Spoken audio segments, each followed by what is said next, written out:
There we go.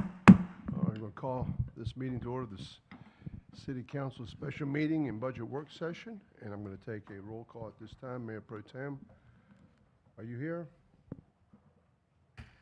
Mayor Pro Tem? Kevin? Should be. I'm sure joining us in a second. Mr. Joyner, are you here? Here. Councilmember Andrews, are you here? Here. Councilmember Lau, are you here? Here. Councilmember Santaguida, are you here? Here. Councilmember Clinton Quintana, are you here? Yes. And the chair's here. We have a quorum. We're here and accounted for.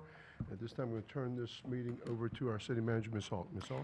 Thank you, Mr. Mayor and members of council. There was a request to move a little faster through these Q&As, so we will do that, but certainly want to give them the air that they are due and also talk about some of these things to get them on the record. So we will scroll through these. I'm going to skip questions 1 and 2 because we'll be talking about them a little bit later. So if we can go down to question 3, there were a lot of questions about the appeals for revaluation and sort of what categories that fell into. So I believe that the table also partially extends below, Dylan, if you can see what's on the other one. So, so if you look at that, there are a number of active versus closed appeals that are in process. So all the ones that are active have not been settled yet. The highest number was for progress. Was single-family residential, that there are about 16 of those. But when you look at the potential financial impact of these, you're really looking at your apartments, at some of the higher residential properties between 1 and 5 million in valuation, as well as some of our industrial properties. And so it really kind of varies, but there is not a significant number of lower valued properties that are going through the appeals process still. So the majority of these are higher in value still to be settled. If you scroll down to close, these are the ones that have been settled. These were the determinations and where it landed. So out of the 40 closed residential appeals that were valued at less than $500,000, it was a total loss of about $656,000 spread across all 40 of those.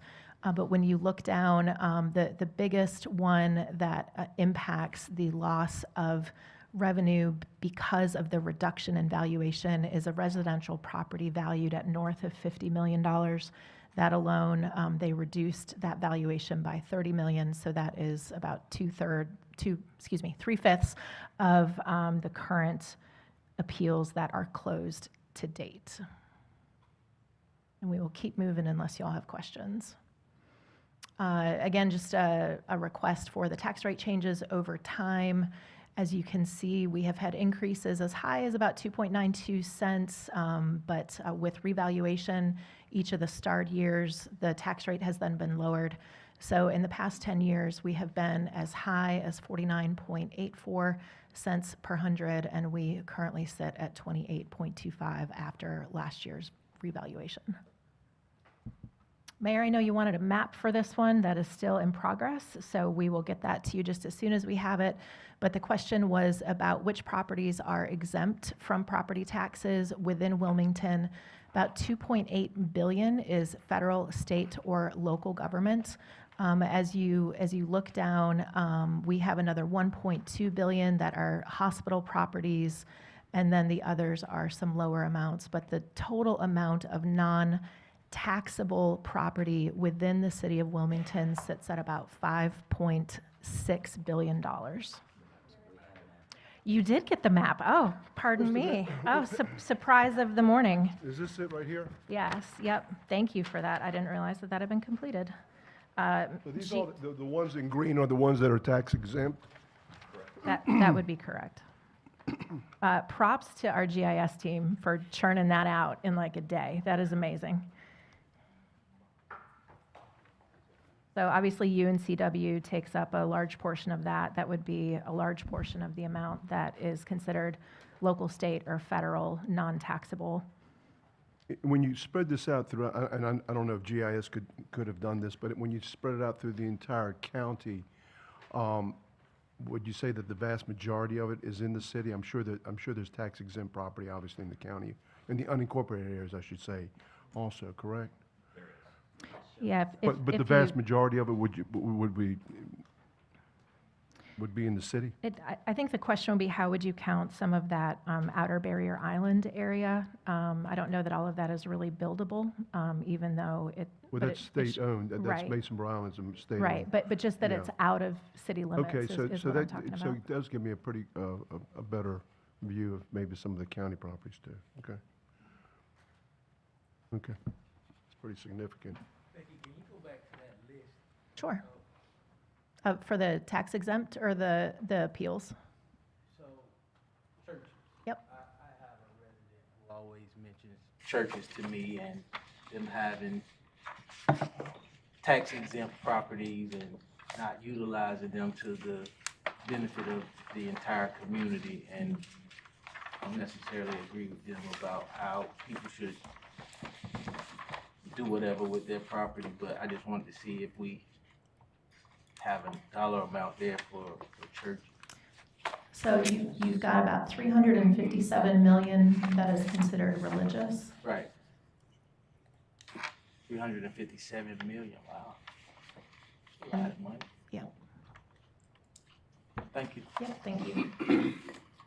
And again, that's tax value, so that's not a fair market value, that's Yeah. tax value, right? Sorry. No, I was just gonna say, and not including the religious schools, the educational religious. Yeah, and they were also talking about the little small churches, and I guess most churches have some real estate and they do whatever they decide to do with them. Most just maintain them. They've been entertaining ideas about development and things of that nature, which I don't feel like they should be pressured to do that, but the idea's out there, so I want to ask that question. So I want to clarify my understanding on this. The assessed value of Wilmington's about 35 billion, and about 5.5 billion of that is tax exempt. That's what we're looking at here. It's about, It would be on top of that. so the 35 billion assessed value does not include the That's tax correct. exempt. Okay, got it. Thank you. That's what I wanted to make sure I Yes. understood. Okay, we will, instead of scrolling, Dylan, we'll get to Appendix A in just a minute, so we'll just keep going. Whoops, if you can go back to question 7, there was a question about when appeals need to be received. That deadline has passed, it was May 14th at 5, so we do expect to have all of the appeals processed by the end of June, but that will of course be after we have adopted a budget. The total cost to outfit police and firefighters, it's about $37,400 for a firefighter recruit, and it is $192,000 for a police officer. A lot of that comes down to a firefighter is going to be sharing a fire truck. A police officer would have an individual patrol car. That's a lot of that difference, but yeah, everyone that you see driving around is about $200,000 just to get them rolling. Design and construction, this is a project that I know y'all get asked about a lot. So 3rd and Ann Street, putting a traffic signal there that is expected to be completed in November of 2026. So that is in progress. Looking at retirement, about 5% of police and fire are eligible for retirement within the next year, and about 17% in the next 5 years, which is a substantial amount of institutional and community knowledge that we expect to lose through the natural attrition of retirement. New Hanover County's current minimum rate, we did say that was higher. Looking at their pay charts, it does appear to be $17 an hour. I had a conversation with the county manager, this was some months ago, but he said that they had moved to a living wage a couple of years ago. So that's where we are, but they are still paying some folks $17 an hour. Well, Becky, excuse me, going back to the 17, and I remember when we established that even here with Wilmington, because the county had gone to 17. That's the minimum that we would ever pay anybody. Correct. to sit. Correct. So both governments have that minimum set rate of 17 an hour. And that includes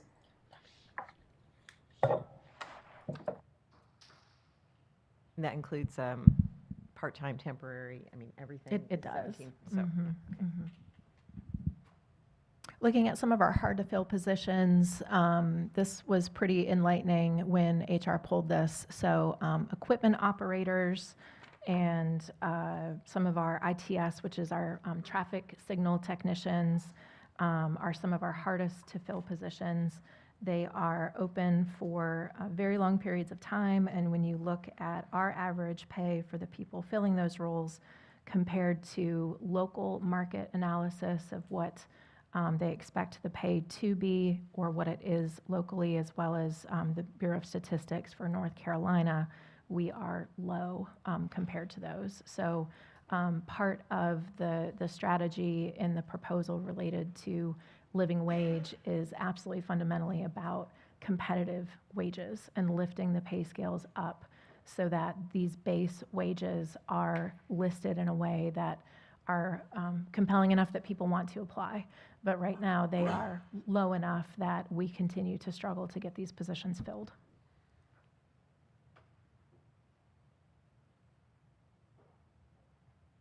We were asked to look at extending the laptops to a 5-year replacement plan, and doing that would save $40,600.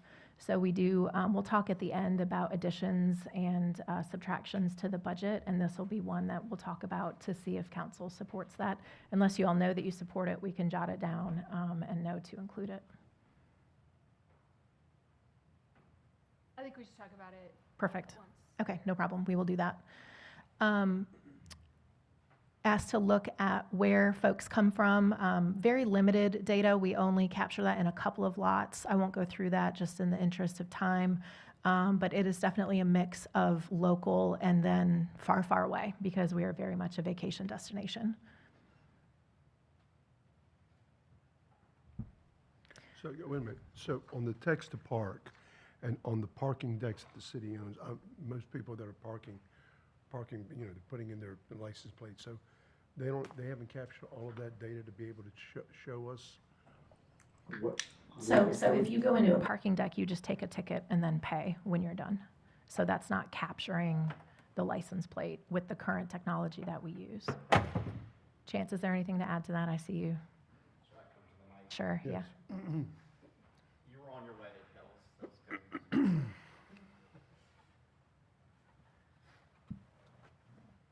Mr. Mayor, so the question was, are we capturing everything, essentially?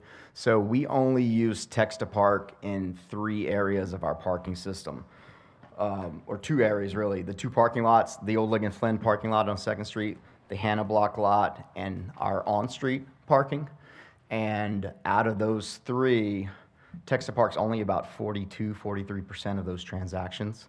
So this is just a snapshot of those transactions. In the parking decks, there aren't mobile payments, it's just credit card and cash.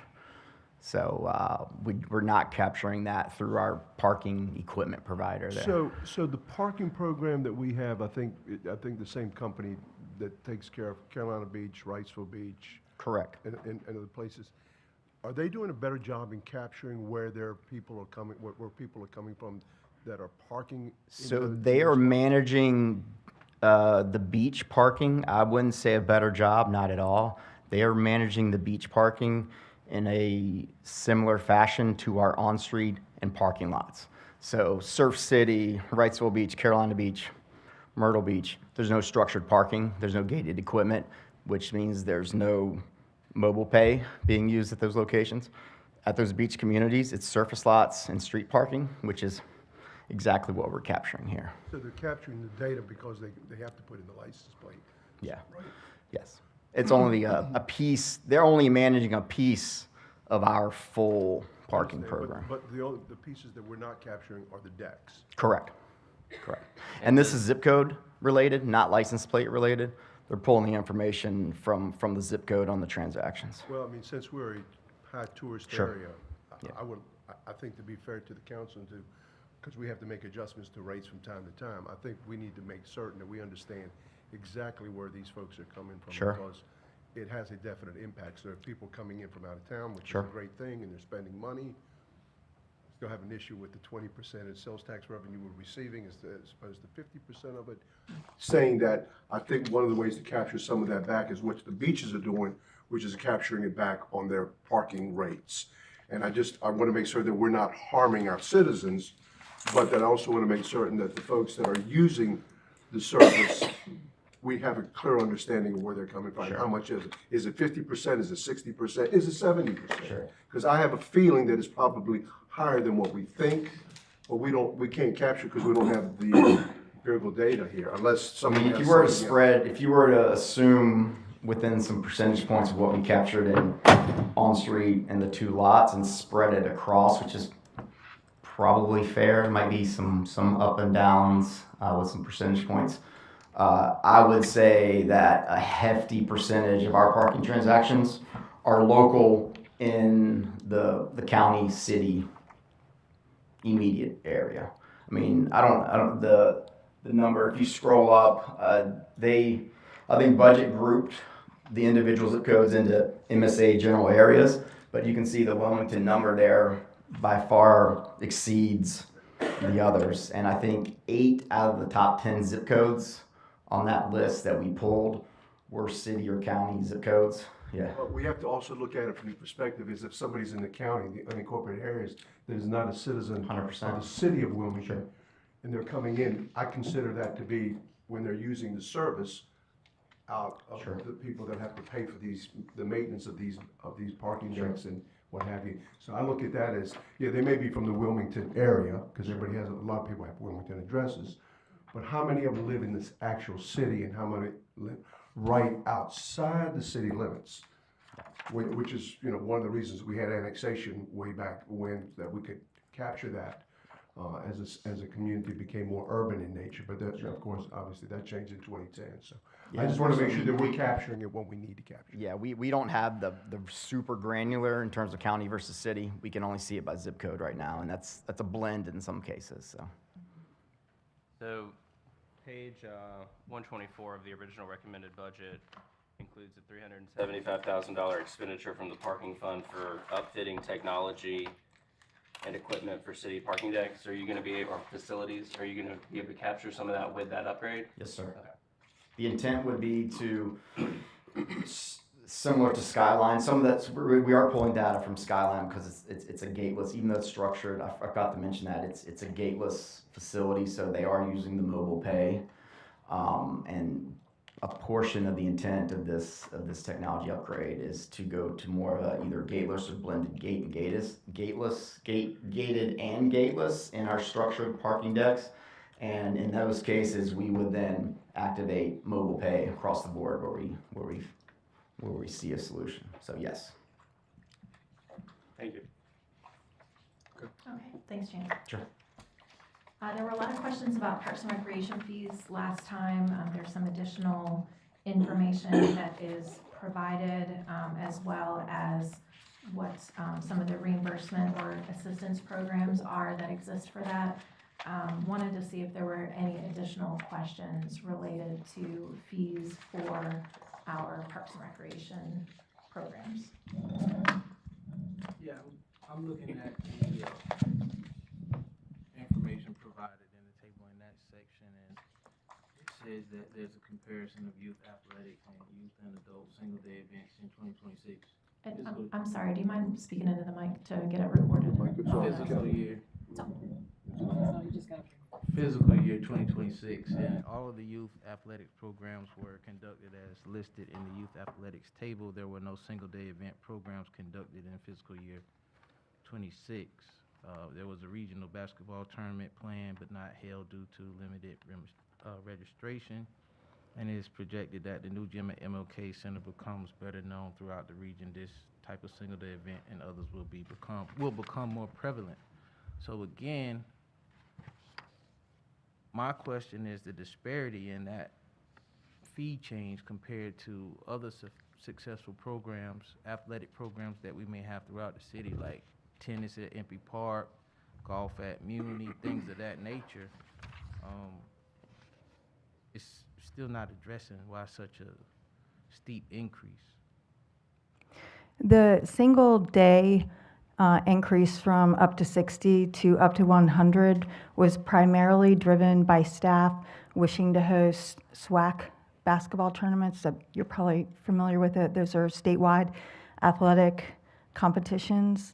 And we benchmarked what other cities were charging for those basketball tournament registration fees, and they were $100. So that was the primary driver in increasing it from 60 to 100. But in the table where you see the bulk of our youth athletic programs, those we consider still very affordable at, either free or up to $35 currently. We don't anticipate raising those much this year, but we do recommend having a range just in case there's an unanticipated new program through a grant or so forth, and so that we give ourselves the flexibility to have a range of costs or expenses. You said not changing them much, so there's the anticipation for some change, just not much. I would not anticipate anything that you see in that table to change. And again, I want to make sure that council understands there's a few different recreation athletic fees in the fee schedule, and they're meant to address different things. And so again, the single day charge from $60 to $100 being recommended is for something like a basketball tournament with a team registration. The fees that you're seeing for our youth program that we run for athletics, I don't anticipate those changing. All right. Do we have pickleball tournaments there or outside? We currently don't have pickleball tournaments because we recently built new pickleball courts, dedicated pickleball courts at Olson Park, and last year converted the tennis courts at Greenfield to solely pickleball courts. We have added a pickleball tournament fee to the fee schedule. But there's a lot of pickleball being played within the city. We do know that, right? Oh, yes. So are we capitalizing? Because we're looking at this saying, hey, we anticipate basketball tournaments returning to our facilities. But there is something that's happening that we could capitalize off of. And You're exactly right. That's why we added that pickleball tournament fee to the fee schedule in our recommendations for FY27. and there are several other successful athletic things that are taking place that we've only minimized the fee increase. And so my main concern, which since I've been on council, has been just the flow of the money that goes back to the facility. And so I would rather have seen that change than to see this increase that says, hey, this will support adding new employees or the fee structure that goes back to the facility. So we also did increase that this year. So with youth athletic programs, we're recommending that 20% of those registration fees stay with the facilities where they're collected, such as the MLK Center. Amy, give me a dollar amount. We went for, Because like I know that that allocation was $1. And It was the lowest within started the- at $1. I think it went to $5. And again, that's because there's a balancing act of we want to keep the youth athletic programs affordable.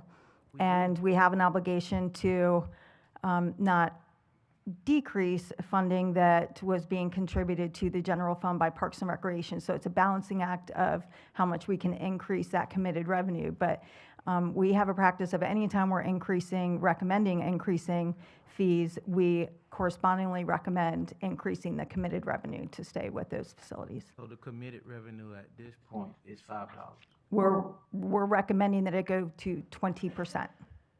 give me a dollar amount. So for 20% of $35. Is it at $5 right now?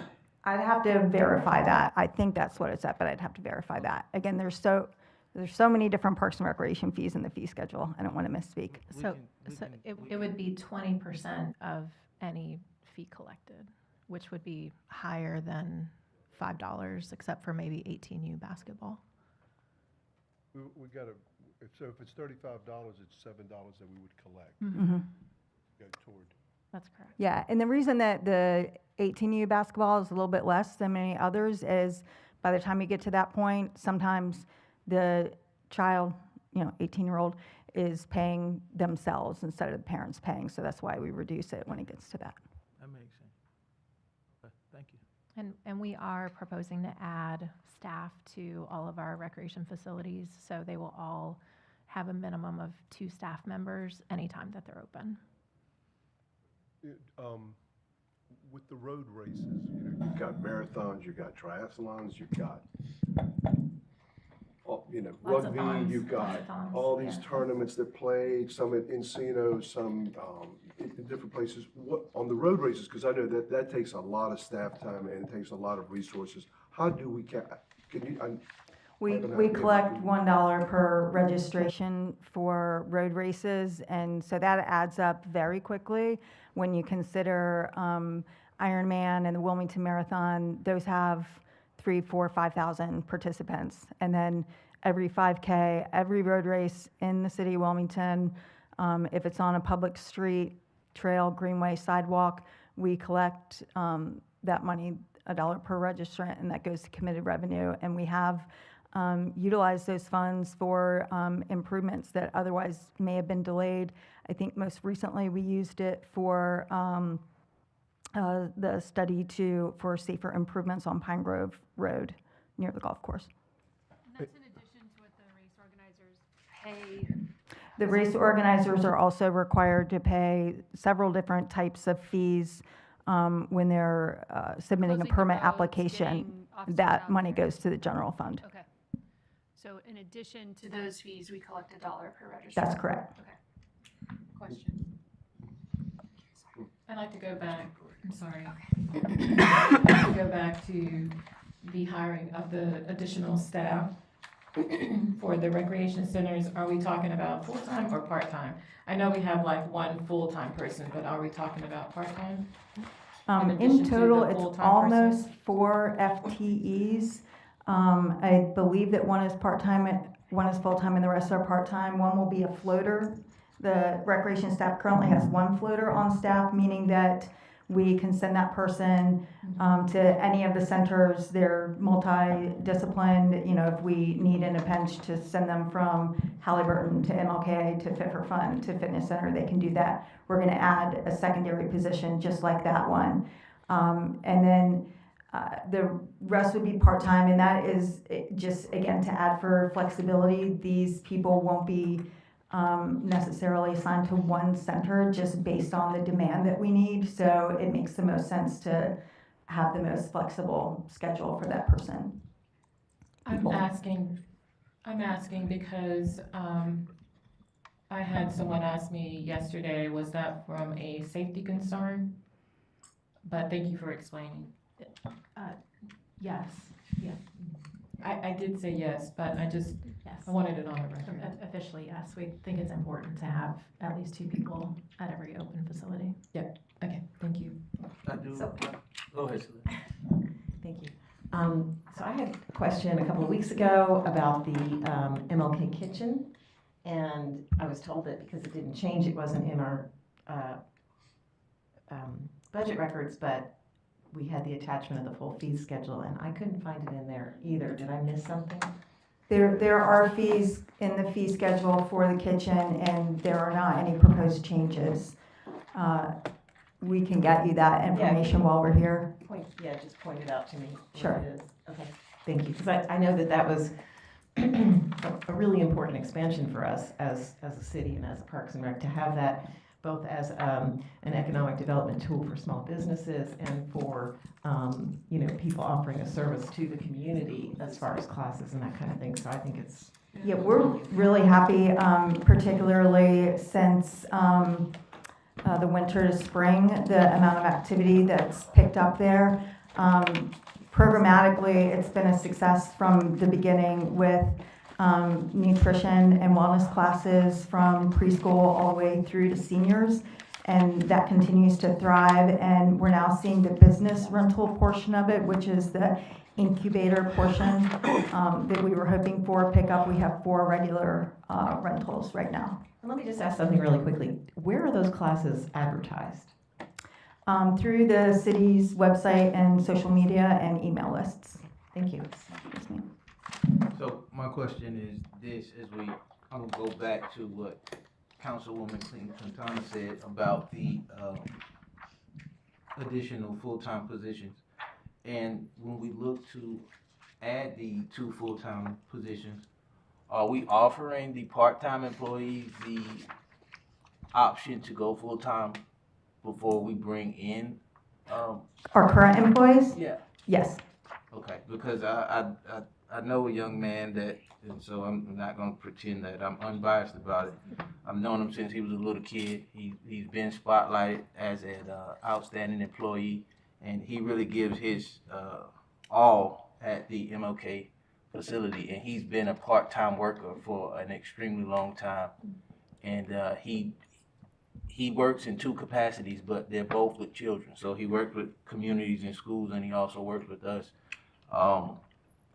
Over the weekend, I was at the midnight basketball, and he pops in after hours. And he was, I don't know, I think he was freelancing as a photographer, and he just came in and he ended up playing ball with the kids. So I think it's important that we do put an emphasis on the stability that can be received from working for us, and putting precedence on getting him from part-time or anybody in that position, because I know a lot of people that work for us, and moving them from part-time to full-time where they can gain some stability. Sorry. Yeah, I know who you're talking about. He's a great employee. And yeah, and just so the public's aware, there's varying levels of part-time positions with the city, from 9 hours to 19 hours to 29 hours. So while a part-time person may not automatically go from part-time to full-time, they could change from a 19-hour to a 29-hour, and with that comes additional benefits. But it's been a long-standing practice in our department, and I'm sure others, to look internally to promote people in their current positions before we look externally. Thank you. Hey, Amy, before you leave, I remember when we were finishing up the Live Oak Bank Pavilion, and then we collect a certain amount of money per ticket through Live Nation. And I always understood that part of that money would be used, because it was in the park, for recreational purposes. Is that money earmarked specifically just for Live Oak Bank Pavilion and make improvements there, or can we use it in other, park initiatives within the city of Wilmington? Is it just strictly earmarked for that particular venue? Right now, the way it is structured, the city receives $2 for every ticket sold. One of those $2 stays with the park for landscape improvements, wear and tear, et cetera. The other dollar goes to the general fund. That would be council and city manager's decision whether they want to do something else with that dollar that's currently going to the general fund. Well, I mean, I think because actually Live Oak Bank Pavilion is actually a park, as we created this park, although the highlight is the venue itself. But I think that on that dollar that we're collecting, or that one that we're taking into the general fund, from my perspective, I think it ought to be used for Parks and Rec activities and to be used in other facilities, because one of the things that we touted when we built this was the fact that we would be collecting a significant amount of money that we could then put in other park areas. We had concerns about the maintenance of some of our parks and how they're maintained and what have you, or improvements to those particular parks. So it gives us an added revenue stream. And I know that we've set that in, I think, with Live Nation for, 10 years. But it would be, that's what I think we should do with that added revenue, to kind of maybe offset some of these costs when we're dealing with improvements and what have you. What year of the Live Nation contract are we in? 4th year? 7th, I think 7th year. I believe 2019 was when we went under contract with them.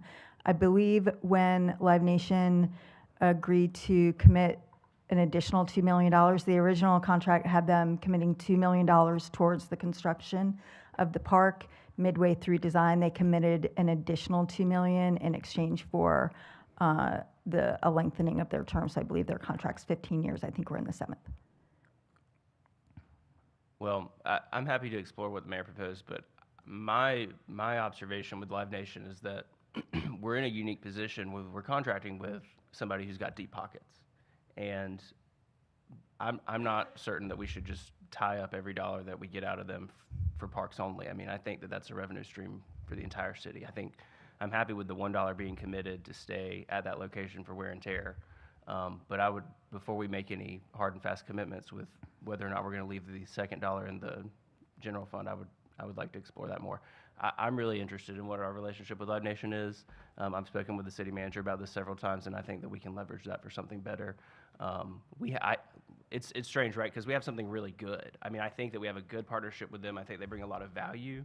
But I'm somebody who I like to travel and go to live music performances, and I see things that are happening at other venues that these folks are major, major players. And even if we're getting something good, like, they need us too. They like this venue too.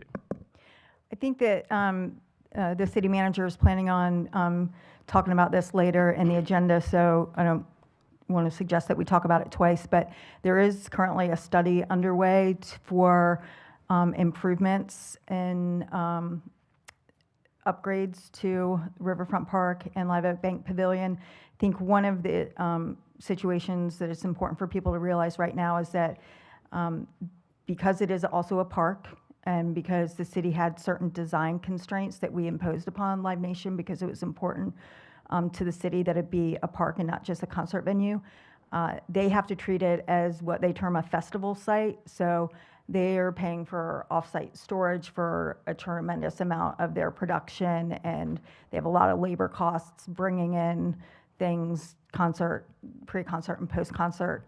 And so I think there's some leverage there too, that if we're able to study the site and see if we can lessen the amount of off-site storage that they have and the impact that could be something to look at. And Amy, the $2 fee also includes Greenfield, right? Greenfield also has a $2 per ticket. Okay. Yes, and same thing there, $1 of it stays at Greenfield and $1 goes to the general fund. Okay. Okay, we will keep moving. There were questions about providing additional school resource officers and whether or not that was our responsibility or the county's. Want to clarify that the county does provide a school resource officer to every school. The 4 that we have are in addition to the 1. So these are bonus officers, if you will, at some of the schools that were determined to perhaps need a second set of hands. So we do receive a partial reimbursement from the school system for those 4 officers.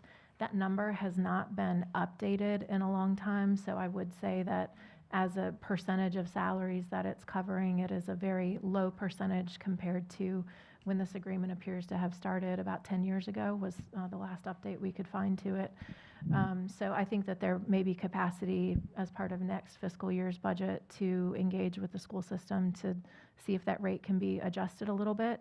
But these are bonus officers, and so I do very much support continuing to have them there. We think that they're a great asset to those schools, but also want to be very careful in pointing out that we do have a great partnership with the Sheriff's Office. We serve on multiple joint task forces with them, and so this is really another example of that type of partnership where they backfill some things that we would otherwise need additional staff to do as well. So it kind of goes both ways. Thanks for looking into this. I think I'm the one that asked these questions, so this is helpful. I do think it makes sense once we get through this budget cycle to start talking with the school system about whether or not that reimbursement is an appropriate amount. Based on this explanation, I'm not interested in pursuing like removing officers or anything like that, but I do want to make sure that we're looking at this reimbursement amount and that it's reflective of current costs, not costs from 2016. And while we're on this topic, with number 11, can we just get a quick definition of unified command structure? Chief, would you like to define unified command structure? Before we do that, I just wanted to stay on 10 for just a second and say that, I think that it's fine to want to continue to support it, and I do. I think we need to still continue to pursue, what we're asking for the taxpayers to support. That's really a county responsibility, and looking at the equity of what we're getting reimbursed for. Sure. Good morning. So Unified Command is a term used in what's ICS or NIMS, National Standards Incident Command System or National Incident Management System. So the idea is basically if we have a large-scale incident, let's, God forbid, say like a school shooting, there obviously are going to be police resources there, there's going to be fire resources there, there's going to be EMS resources there.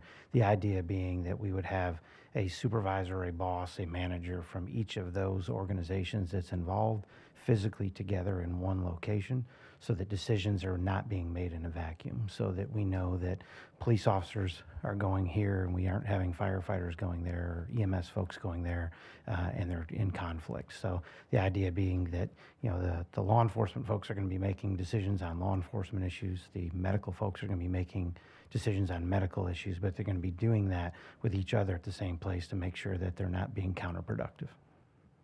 I appreciate that, and I'm certainly happy that we're following best practices from those, I guess, national and international standards.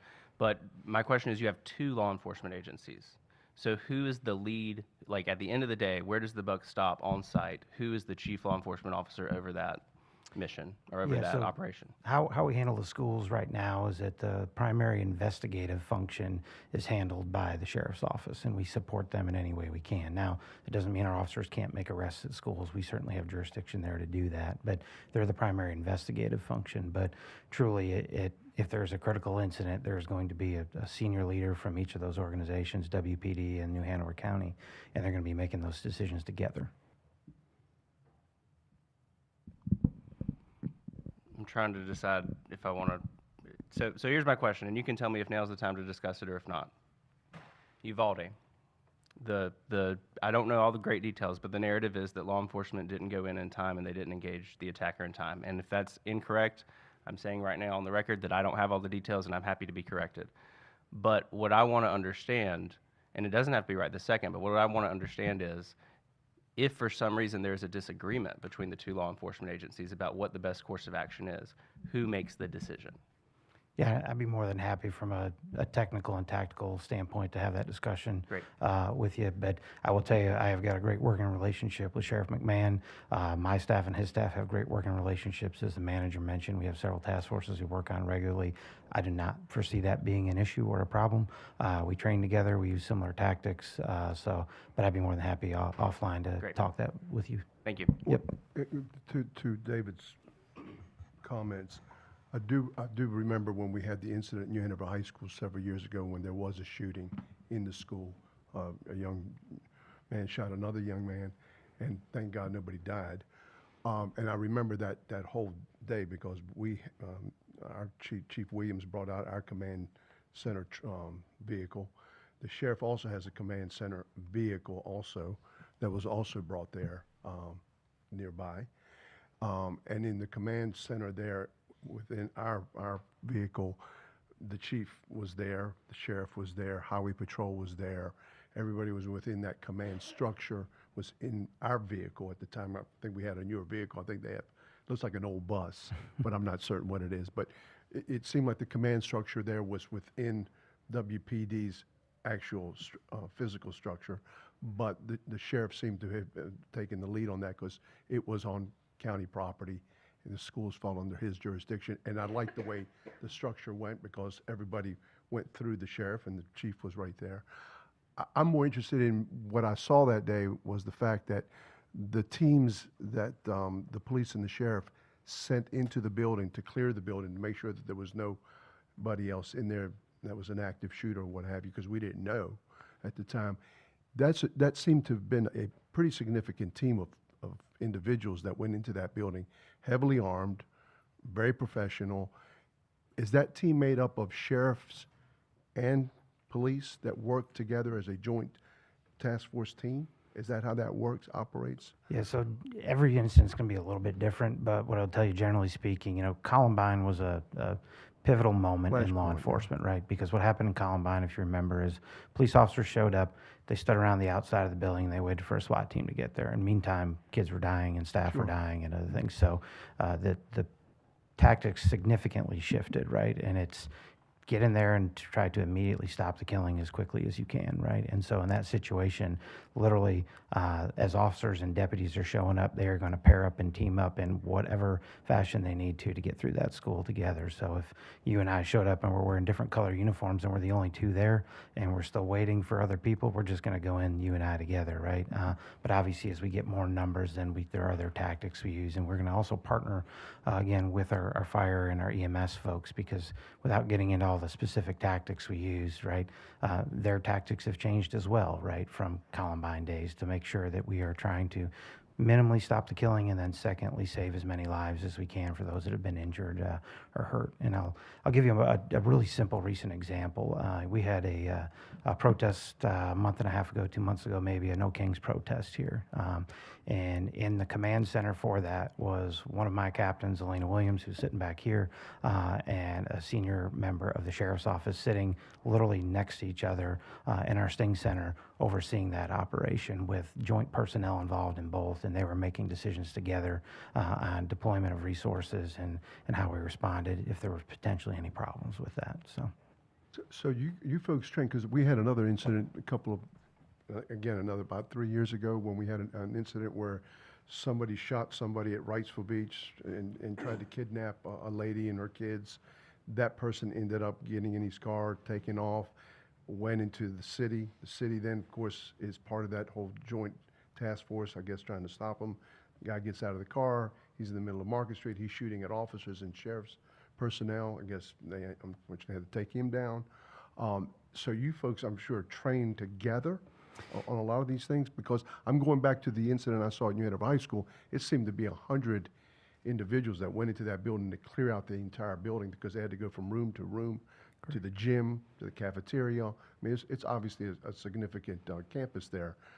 And the same thing I saw at UNCW last year, when they had supposedly an active shooter on campus. I've never seen so many police and sheriffs in my life. So you folks practice this quite often? So, certainly whenever possible, we train together. But even if we aren't training together, we're training on similar tactics, so that it is seamless that, whether it's a UNCW police officer, a WPD officer, a sheriff's deputy, fill in the blank of any surrounding law enforcement jurisdiction, which is why we also have an MOU with all these areas, so we can call them in. That way we're using similar tactics to address that, and that's pretty standard across the industry. So just out of curiosity, if it happens at UNCW, since they have their own police force, are they the lead command, or is it because it's in the city of Wilmington? I mean, it's surrounded in the city of Wilmington. Would we be the lead command? How would that work? Again, in a perfect world, we're going to have a unified command structure. I will tell you, a lot of these events are chaotic. Sure. Some of the challenges you deal with is everybody wants to come and help, which is great. But some of the challenges you also deal with is everybody wants to come and help, and you get a whole lot of people there. And we need to be doing what we call a PAR, or a personal accountability report. We need to know what officers or deputies are where and what they're doing, so that we don't run into what we would call a blue on blue situation, meaning where we have police officers that maybe don't know other officers are around the corner, and they end up confronting each other, and which is important for identification and making sure that folks are properly attired. But in those situations, technically it's UNCW's campus. They are the authority there, but they're also a smaller organization in terms of staffing and manpower and expertise in dealing with these things. So they could very well turn it over to us or to the sheriff's office if they chose to do that. But again, we're going to try every time we can to make sure we get bosses from each of those organizations together. Thank you. Yep. I just wanted to mention, just to make it more complicated, the August 2023 incident that you're talking about started in Wilmington.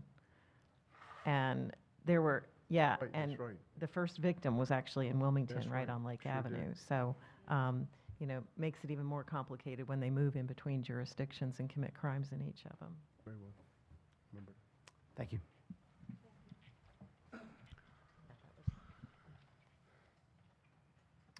Okay, there was request for traffic count information. We got information from both the WMPO and then some more recent data. If you can scroll down a little bit, Dylan. There were also some point-in-time counts that were completed in 2025, fairly consistent between the two times. We will skip question 13 because we're going to talk about Vision Zero later. And then the final question in this group is there were questions about city attorney's office and how their areas of specialization were distributed, and when do we retain outside counsel. So all of that is there for you to read. Any questions about any of that that was sent out previously? Okay.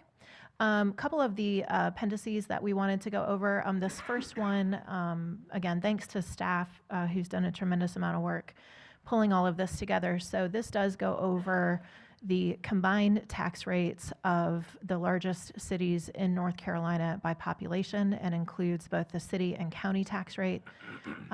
We are amongst the different areas. It can be as high as Greensboro at 1.4 cents per hundred. So I guess it would be 140 cents per hundred. Would be their combined tax rate, with 67.25 of that coming directly from the city of Greensboro. And we are notably lower than everybody else right now, with a combined tax rate of 58.85 cents per hundred. And Charlotte is the only one with a lower city tax rate right now. But when you look at what 1 penny generates, which is $23 million, it's not quite apples to apples.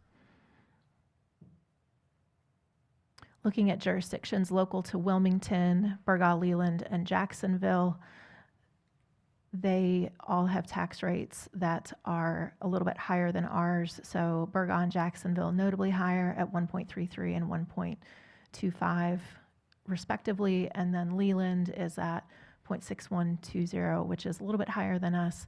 And if the proposed tax rate is implemented, it would push us just over them by about 2 pennies. Any questions on that? Okay.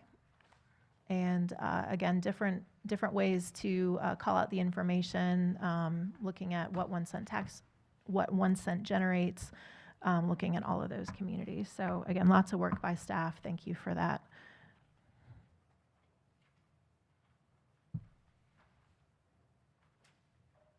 Okay. We also included the Parks Recovery Policy. Just again, there were questions on that. I do want to do a check-in with council related to the parks fees. Is there interest in leaving them the same? Is there a desire to make a proposed change? Just want to make sure that we're capturing any changes to be made for what's brought forward on Tuesday.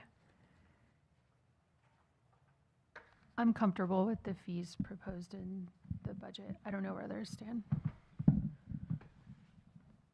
I'm not. I've still got concern about that single day activity fee and the disparity. Do you have a proposed number if that's different? No, I think, as I said earlier, just the reallocation of the $1 or the potential $5, or I mean, even if we change if we keep the 20% aspect of the fee, but just not increasing the fee, the single day activity fee. Everything else could remain the same, but if we change the reallocation, that's fine with me. The funding source, because I've been saying that for years, and it never gains traction. So the desire would be, so the proposal was to change it to 100, and your proposal is to bring it back down and keep it at 60? Yeah, but just change the reallocation. Okay. Just for clarification, sorry I came up uninvited, but That's okay. we did not actually have an event, a single event last year in that $60 single day category fee schedule that we're proposing to change to 100. Again, the focus of that is for tournaments. So changing any committed revenue for that line isn't really going to make an impact on committed revenue collection. So I just wanted to point that out. I did go upstairs and print out some pages of the fee schedule. We are currently collecting $5. So it would go from $5 to 20%. And I have the kitchen fees for you too, and I'll highlight those and give them to the table to pass out. I have a clarifying question to make sure I understand the concern. On page 9, the athletics table, that's obviously per person, like $35 for baseball, the coach pitch base. That's like per participant, correct? But the with a $100 single day, that is for the entire event. Is that right? Like you get the Right. the So whole again, facility there's for $100. That seems like a pretty many reasonable- different pages of Parks and Recreation fees. And unfortunately, that's just the nature of the beast. So it can be very confusing, but it's similar from agency to agency. So on page 27 of your current fee schedule, there is a registration fee for different programs up to $50. And that's what we base the athletic program fees on. So those $35 on down to 15 to free. The single day event fee that we're proposing from $60 to $100, that's intended to be more of a group charge for a tournament, a special event, something like that. So they get the whole gym for $100 for as many people they want to put in there, whether it's 12 or 200? No, that's a Or is that gym per person? rental, That's a gym rental. and it's another fee. If we're That's having a different bas- fee. if we're having a The basketball $60 to $100, if I wanted to enter a youth Oh, okay, just team per into a team. youth Yeah. athletic, into a youth basketball tournament, I'm the coach.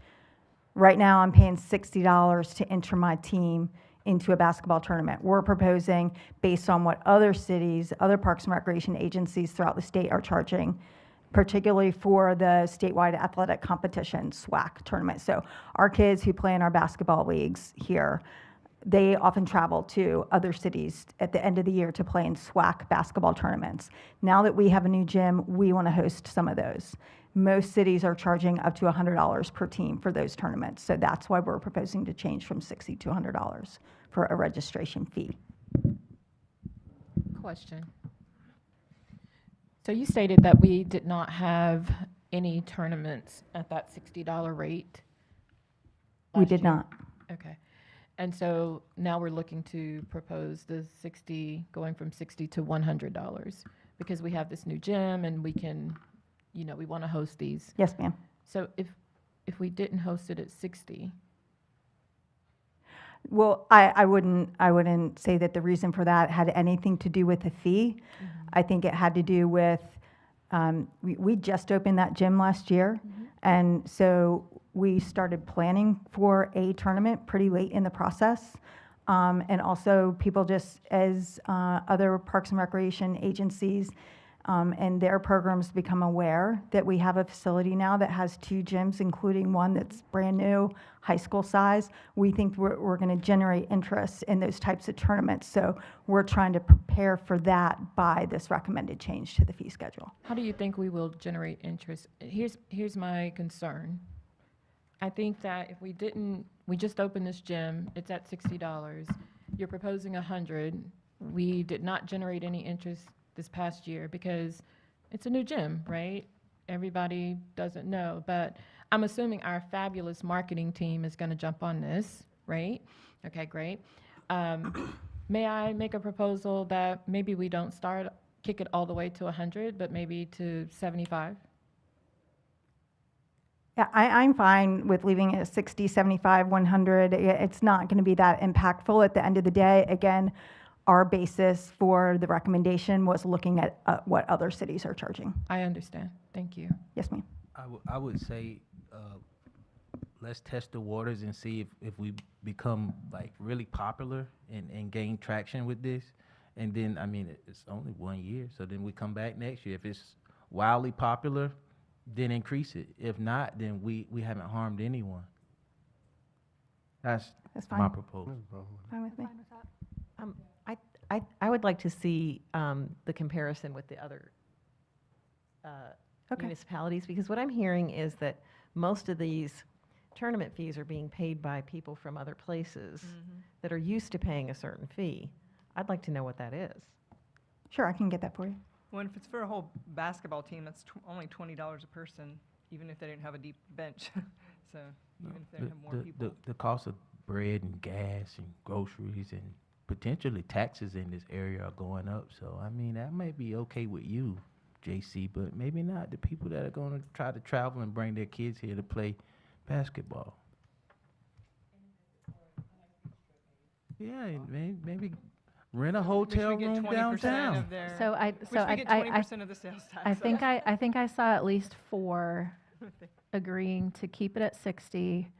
We will. We can raise hands, We- Becky, if you want, it- so we please- can get a please do. consensus. Keep it at 60. Yep, we'll keep it at 60, and then next year we'll have some analysis about usage and cost recovery. I've so got that to makes ask this sense. question, because I see it, and maybe you can allude to it. You got the MP Park and y'all have tournaments, and that's a lot of wear and tear, and every time you go out there, you guys are replacing the tennis courts. Or Olson Park when we have the softball tournaments. And you have all these tournaments that are coming into play, and more people are wanting to come here. In Encino, we've got a lot of tournaments that are coming out there. We're trying to recapture the wear and tear on our facilities that we're charging our taxpayers for. That's why it's important that we look at these fees. I applaud the fact that we're finally looking at it, because I've talked to some of those folks that work at those facilities, and they get sick and tired of having to clean up and do all these things for people that are coming in here using our facilities that may not even be citizens of the city of Wilmington, and yet we're paying for that. That wear and tear is costing our taxpayers. And I want to be very clear, because there seems to be a significant way that people are looking at the city, even though we're part of a county, part of a state, that we're the ones that should be taking care of all this maintenance. And we have to figure a way to start recapturing some of these costs, or else we're going to continue to go back to our taxpayers for all of these additional costs. And I just want to make sure that we're aware of that. I don't have a problem in holding it 60, but we're going to get more and more play here. And I just want to make sure that we're fair to the facilities and fair to the people that are coming in here. I want them to come in here and spend all the money they can for the 20% that we get. But I'm totally comfortable keeping it at 60.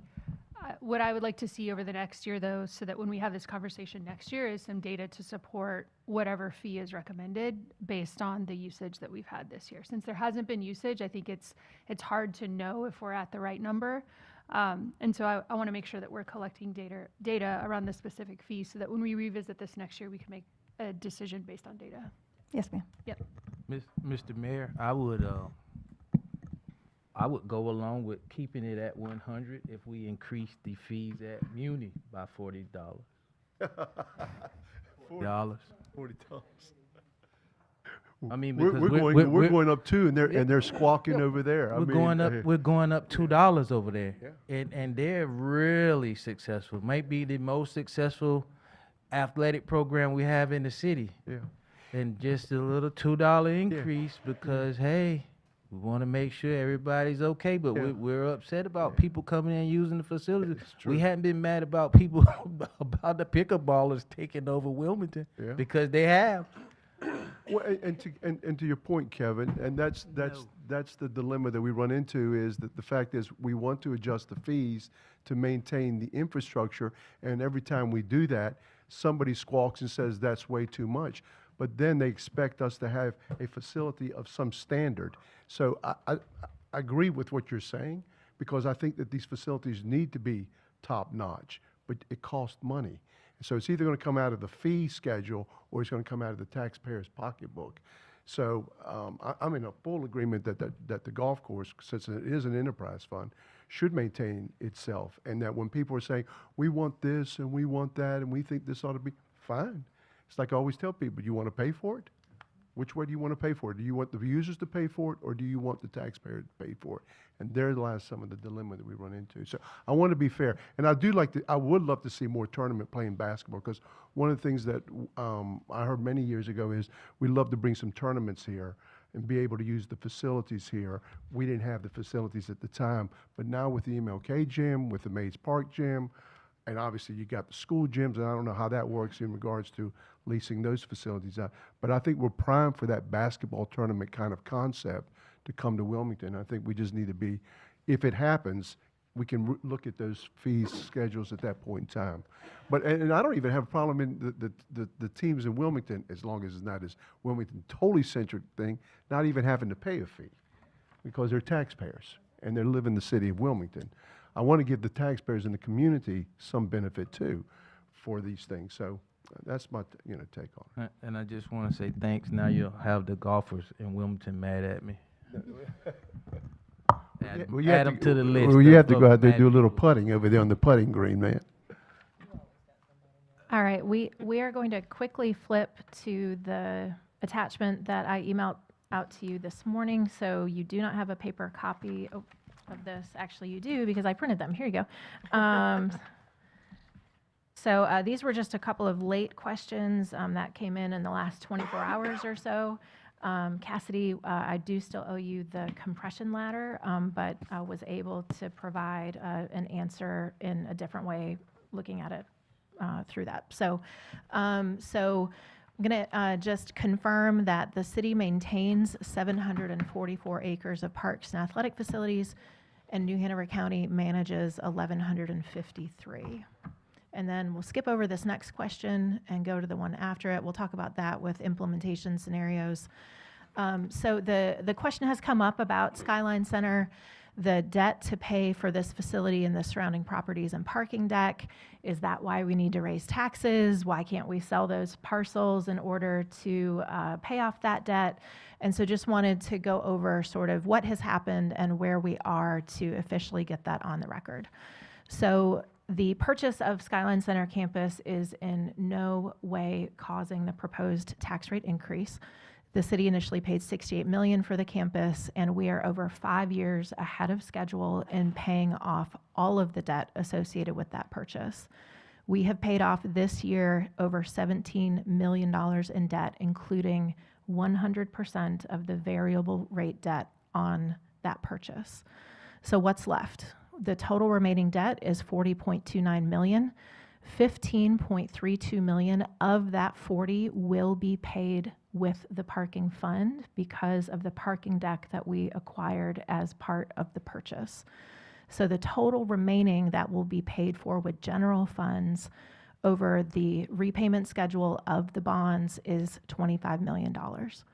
We prioritized paying off that variable rate debt with the proceeds of the sale of other properties, and that was to ensure that we insulated ourselves from any market volatility that might come from variable rate debt. And it also will save us significant dollars in interest payments that we will not need to make because all of that debt is now paid off. And again, 5 years early. So that's 5 years of that variable rate debt that we will not be paying interest on. So in addition to bringing a number of city departments under one roof, which was a huge benefit of acquiring this facility, we're also able to rent out about half of the space within this building.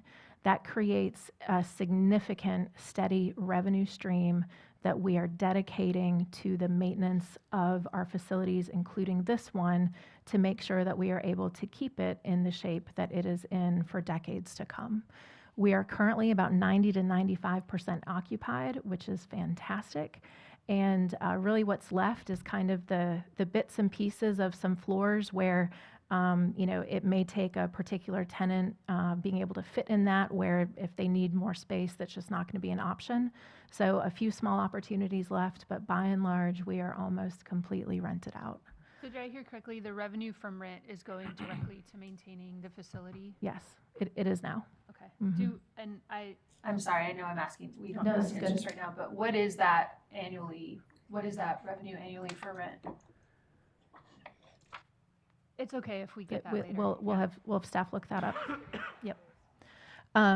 The other thing that we want to be very clear on is related to the sale of the parcels that surround Skyline Center. Some council members were not on council at the time, but last year the city did go through a process of considering the sale of one of its parcels. We received a number of proposals, but all of them were under the assessed value, or excuse me, the appraised value of the property by a couple of $1 million. And all of them included a significant component of market rate luxury apartments that we did not think was the highest and best use of that property at that time. Also, as the Parks and Recreation Director mentioned, we are doing a needs analysis of Live Oak Bank Pavilion and Riverfront Park because it does not currently accommodate everything that is required to put on shows. And so before we sell the one parcel that we still have control over next to the park, we want to make sure that we can fit everything that we need to on the park. On the off chance that we can't, Retaining that parcel allows us to expand, if necessary, at least a small portion into the parcel next door to again prioritize and ensure that the Live Oak Bank Pavilion has everything that it needs instead of accidentally selling the opportunity, and now we're stuck with less than the product that that park can be. So we are currently going through that analysis. It will be completed, we expect, by the end of this summer, and that will tell us where we are. Live Nation has expressed a willingness to come to the table in financial partnership, but they would like to see the expected dollar amount of those additional improvements before they commit to a dollar amount, which I think that's fair. So those conversations continue, but we do think that there will be an opportunity to offset some of those costs to fully build out the rest of that park as necessary. We are then, before the end of this fiscal year, going to be issuing RFPs for the downtown master planning of the city-owned parcels that we've talked to you about back in February. Staff felt it was important to complete the greater downtown plan before embarking on this specific look at how these parcels should develop out as highest and best use. Council will be very involved in that process. The community will be very involved in that process. We want to make sure that it has opportunities for public gathering, public interest, and that we are doing things that complement our existing downtown rather than compete or take away or don't deliver as much as it could to make downtown a place where people want to come and stay for a while. So all of that is very much in the works and is coming. And just to be clear, that the 0.41 cents that is proposed in the FY27 budget has nothing to do with Skyline Center. All of that debt can be paid for if you made no change to the CIP dollar amount that they are receiving every year. The 0.41 cents is for additional projects, $31 million in additional projects that we're looking to complete within the next 2 years. So if you did nothing, we will continue to pay Skyline, but we would not be able to complete all of those projects. Any questions on that?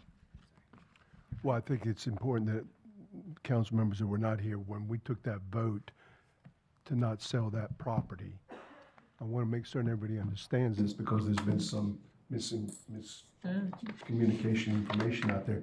It was a 6-1 vote. Yes, it was. So there was only one individual that said we ought to sell it.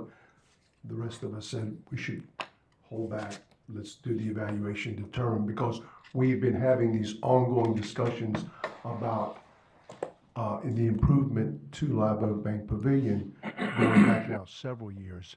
And if we were to sell that piece of property, there's no way that we could make any kind of an adjustment to that park. And it's an urban park, it's in a very tight area. The logistics are challenging, although it's beautiful, but they are challenging. So as we got in there and we started to feel our way through that process, and the concerts are taking place and how we move people in and out of the facility, we started to see that we needed to make some changes or some quirks to the plan. And so this is part of that overall process. But our intention has been to sell the properties as quickly as possible. We've sold quite a few to the point where we have reduced this from $68 million down to $40 million. And I would like to compare that with any other government properties that are out there on the marketplace, that you can see what we've done as opposed to what others have done, because I think that we've done a heck of a job in doing it. And we've been made a commitment to that, and we've got probably about $30 million worth of property left to sell. Love to sell it as quickly as possible. So, and I believe it will sell when rates get better and we get out of a war and tariffs start to come down a little bit.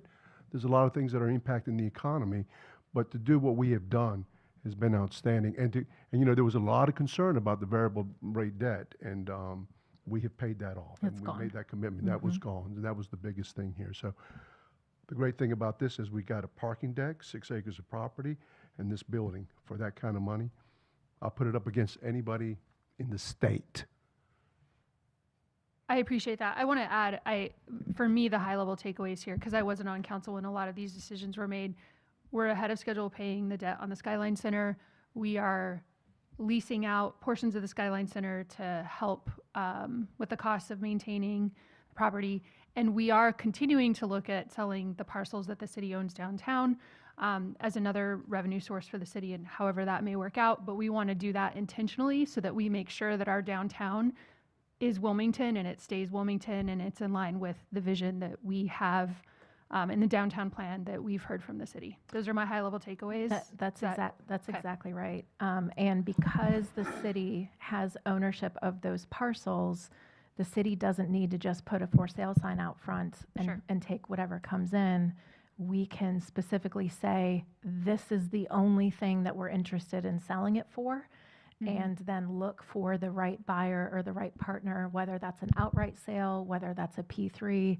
There's a lot of opportunities for how to dispose of that property to make sure that it develops out exactly how we want it to.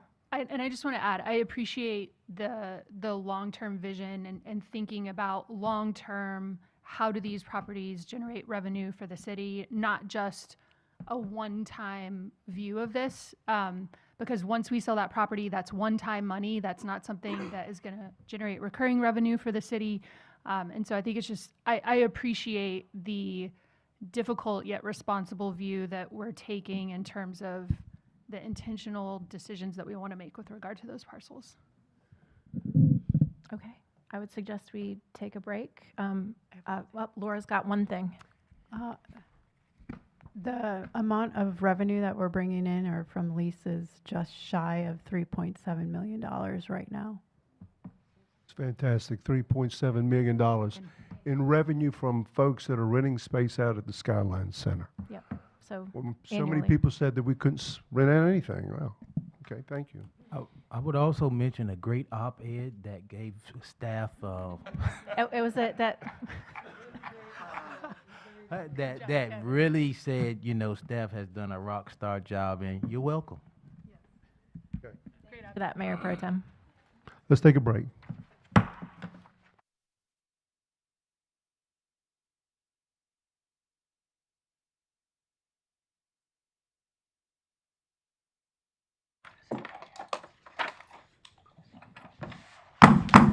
Okay, we're back in session. I'm going to also take another roll call here. Mayor Pro Tem, you here? I'm here. Right here. Councilmember Joyner, you here? Here. Councilmember Andrews, you here? Here. Councilmember Lau, you here? Here. Councilmember Santawita, you here? Here.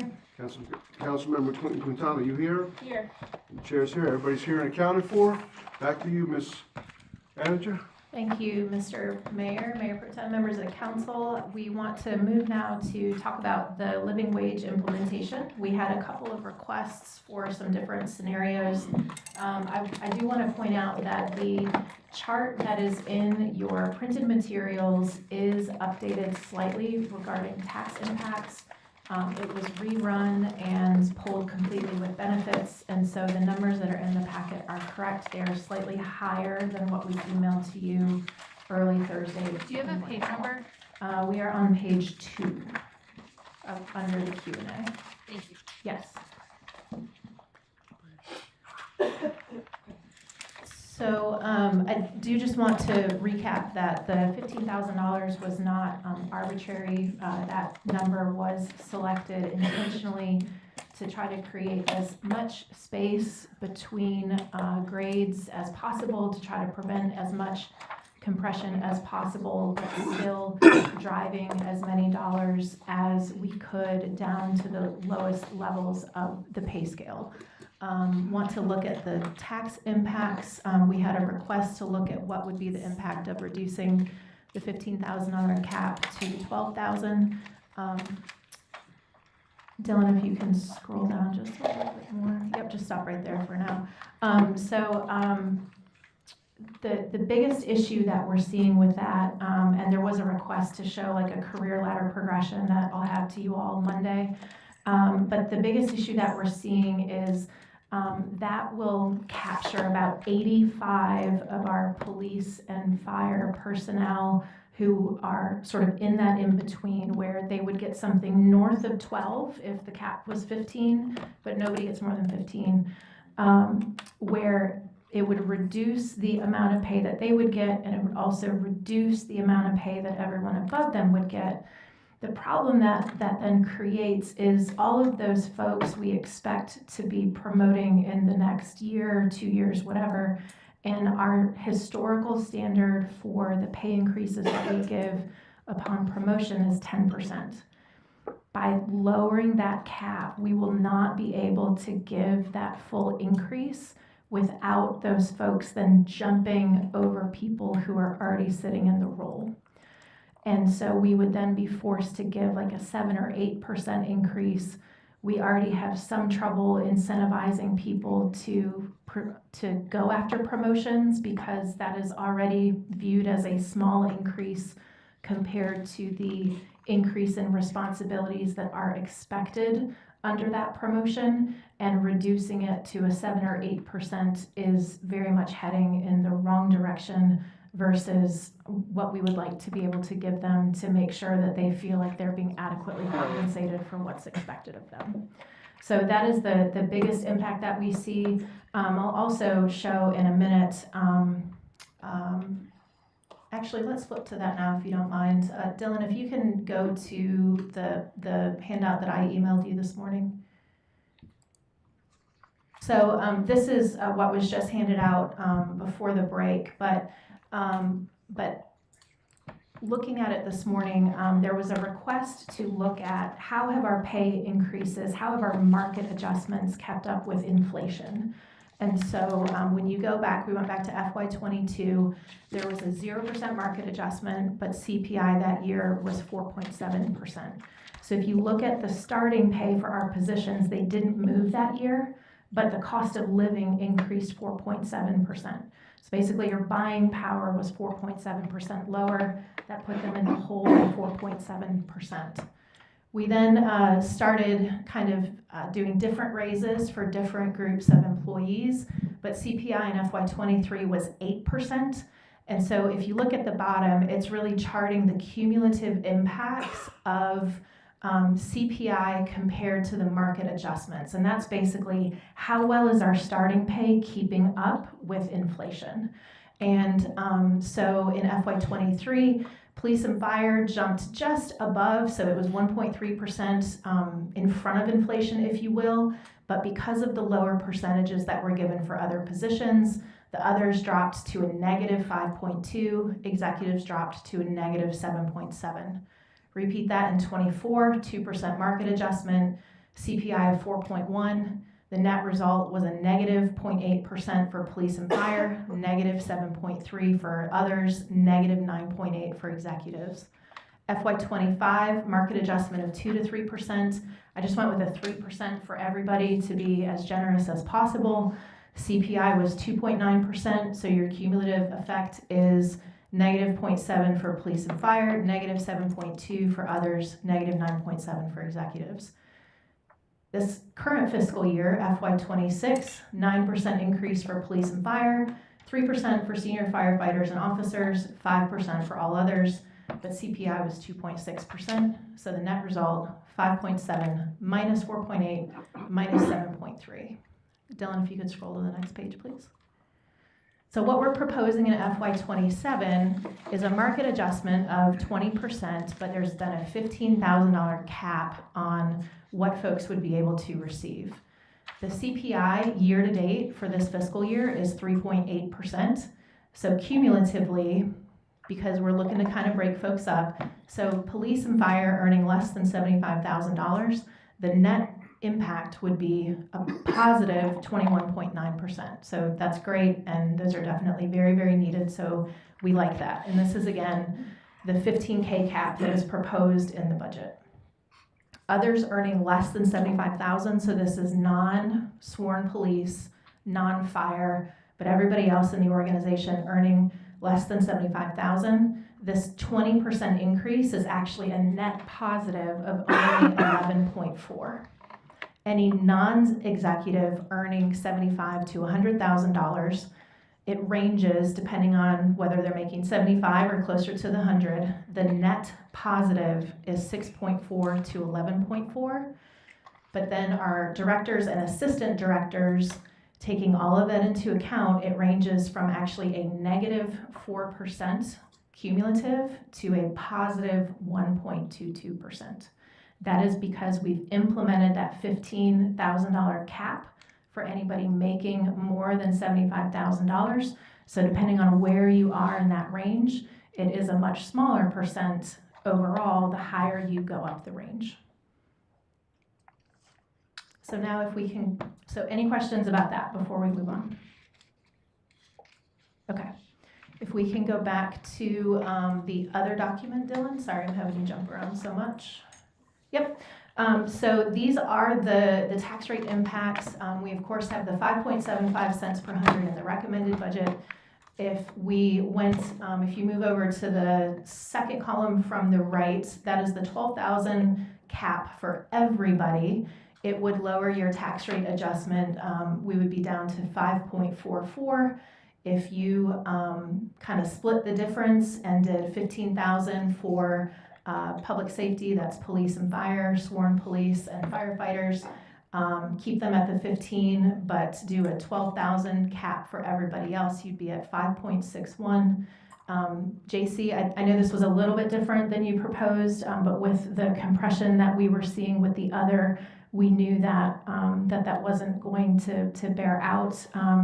But with this one, it was running kind of a different one of, could we do 15,000 for living wage, but then a 2.8% for everybody else? Obviously, that brings the tax rate down significantly to a 3.87 cent increase, but we absolutely do not recommend that one. After looking at the cumulative impact of inflation compared to the increases that have been given, I do feel confident that the budget as proposed is the right thing to do, but understand that that is ultimately council's call. And if you're interested in one of these scenarios versus what is in the proposed budget, we're confident that these are the tax rates that would be necessary to implement those, but certainly open to any others, open to discussion and feedback. Go back to number three. You said that's a blend between the two? So this, the alternative one is a blend between the two. I'm talking about alternative number three. So alternative number three is 15,000 living wage for public safety, but only a 2.8% increase for everybody else. I have a question about alternative 2 versus alternative 1, because I want to make sure I understand. Under alternative 2, you're saying there are 85 folks in police and fire who, upon promotion, would be making more than somebody that's already at that higher level, which is not in line with typical salary philosophies. We would not give them the full percentage increase. We would lower their pay so that they were not making more. So you've got 85 individuals that would experience some sort of negative compression, and it would make it, and I think what I'm trying to get at is that's an impact across those departments. It's not just those 85 folks. It's how do folks move from there. Yes. There's like a ripple effect to all of this. Yeah, and there are other people in that gap in other departments that would see the same thing. Okay. The focus that we gave it was just on police and fire, because there's so many of them in those positions. So it's such a big chunk of this whole thing. It's a big chunk, but it is more than 85 people. And then as compared to alternative 1, if we went with alternative 1, how many police and fire folks, like, is that number 0 from 85 to 0? Is that 85 to 5? What does that look like? It would move all of the folks that are, that 85 that are caught would no longer be caught. So the public safety number would go to 0. You would still have others in other departments. We would have folks caught in other departments. Is there, and then what would that look like if we adopted one of those alternatives? What would that look like in the future to have to steer out of that? What would that cost us to address those compression concerns? I mean, it would be the equivalent of what would it be, 0.08, so 0.13 pennies, which is how much, Laura? And that's before we look at like cost of living or inflation, correct? Okay. So alternative one saves taxpayers a couple bucks a month depending on their, the median household value. Alternative two saves a little bit more than that, and alternative three is Yeah, a bit more substantial. Alternative one, the yearly impact for a $250,000 household is $4. The median household it is $6, and 800,000 it is $11 A year. a year.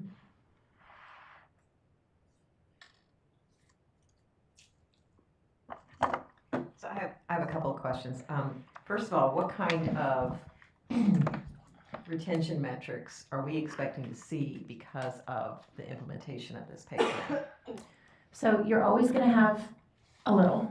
I would expect it to be certainly south of 10%. I think you're probably going to be closer in this maybe 7 to 8. Again, that'll vary a little bit, but I do think that we can dramatically decrease our losing any employees, certainly voluntarily losing them, somebody leaving for another job. You're always going to have somebody moving away or something like that. That you Is a can't control. retirement considered a voluntary separation? So in those that metrics? that is pulled out of all of these numbers. Okay. So because they've hit their years, so we're not counting that. Okay. And then I just had a follow-up to that.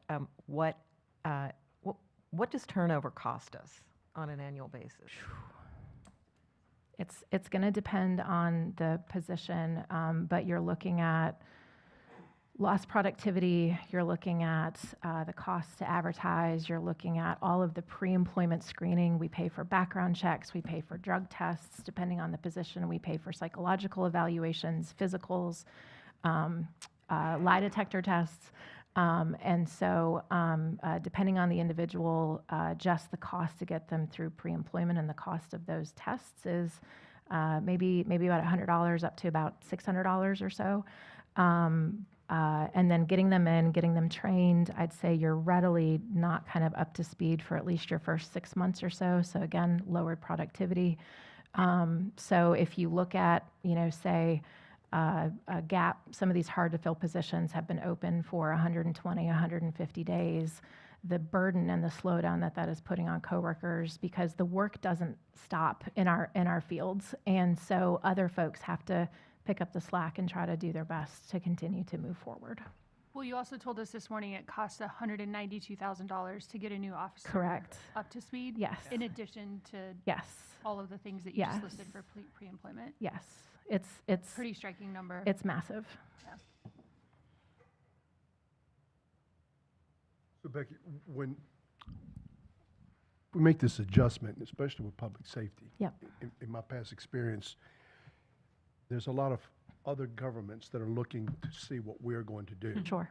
And as soon as we make an adjustment, they have to make an adjustment, or They they do. go to their respective bodies, whether it be the county commissioners, city council in Leland, wherever, to make their adjustments. So they say, well, Wilmington has gone up to here, we need to also match that. How, with this, because I know this kind of helps solve a lot of the compression issues that we've been dealing with for many years, kicking the can down the road, how does it help? I mean, moving forward. I mean, Sure. is this going to be a one-year thing, or are you going to come into me next year and say, oh, by the way, so-and-so raised theirs, so-and-so raised no. theirs, so-and-so raised theirs. Now we have to make an adjustment No. to keep up with them. No, what we're trying to do is to create a philosophy that that stands on its own, but also remains naturally competitive. And so the figures that we see out of this, we believe are aggressive enough for those hard to fill positions that it will be attractive, because there are people who want to be in law enforcement, they want to be in the fire service, they want to be a mechanic, they want to be an equipment operator, but they can't afford to do that based on what we are paying now. And so what we're trying to do is lift these levels up to both a competitive wage, so we're at least in the conversation near the top, but also numbers that they can afford to live on. So if Leland goes up, if New Hanover County Sheriff's goes up, those are very different agencies, and we know that we're offering something different in the city of Wilmington, and quite frankly, they wouldn't get to work for Chief Zudema if they go anywhere else, and he's great.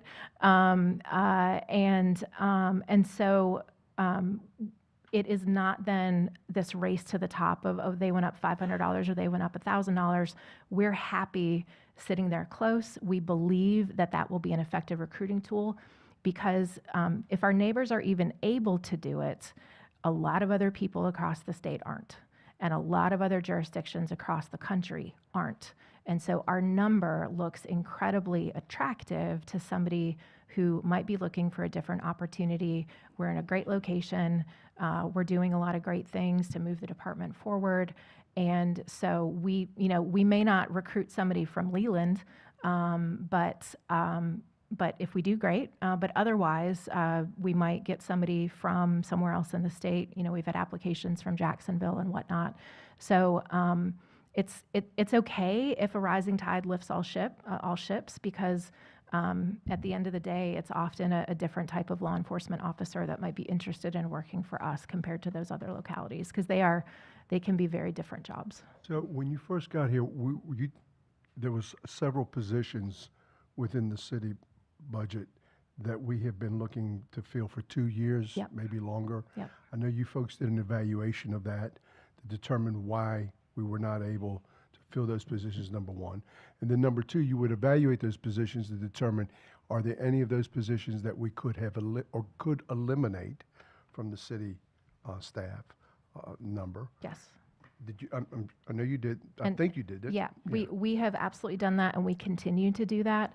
So every position that is vacant has to go through a process of justifying that it needs to continue to exist and be filled, or it needs to be tweaked. The job description needs to change, or in some cases, we have rejected them and said, based on the workload or the operations of the department, we don't think this is necessary at this time, and those positions are on hold, or in some cases, with the reorg, they were completely eliminated. And so as new vacancies come up, that requirement is not going away. We are going to continue to do that.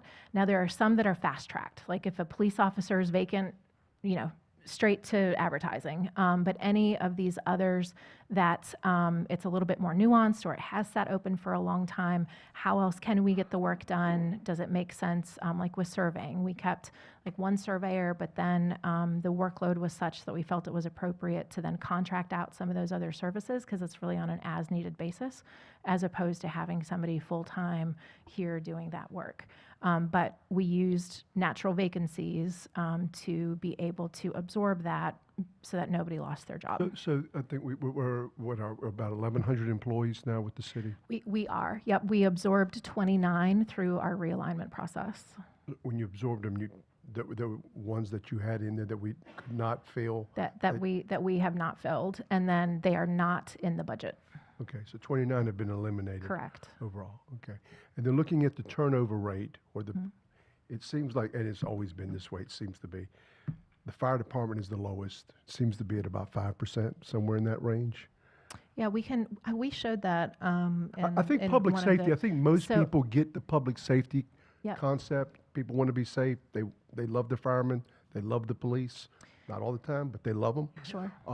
But they keep us safe. And I think talking to a lot of people out in the community, it seems that they are very supportive of the public safety component of adjusting those salaries to make certain that those folks are getting paid properly. I think what we're missing in some of this discussion with the citizens is there's 1,100 employees. Correct. in this city government that do a lot of other things: accounting, tree arborists, maintaining your parks, picking up the trash, cleaning the ditches. A lot of things that a lot of people don't see every single day, but they play a very important role. and how this city works and operates. In those particular in those particular job descriptions, I would imagine that trash, refuge is probably up there, because I know that we've always had an issue in retaining a lot of those folks in that department. It is. Stormwater's another one that, It is. those are hard jobs, getting in those ditches, cleaning them out, taking care of them with all kinds of critters in those ditches at times. Yes. So, I think showing that to the community, that this is not just about public safety, but this is the overall management of the city in all departments, I think is critically important. And, people hear living wage, and that's a liberal thing, or whatever they want to call it. I want to make certain that we're paying people properly to do all of these jobs, because they all play an important role at some point, whether it be zoning, whether it be the code enforcement folks that have to go out there when they get calls all the time from citizens. They all play an important role. I just want to make certain that I think is being missed in some of this discussion, is that all Yeah. these other roles also play a very important part of running the city. Absolutely. Dylan, can you scroll down to question 4? We went over this earlier, but to just... And then the other thing is, I know that I think Kevin asked this question. What's the percentage of the employment base for the city that lives in the city? I think it came out to about 28%. I also want to allude to the fact that the cost of living, although I think in the city of Wilmington, the average price home now is $460-some thousand, but those numbers that are in Pender and in Brunswick, unless you go further and further out, are very comparable in regards to what those costs are.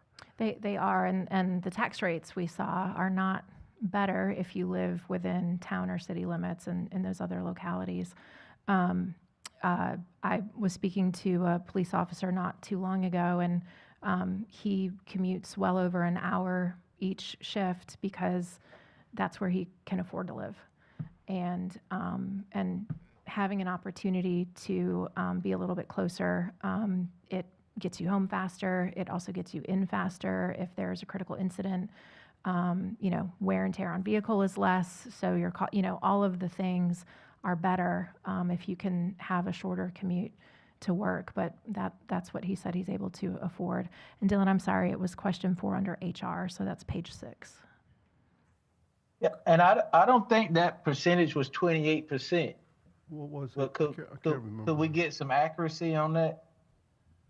Was it less than that, Kevin? I thought it was The 20, but I percentage might of be wrong. employees who live in the city? Yeah, Kevin asked Yeah. the question at the I think last budget meeting. I think it's 28 is what we were told. I think for officers, it's much lower, though, is my understanding. Officers was lower. But was We'll pull it back up. the overall employment base of the city of 1,100, or just the police and fire? I think we No, pulled. it was the we pulled- entire entire organization. I don't think it was 28. I think it was 38 people, not 38%, not 28%.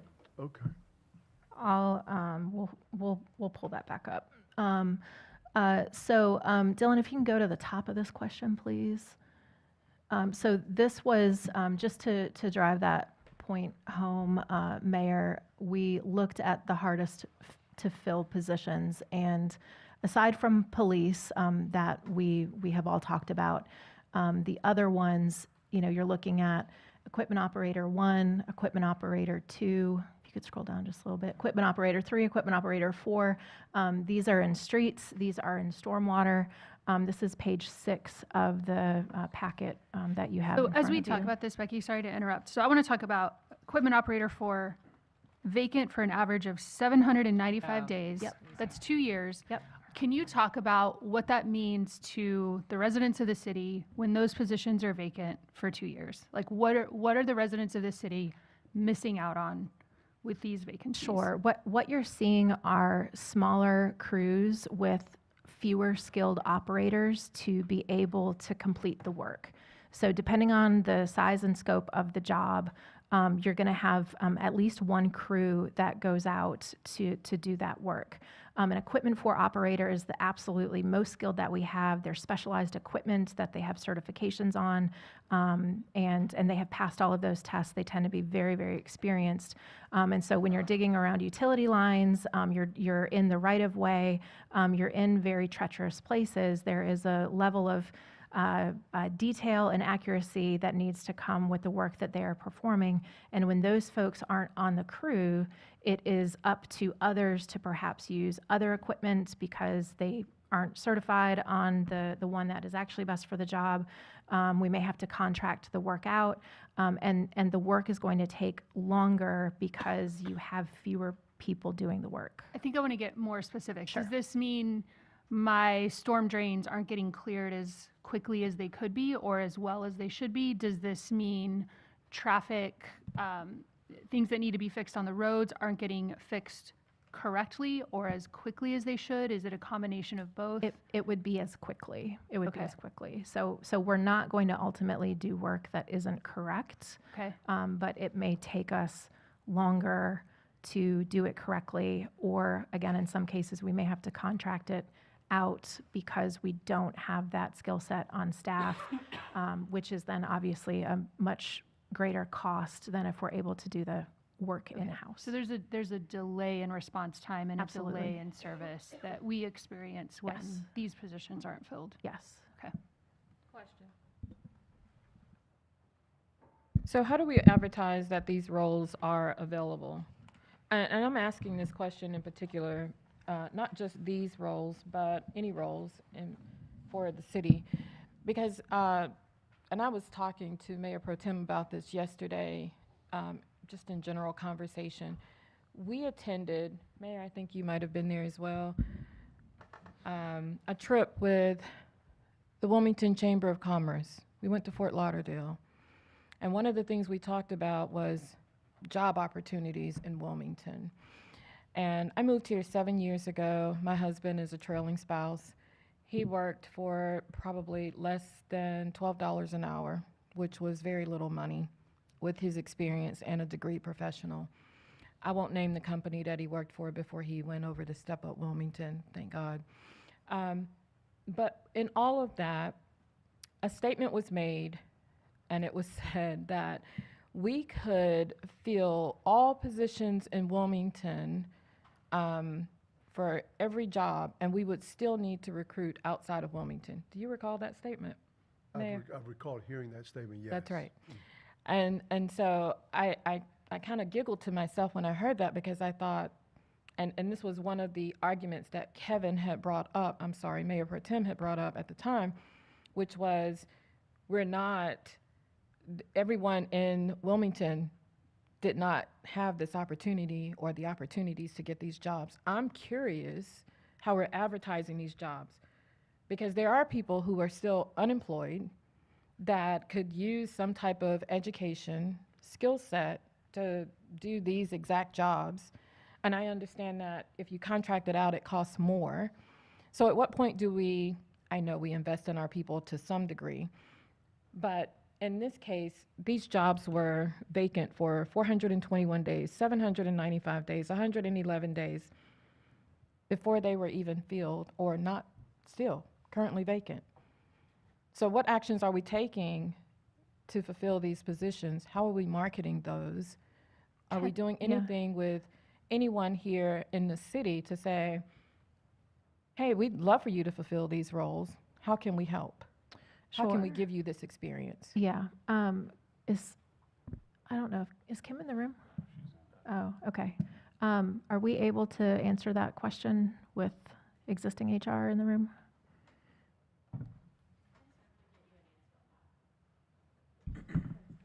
Okay. And while you're looking for that answer, could I just throw in the whole background criminal history piece to that, because I think it matters.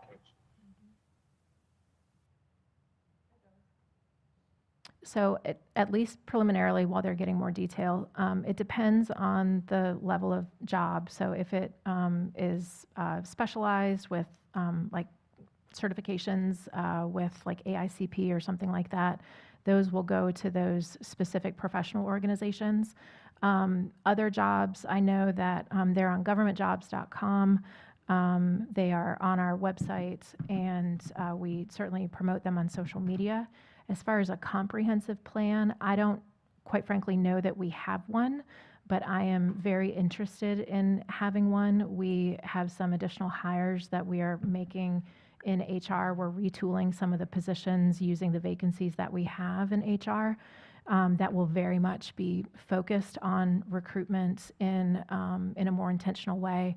I agree that there are community outreach that should happen, posting at the community college, going to local organizations, and just getting that word out. It's boots on the ground, and it takes time, but that is work that I have seen work in other places, and I don't see why it wouldn't be different here, but to date, I don't know that that has happened to that degree. I'm not trying to beat a dead horse. I'm simply trying to revive it at this point because I understand where you're coming from, and I'm saying the same thing, and that's what I'm getting at, right? We talk about one city. We talk about how much we love our constituents and the people of Wilmington. I fell in love with Wilmington when I moved here 7 years ago. I will be the first person to tell you I'm not born and raised here in Wilmington, but daggone it. I have talked to more of our community members. I don't care what color they are, whether they're black, green, yellow, purple, or whatever. They are people that want these jobs. And I feel like it is our responsibility to find our citizens jobs. If we want to see our citizens progress, we have to give them a livable wage. We have to help them get education so they can work these jobs in order to buy a home or even rent some of these apartments, not just in the other parts of town that someone doesn't want to live in or want to live in, but also to be able to survive. And this is where I'm getting at, and to Kevin's point, let's rope back in the backgrounds of, hey, people have been punished for 7 years for a crime or more. They came out, and we're still looking at them with a side eye of, you did a little something wrong. I don't want you to be an employee here at the City of Wilmington. I just need us to really think about and dig a little deeper and open our eyes to find people to work these positions. I mean, I get it. Yeah, and have heard that loud and clear, and so I think when we can, I don't want to take us down a rabbit hole, but just understanding that we are, with the new economic development position and the realignment of that, that's a lot of what that work is. We have already done realignment within HR, so we've created business partners, and so that people are now working with the department from start to finish, rather than just having sort of a recruiting function so that they can be under the hood and know what the needs of each department are, and then help to be able to guide department heads to the right places. We are providing certifications and trainings for certain things like CDLs. So part of this is figuring out what else we need to do. We're going to be rolling out an Aspiring Leaders program to get people ready to take on management roles who are already within the city. So there are a lot of things that are in process that we think will start to help to address those sorts of things, because if we do have an operator 3, we want to make sure they're prepared if they want to become an operator 4, and that we're help facilitating that, because obviously growing our own workforce is preferred. Candidly, we're our own best or worst enemy, right? So you are working in this field, you probably know somebody else in this field.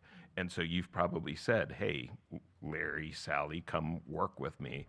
And Larry or Sally candidly looks at our pay in some of these positions and says, I can't. I would love to, but I can't because of the specialty that I have and what I can earn somewhere else, whether that be in the private sector or another locality. We're not competitive. And so that's part of the underlying theme here. And I think to your point, what you're referencing on a living wage, our folks have friends who want to come work here and know about these opportunities, and they're talking to their friends and telling them come. But if they can't be compensated fairly for that level of work, we're not going to have that opportunity. Thank you, Dennis. As long as we're looking around our city and surrounding areas, I'm grateful for that. I look forward to the data next year. I was going to ask, on the the Bureau of Labor Statistics, North Carolina or? It's North Carolina specific. Okay, Yeah. North Carolina specific. I just want to make certain. Okay, very good. And to go back to the previous question, 28% of our total workforce lives within city limits. 16.7% of our police department lives within city limits, and 33% of our fire department employees live within city limits. Thank you to staff for locating that. And how, the positions that, all these positions that have been identified on page 6 and 7, are these positions that are currently vacant that you're looking at? So the ones that are listed are currently vacant.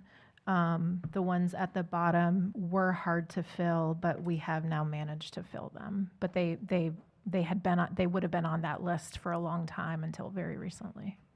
Okay.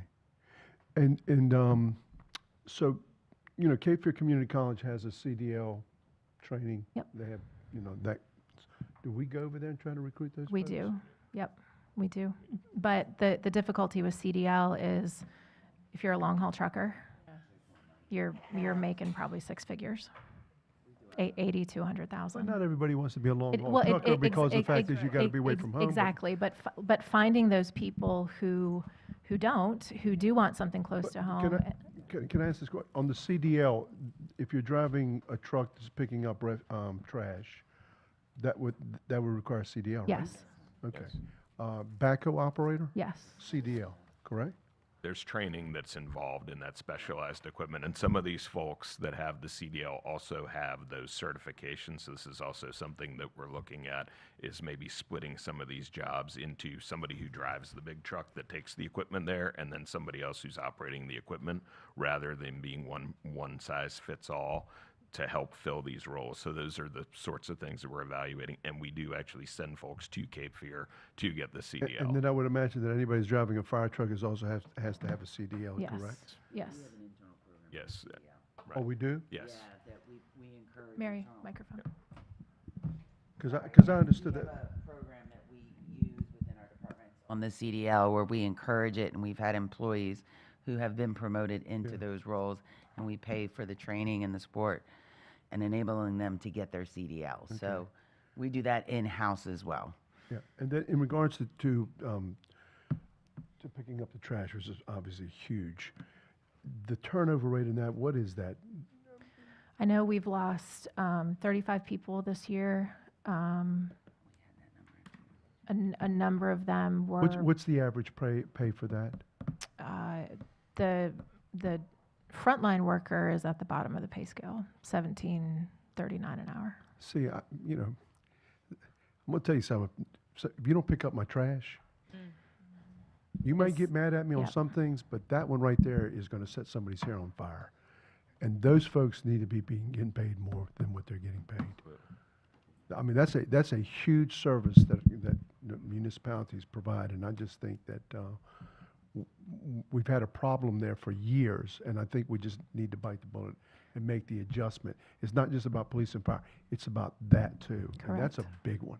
Correct, and it's some of the hardest labor. It has Well, some it of is some of the hardest labor, but it's also some of the it's dirty labor, but also it's a labor that if you can get in, there's a career path there. There is a career and I think ladder. from my absolutely. perspective, that we need to really look at that because that should be adjusted. Yes. I remember one time, during the hurricane season when we didn't pick up people's trash, and I'm glad there was not a noose out front. It is very much a vital service. Yeah. We just need to make that adjustment. And I'd like to know what the adjustment would be though, Becky, too. I mean, 17, I know that's entry, but at $17 an hour, you can hardly live on 17. So that 17 is equivalent to the current, the 37,000 and change. This would bump them up to 45,000. When, my understanding of the solid waste and stormwater. Yes. Those salaries are covered by the fees. They is that are. right? So that doesn't even impact our That's property correct. tax rate? Yep, making those changes are fully covered by the fees that folks pay, so that does not impact the general fund. So we're making the adjustment to that fee schedule this year? So no, there's no change to the solid waste fee schedule at all, but the revenue pays for 100% of. Understand. So if we want to adjust that, we have to increase. No, we can fit it within existing revenues. Can. We can. Same thing with stormwater. So there's a very small increase in the stormwater fee, but that is just because we increase it a few pennies every year. But we are able to also absorb the increases to stormwater employee salaries within the stormwater fund. Do enterprise funds, do they just absorb salaries or does that include benefits? So it's salaries, benefits, operating costs, capital Everything. projects. All in? It's everything. And Becky, there's no, I know, I remember Chief Williams telling me this too. When we're training a police officer and we're going, I mean, it's a pretty significant amount of investment that we're making into that individual. Is there, if that individual gets their certificate, they can go to any agency they want to. Absolutely. There is no clawback provision that if we've made the investment in that individual for 6 months or whatever it takes to get them that certificate. You are not able to do that in North Carolina. We are prohibited. So I can get trained under the city of Wilmington. Yep. And at the end of the training, I can go to any department, federal, state. And it happens with regularity. And what was that happens total with investment fire that as we're well. making in that? So to upfit a police officer, including their vehicle, is $192,000. So you're better off trying to recruit somebody from another agency. Who's already certified. And it also gets them to work faster because if you're already certified in North Carolina, we would do a little bit of field training just to get you acclimated with the area, but then you're off on your own. If you are transferring from another state, it's a limited amount of coursework, so we can get you on the street faster.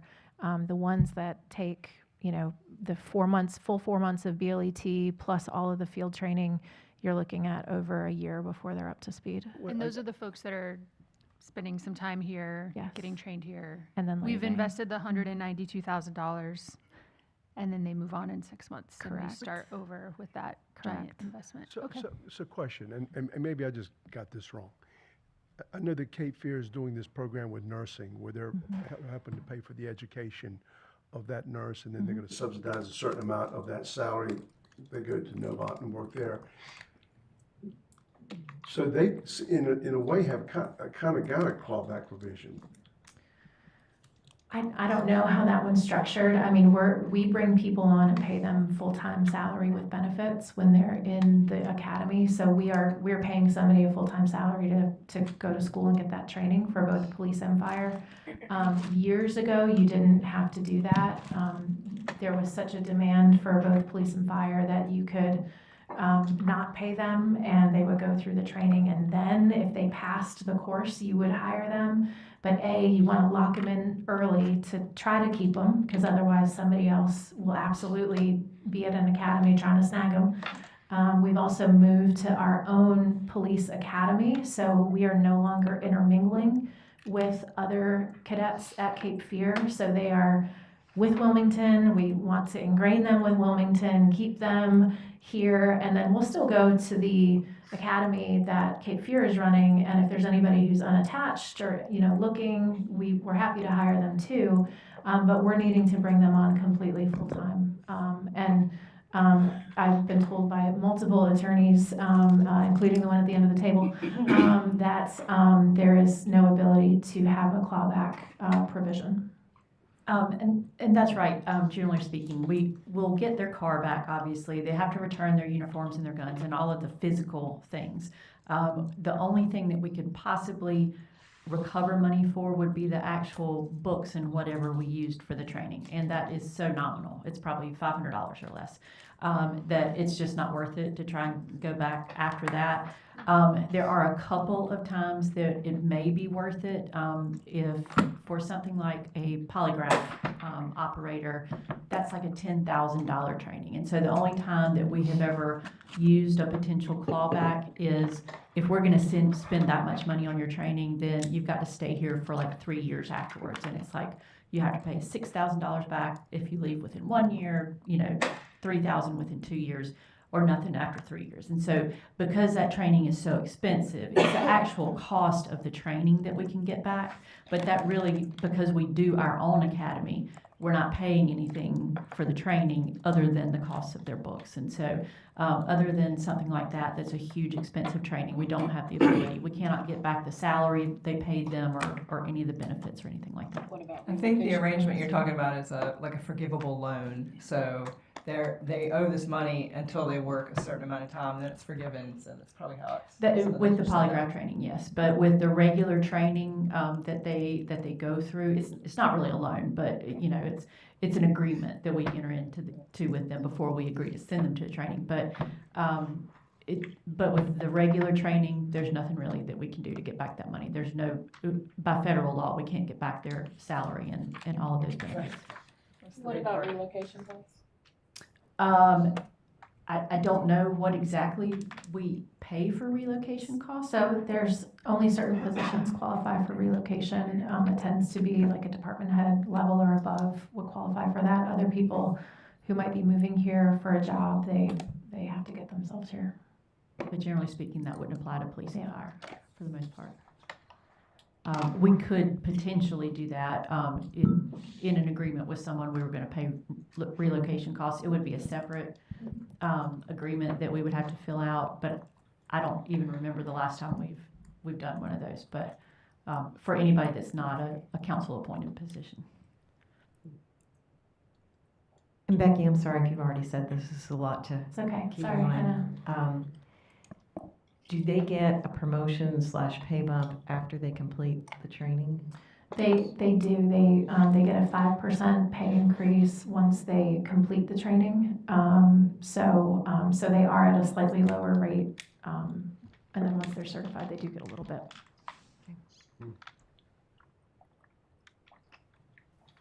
I want to go back to something that the mayor said earlier, because I think it's important to expound on this, that $17 is not a lot of money, or certain people couldn't live on $17. I think I said this previous times, numerous times. The fact that there's a portion of this population, Wilmington, no matter what county, but I know what we're tasked with managing. But there's a huge part of this population who have never even made $17. And I'm not saying that our frontline workers don't deserve it. I'm just saying that there's some people within this community that would jump at the opportunity to make $17 an hour. There are some people who are, they don't even make close to that. They've never even made $30,000 a year. And I think we're overlooking that. Again, even let the cat out the bag. Yeah, we were talking yesterday, and we were having a real candid conversation. And I remember it was just for me, professionally, 10 years ago was, the first time I started making $13 an hour. And at that time, it was significant.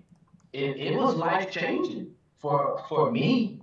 So I think we have to look at that too. And I'm not saying that to say that people don't deserve it, don't deserve more money, but I'm saying that to say that there are some things that have impacted how people live their lives in Wilmington. And, from a room full of professionals who are making, I can't speak for everybody, so I cannot say that have the potential to make more, to earn a good living. There's a portion in this population who have not, and they can't figure out how to get to it. And then they're tasked with seeing other people come to this community and live better than them. And that's why we have to, I always say Wilmington has the potential to be a great place, but it is not great for everybody. But other people who like, I mean, I think, and I'm not being facetious when I say this, Becky, but you said it a few moments ago when you were saying we're advertising and people come on down. I saw an advertisement the other day for a tech company in this area, and they're saying, hey, if you're on the West Coast, hey, if you're in New York or New Jersey, come on down. The more people that come on down at New York salaries, New Jersey salaries, California salaries, or whatever, you know, the greater the opportunity to displace people who have grown in this community, who want to remain in this community, but they are being displaced from this community, and we're telling them, oh, hey, this you can't live on this amount of money, and they've never even gotten to that amount of money. And so they're not speaking up about it. True that. And I think that's important. And Yeah. and it's definitely not negating what we're trying to do. And I'm not trying to minimize what we're trying to do as far as a livable wage. But my concern is what we do to ourselves as a community, and I mean the entire community, and what we do to ourselves as an organization. I agree with what you're saying, Mayor Pro Tem, and for myself, I'm really looking forward to seeing where our economic development strategy goes, because I do think we have a wealth of potentially untapped talent in the city that I think we need to focus on, because I think as we create opportunities in the city, they need to include everybody that's already here. So I absolutely think we need to do that. I think part of the conversation that we've been having in these workshops since November, I think one of the facts that I continue to come back to is that we are having a very hard time filling a lot of very critical positions. It seems like at every level of a pay scale. And the feedback that we get is it's the salary that is the showstopper for excellent candidates, regardless of where they are. So I would like us to address that, which is why I'm supportive of the living wage philosophy. I think we need to address that so that we can continue to run the city. I mean, this is the economic reality of running a city. That's how I would say this. And we need to make sure that as we make those moves and we address these issues, that we are looking inward for how we can help our community see these opportunities. So I think we need to do both. And I'm really looking forward to how we look at our local workforce to help us fill these hard to fill positions, and making sure that we've got the right salary attached to them. And going back to that point, just so we can go back to what we're talking about here. If we make this adjustment, these positions that you've identified that are harder and we've been trying to get filled, you feel pretty confident we'll have them filled? Absolutely. I do. Because we are getting people to apply, and then they are pulling out at the end saying, I just can't make the money work. Okay. Yeah. All right. So wait, one question, Becky. So is the salary range for these positions not advertised with the position? No, it is.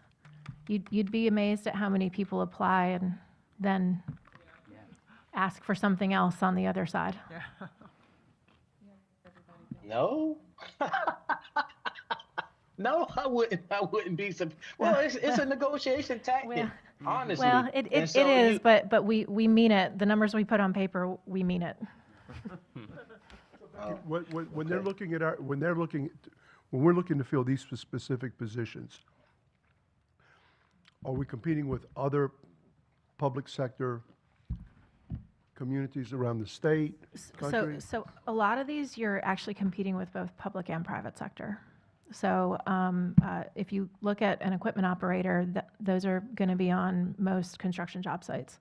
And so you're looking to either convince somebody to leave the private sector, or you're looking at somebody who is willing to come over from another locality. these types of positions, you're typically not going to get somebody unless they were naturally relocating to this area, maybe because a spouse is coming here or something like that. Typically, this is going to be more local talent that you're going to see in those application Okay. pools. So, and I would imagine that y'all have evaluated how much you can do in-house. Is it better to go outside of the house, to go into the private sector, talk to them, contract out with them on a particular job, whether it be an engineering firm or whether Correct. it be a construction firm? Correct. And you have evaluated that? Yeah, we try to do as much as we can with the existing staff that we have. But then when there are specialized projects and we don't have that expertise, or there's a volume issue and we have to get things done on a certain schedule, that's then typically when we're looking to go outside.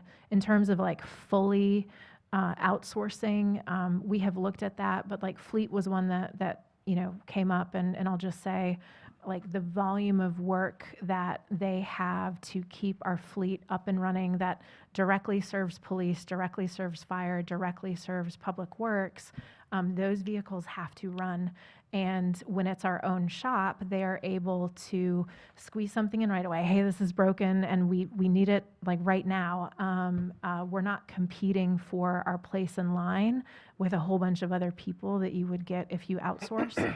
And the volume that they're able to go through in getting our things out and back on the road is faster than you would find in the private sector. So when you're looking at the city of Wilmington, and I knew this day was coming, when your growth rate is less than 1% now. Yep.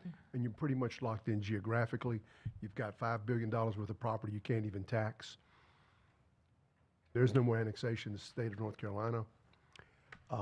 You've got a lot of people using the city every single day. Yep. Or going through the city, using city services, especially our streets. From an employment perspective, 1,100 employees. Is it something that is going to grow?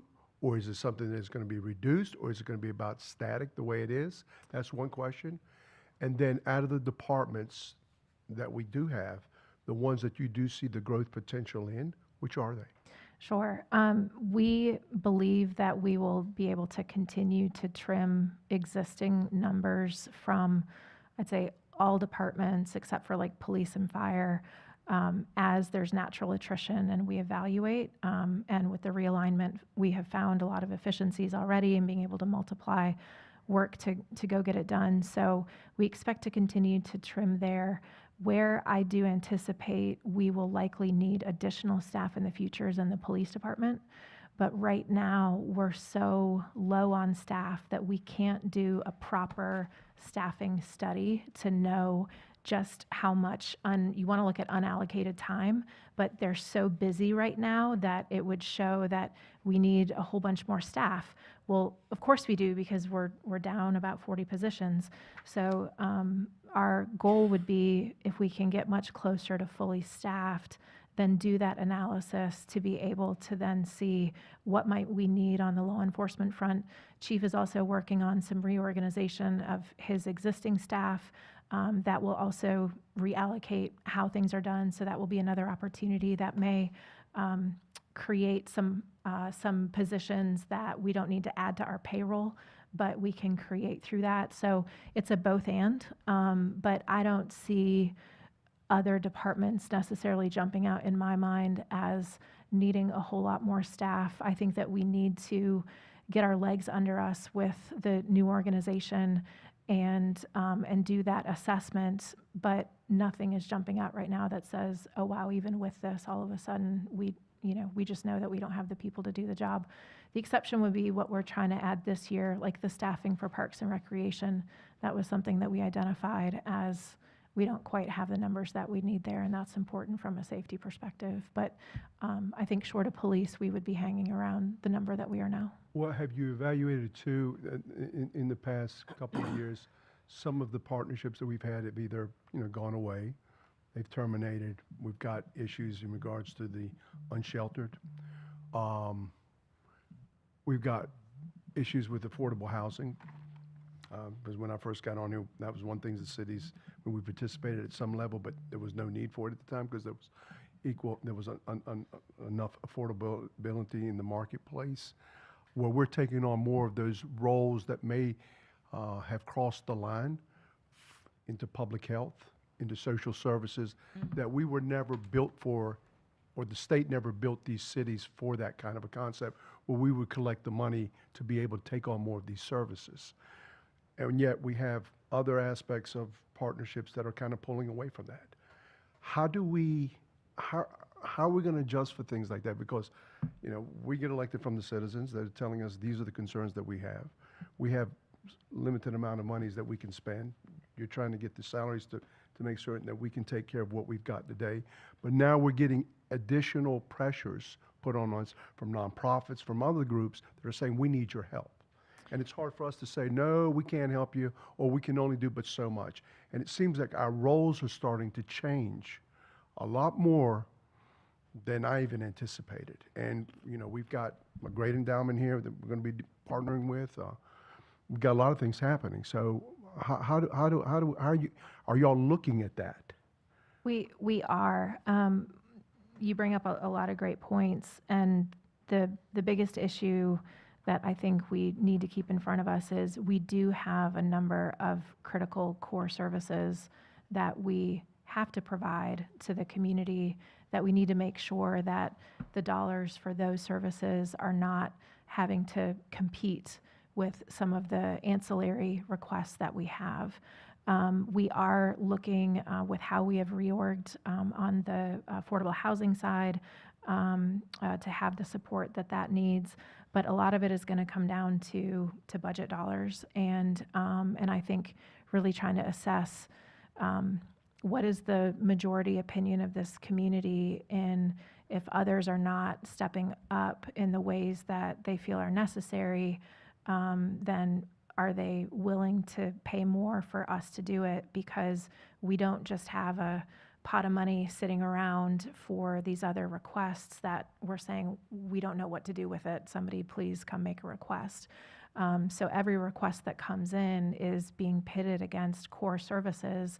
And that's ultimately a value proposition that council will have to decide. I wouldn't begin to tell you where to stand on that, but our ask would be, we absolutely agree that those are critically important things that this community needs, but we are unlikely to be able to be all things to all people unless our tax rate is very, very different than what it is right now.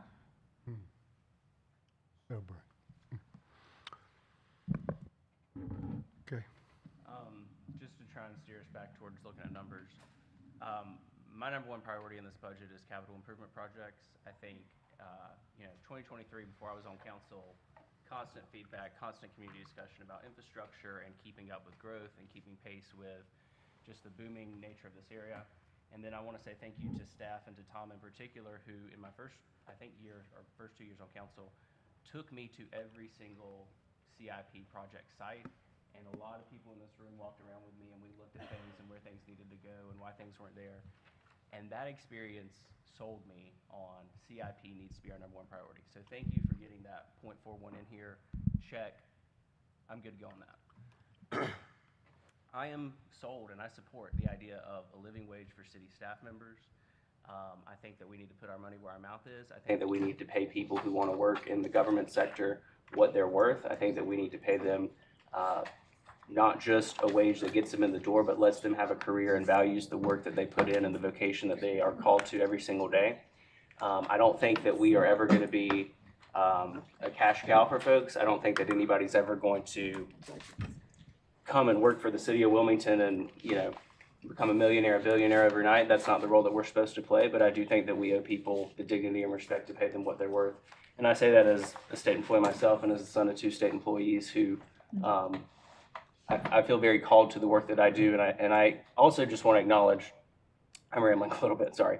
I also just want to acknowledge the job security that comes with this and the benefits that come with this. And those are 2 important things that we can offer that others can't, but I still think that we need to come up to the living wage model. What I'm not comfortable with is 5.75. And so I'm ready to talk about numbers. We vote in 4 days and 7 hours, and we have not really talked about numbers. So I'm a yes at 4.9. So I would say, let's put ourselves in that alternative 2 and let's figure out where we shave off the rest. And I'm ready to talk about the technology fund if folks are ready to go down this conversation space with me. I know that I'm sort of trying to drive us very quickly in one direction, but that's where I'm at, and that's where I'd like this conversation to go.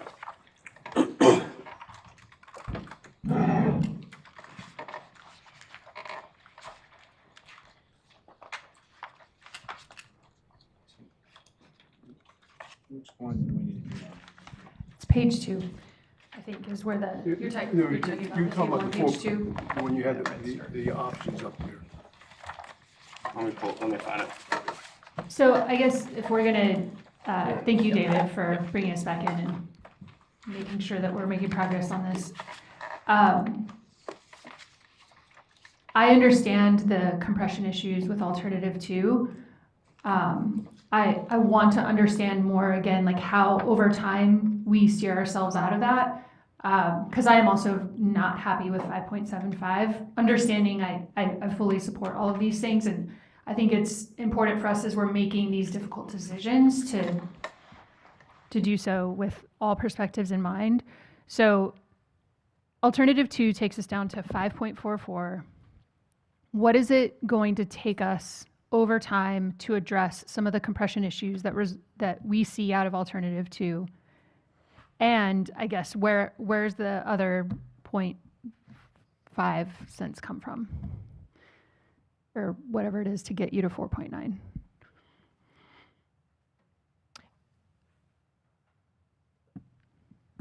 And Becky, I think the first question is probably for you. And I think Sure. the second question is for the rest of council.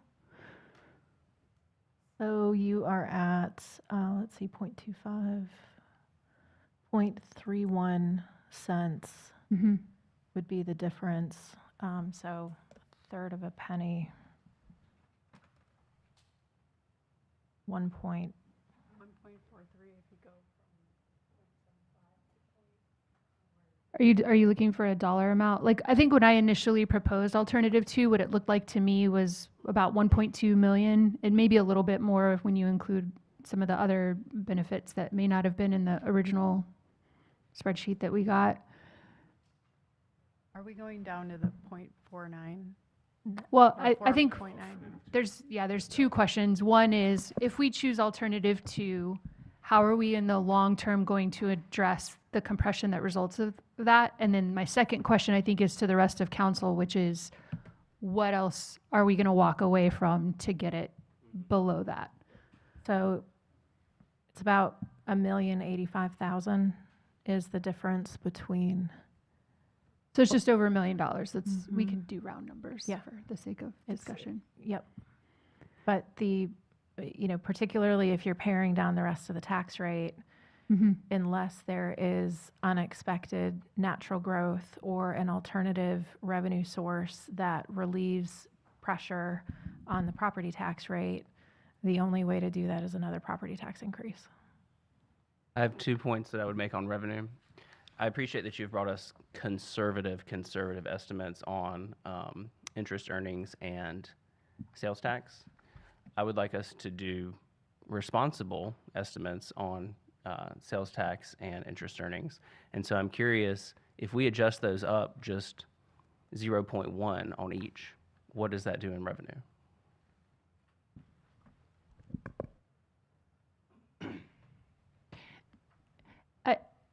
And while we're looking at that, I think my first question on how do we, in the long term, address compression, I understand that is going to cost money. I think what I'm looking for is, what is the strategy? Is that something that we address as pay scales that are compressed as we see folks moving into, like, making movement in there? Do we address the compression there? What I'm looking for is not so much a dollar amount as much as I am a strategy. Because what I get from this is that it's gonna hurt, but what I want to understand is, how do we address it in the long term if we can't address it right now? I mean, the only way to do that would be to have the funds to move those pay scales that had been compressed, the additional $3,000, Mm-hmm. and then having the revenue to move the people with it.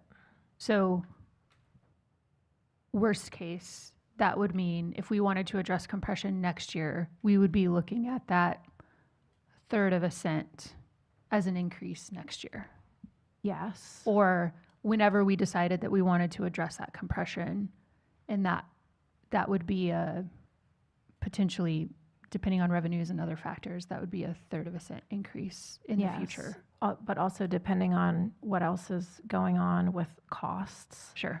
And then is the state going to allow us with the ballot measure that we're expecting to be put forward in November? Yeah. What I will remind council of is 1 penny of this increase is health insurance. And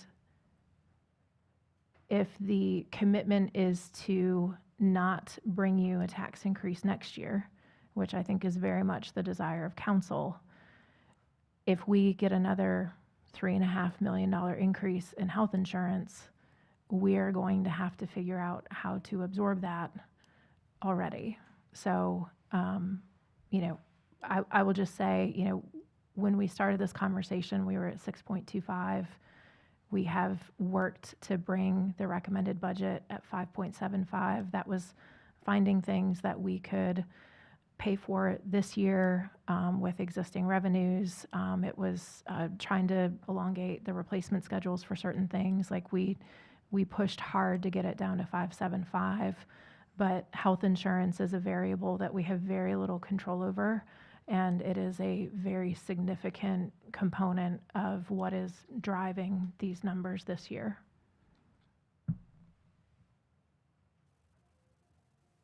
Can I throw this out there? It may sound dumb, but I'm okay with that. When we were talking about Skyline, right, and we talked about being 5 years ahead of schedule,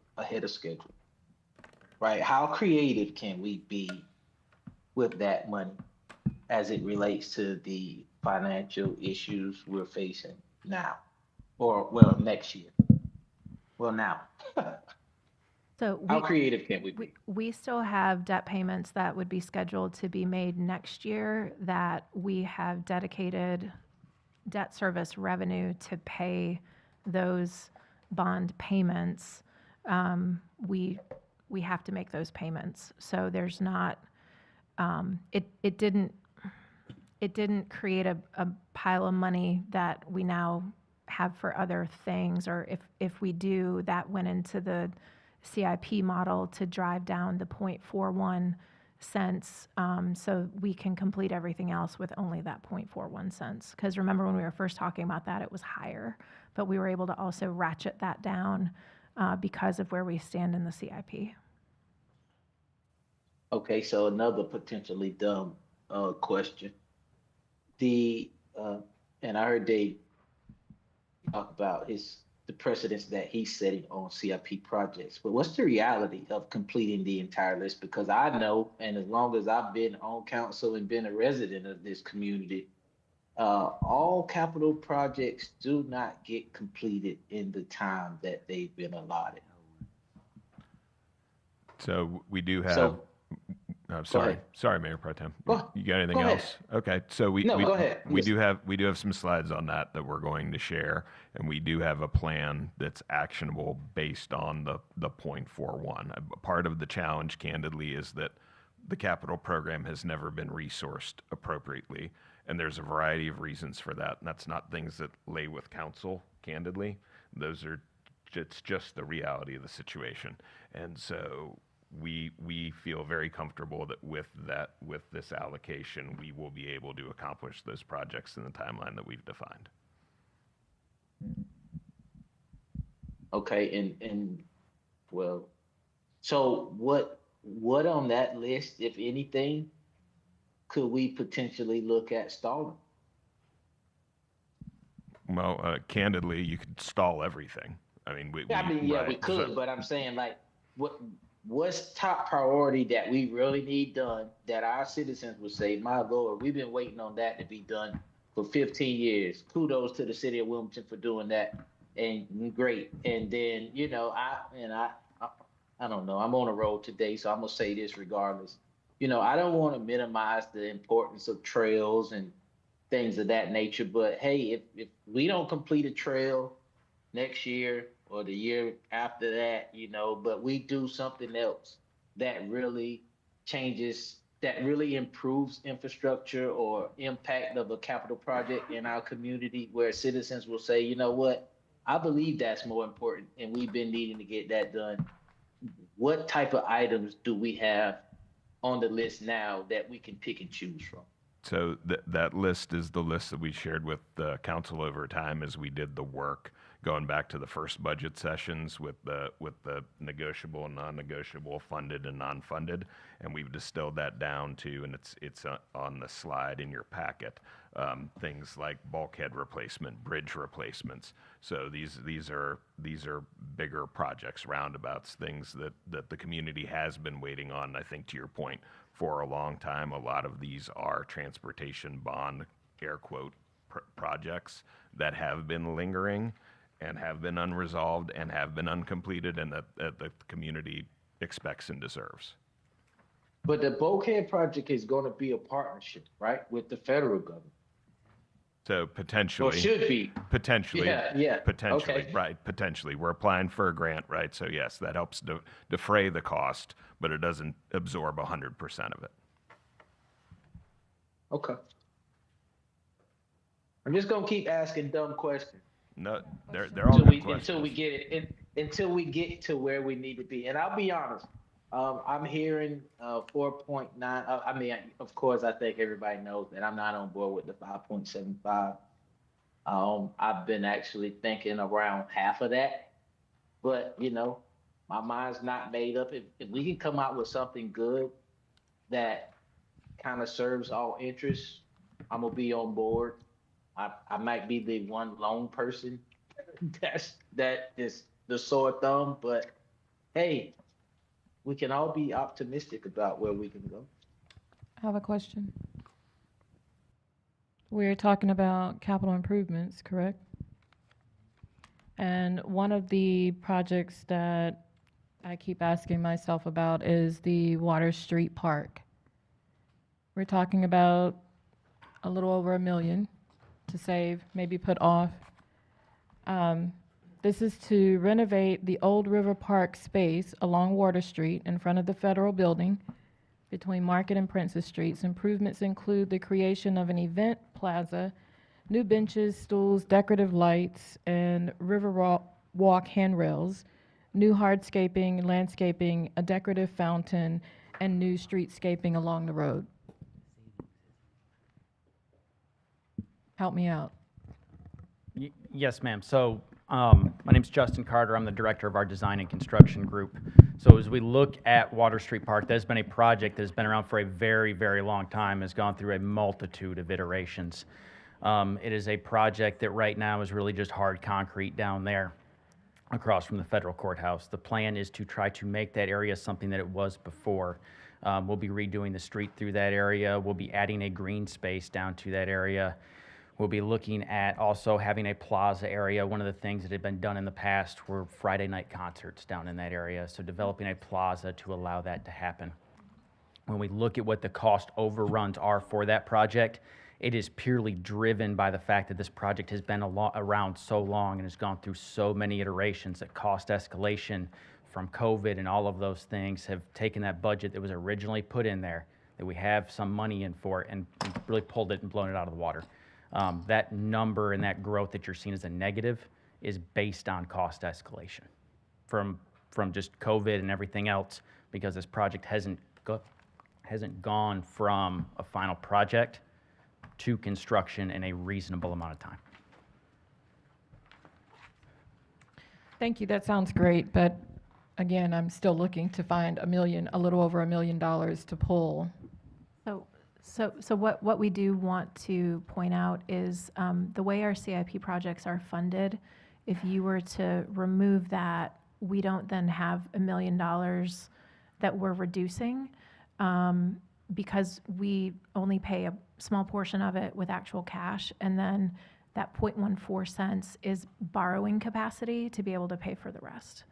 And so, so you would only be saving actually a very small amount of cash if you were to try to remove that to reduce the tax rate. So it's not, CIP needs to be looked at a little bit differently than the rest of the operating budget. So I'm glad that we're going to sort of be discussing this and getting our hands dirty on this. I don't want to touch CIP at all. But I'm happy to have any conversation. I'm happy to negotiate on anything, but I don't want to touch CIP at all. Number one, for the debt capacity and the debt analysis that we've just discussed. But also, again, that's my number one priority. And some of these are very high profile projects that not only is it a negative when our community constantly sees them unfinished, but it would be a huge positive to see them finished. So I'm happy to talk about any of the CIP, but I think that that is not what we should touch.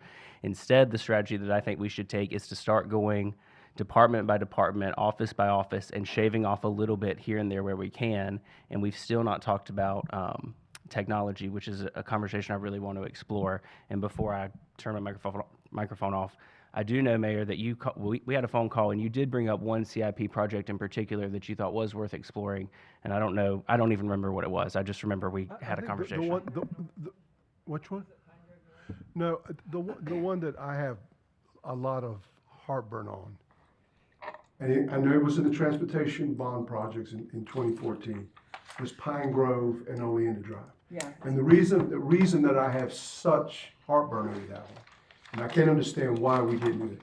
Oleander Drive, like Market Street and College Road and all the major roadways, are a state-maintained road.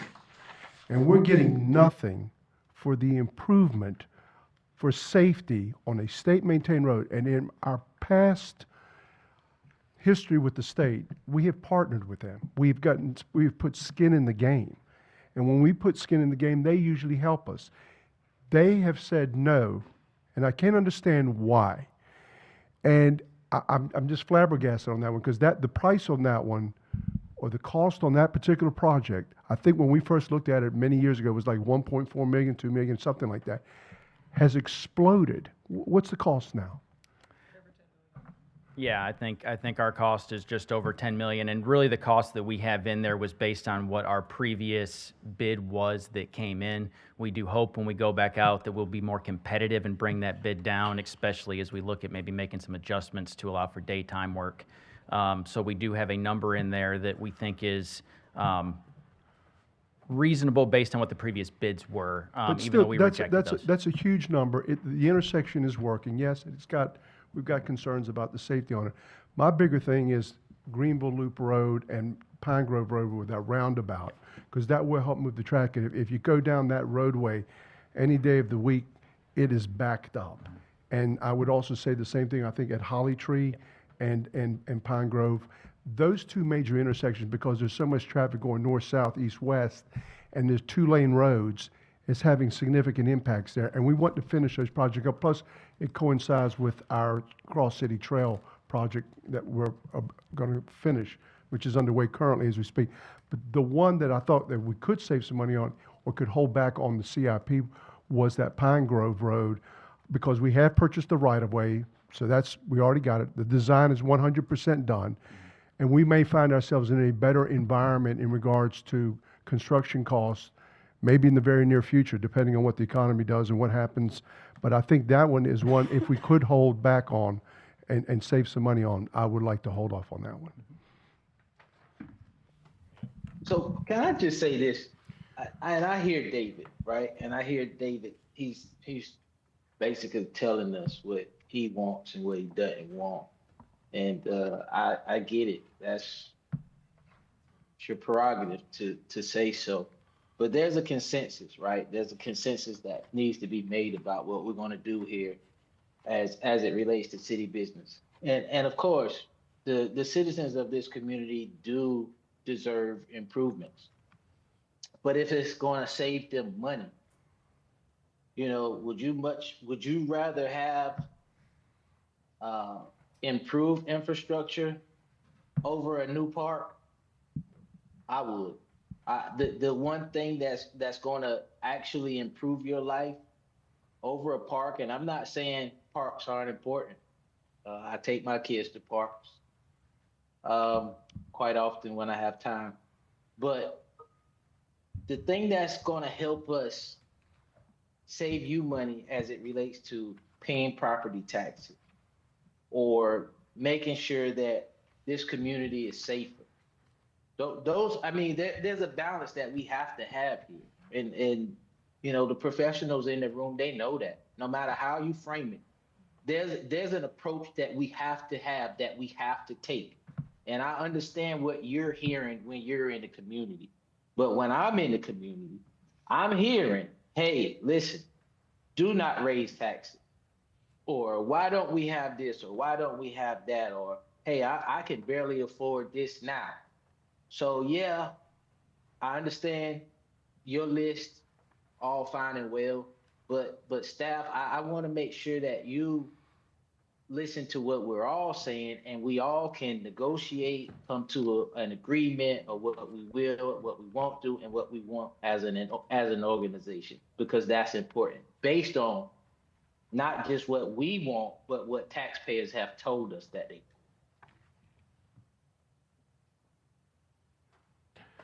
Yeah, and that's totally valid. I think the things to bear in mind is it's never going to get cheaper to do the work, right? So the longer we delay, if the intent is to accomplish the work at all, it's never going to get cheaper. So is there some variation in the market and some periodic fluctuation that we can take advantage of, and we can evaluate the phasing and those sorts of things?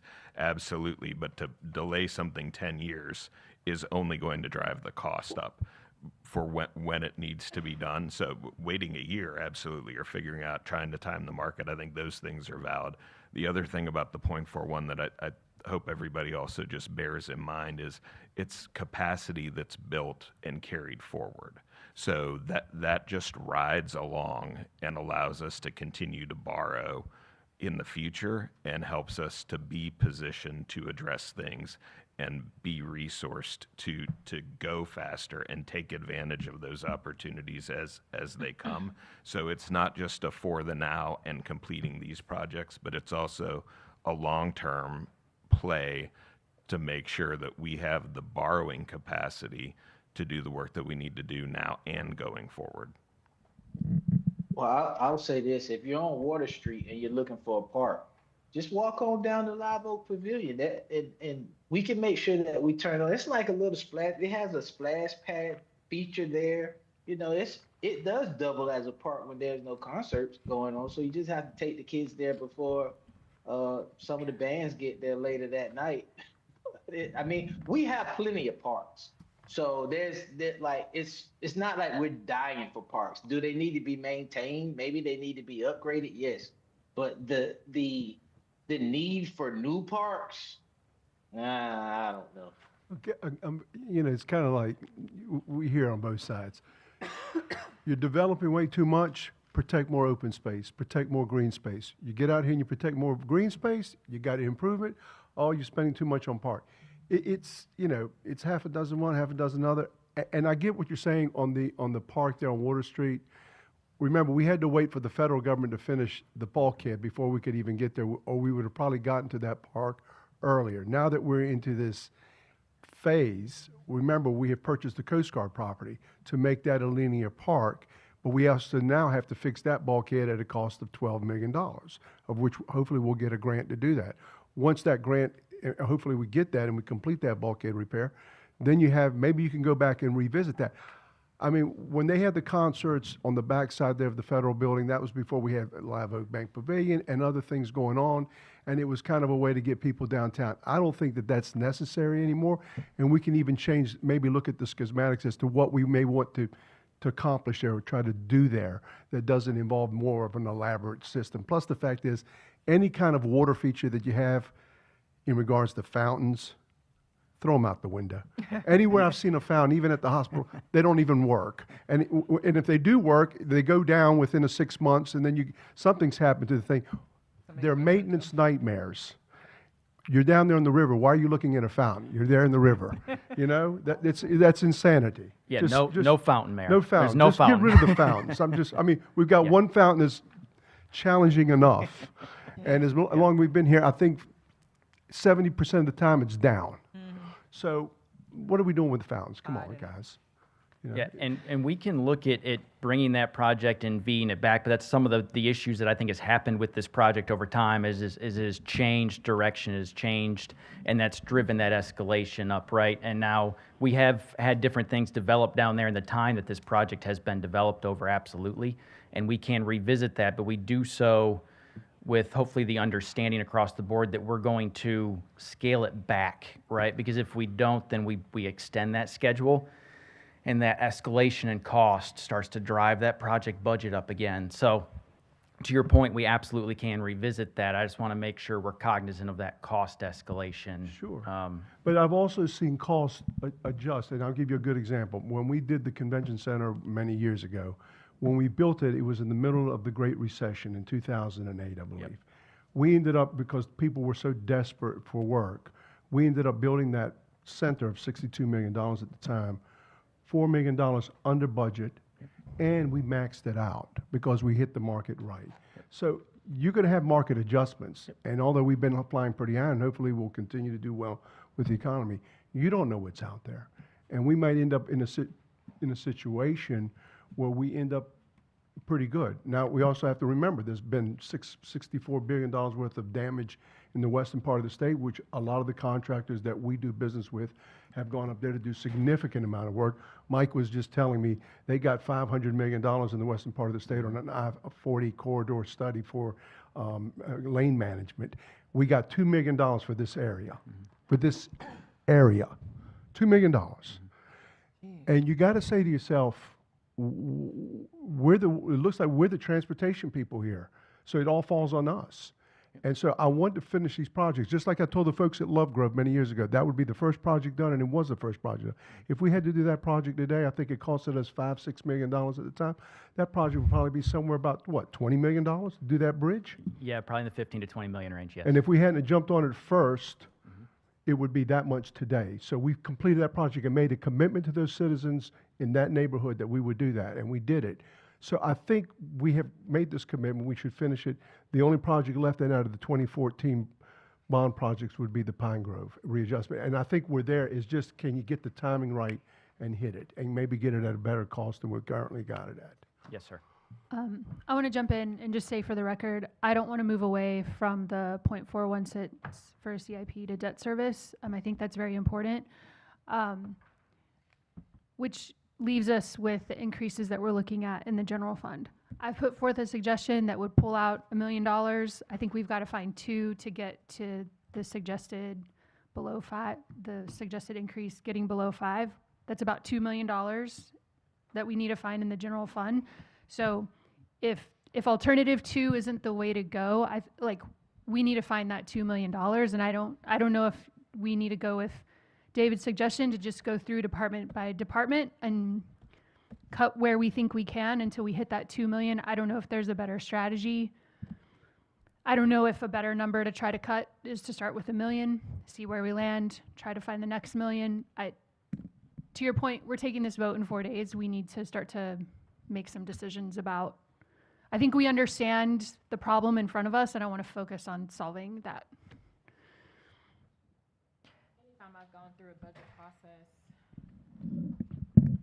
Anytime that I've gone through a budget process, I've always gone back from the beginning to the end. So through every department, I think that's a great idea, and not just necessarily focusing on one area.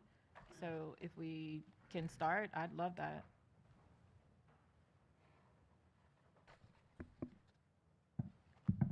I agree not to touch the CIP money, and I think it's going to come out when we find the things to cut. It'll be like smaller potatoes that add up to a larger potato. So going through some of the smaller items. I agree, and I think that we need to start having those conversations around what's coming out. And I know that staff has put a lot into this. I know that you've already found a ½ cent from your initial suggestion. So I do want to have that conversation together so that we understand if we cut this, what are the consequences of that. But if we don't have the votes as a council for 5.75, we need to find a place where we do have the votes. And I think we need to do that. Becky, is there anything out of the fund, for one-time expenses from the fund balance that we can use? Or have we depleted that? You can. The issue, though, is then you don't then have those dollars for new one-time expenses the following year. So it again, you compound. You're then limiting yourself in future years. I know that the counties, I think their budget was about $27 million in the red, and they've balanced it going through fund balance. I think, so I'm going to ask this question. I have to ask this question. I saw that they were, I think, borrowed a certain amount of money to, I guess, offset some of those costs. How did they do that? I guess I want to see if we can use their magic in some respect, and I want to be fair, and I just want to know. I want to be very delicate in how I answer this, so I would prefer not to talk about anybody else's budget and talk about fiscal policy and management. Or can we borrow the money to do a certain amount of these things? That's what I'm asking. So the short answer is yes, you can borrow money for a tangible whatever that you are buying, but from a fiscal responsibility and best financial practices standpoint, that is terrible. You are then paying more because you have interest payments. You then the next year have to make annual payments on that, plus pay for whatever new things you need. And so it is considered an absolute desperate, or it should only be considered as a last-ditch desperate act when there is just nothing else that you can do. Often for, say, a very unexpected large expense in the middle of a fiscal year that you weren't counting on and you don't want to deplete your fund balance. But even then, it is just not recommended because of the compounding issue that you have, because all of the things that you're buying that are a one-time expense, they have a shelf life. So they start depleting, and often to get that annual payment down to something that doesn't completely kill your budget next year, you're having to stretch out payments for, in some cases, longer than you own the equipment. And then you're still paying for it. When you need new equipment, you're still paying on the old equipment. It's like getting upside down on a car loan. What I'm hearing you describe is like in a personal budget, like living on credit cards. Correct, correct. We very much advise against living on credit cards. Understood. I'm not in favor of pursuing that option. I'll just put that out there. And Becky, I haven't said this in a while, but I agree with you on that. Thank you, Mayor Pro Tem. I'll take it. Okay. I'll just say that I agree with that too, and I don't agree. I agree with keeping the capital budget where it is, and with not borrowing money for ongoing general fund expenses. This is ultimately council's budget, and we are certainly happy to go line by line. We're happy to stay here as long as we need to. Again, it's up to y'all. David, did you want to go into that budget item in regards to IT, or you already done that? We've not done that yet today. I mean, the mayor's question was, do we want to transition and talk about the technology budget line item? I would like to discuss that. May I just propose, it's 11:50 now. Why don't we have that conversation, take our lunch break, and we can ask staff to bring us, or at least give us an estimate on what it would take time-wise to bring us a more detailed line item budget for us to start going department by department. So let me ask this question. When we're talking about cuts, right? Department by department. What are we cutting? Let's be specific. That's what we have to decide. Yeah, but that, I mean, you're generalizing it. Are we looking at cutting personnel? Are we looking at cutting, what are we anticipating cutting? I think that we have to get into the weeds and dig through it and figure that out. I mean, we could, and I am not 100% sure that we want to go down this road, but we could call up each department head one by one and give them a number and have them tell us where to find it. I don't think that's the best use of our time, but I anticipate that if we got into the weeds on going item by item, these are tangible things, and I hate to call them toys, but specific items that we could forego purchasing. Oh, well, that's the question that I'm asking. Are we talking about cutting purchases, or are we talking about cutting people? Because I don't know what I'm opposed to cutting people, most definitely. Same. So Yeah, I agree.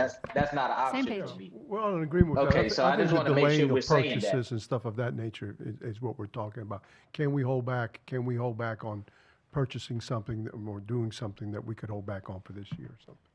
And I agree with that. I just think that I don't know if we can get there from here as far as, finding enough savings to really affect the tax rate. I mean, I'm already looking at,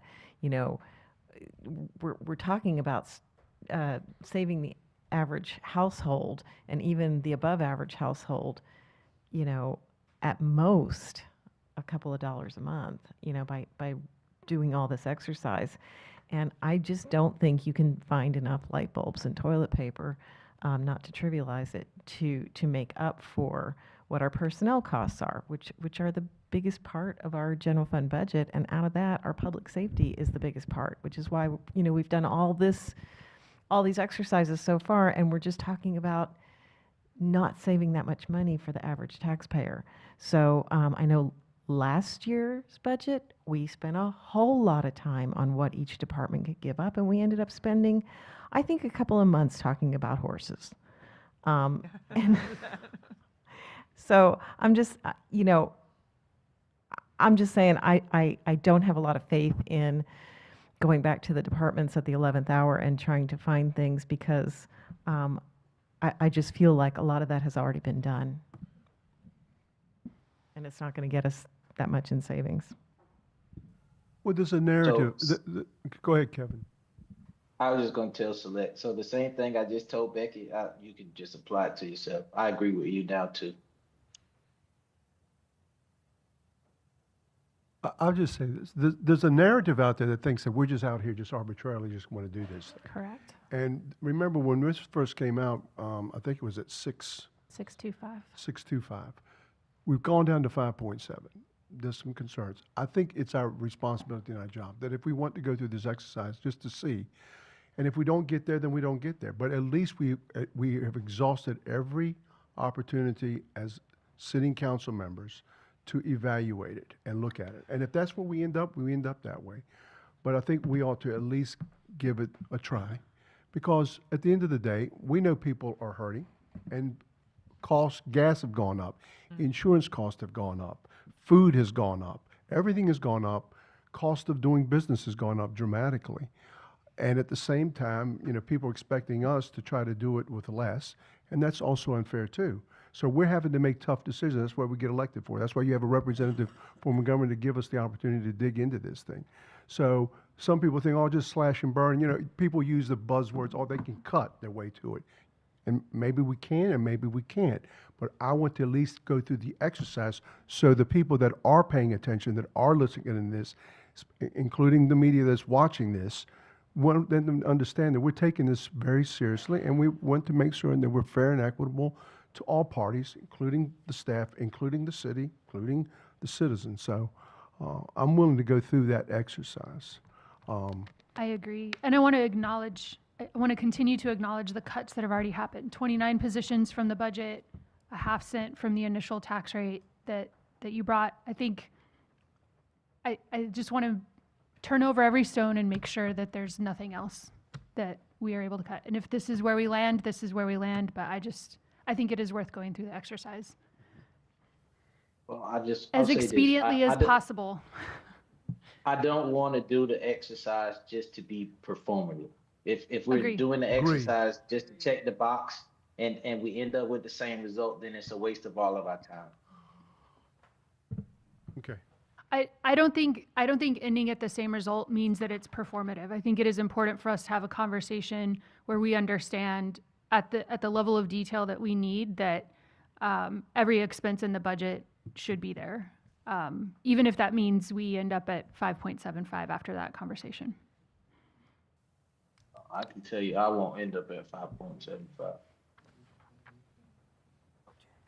Is lunch here? Can we take a break before Yeah, we get into that? lunch is here, so we can take a lunch break. I don't know how to formally Yeah, request yeah, that. Okay. yeah. We're going to take a, if lunch is here, we'll go ahead and take lunch and come back and. Yeah. What, Tom, it's here? It's 12:57, 11:57, or 58. What time do you want to come back? 15, 20 minutes? Sure, 20 Okay. minutes? Yeah, 20 minutes. Okay, we'll take a 20-minute recess.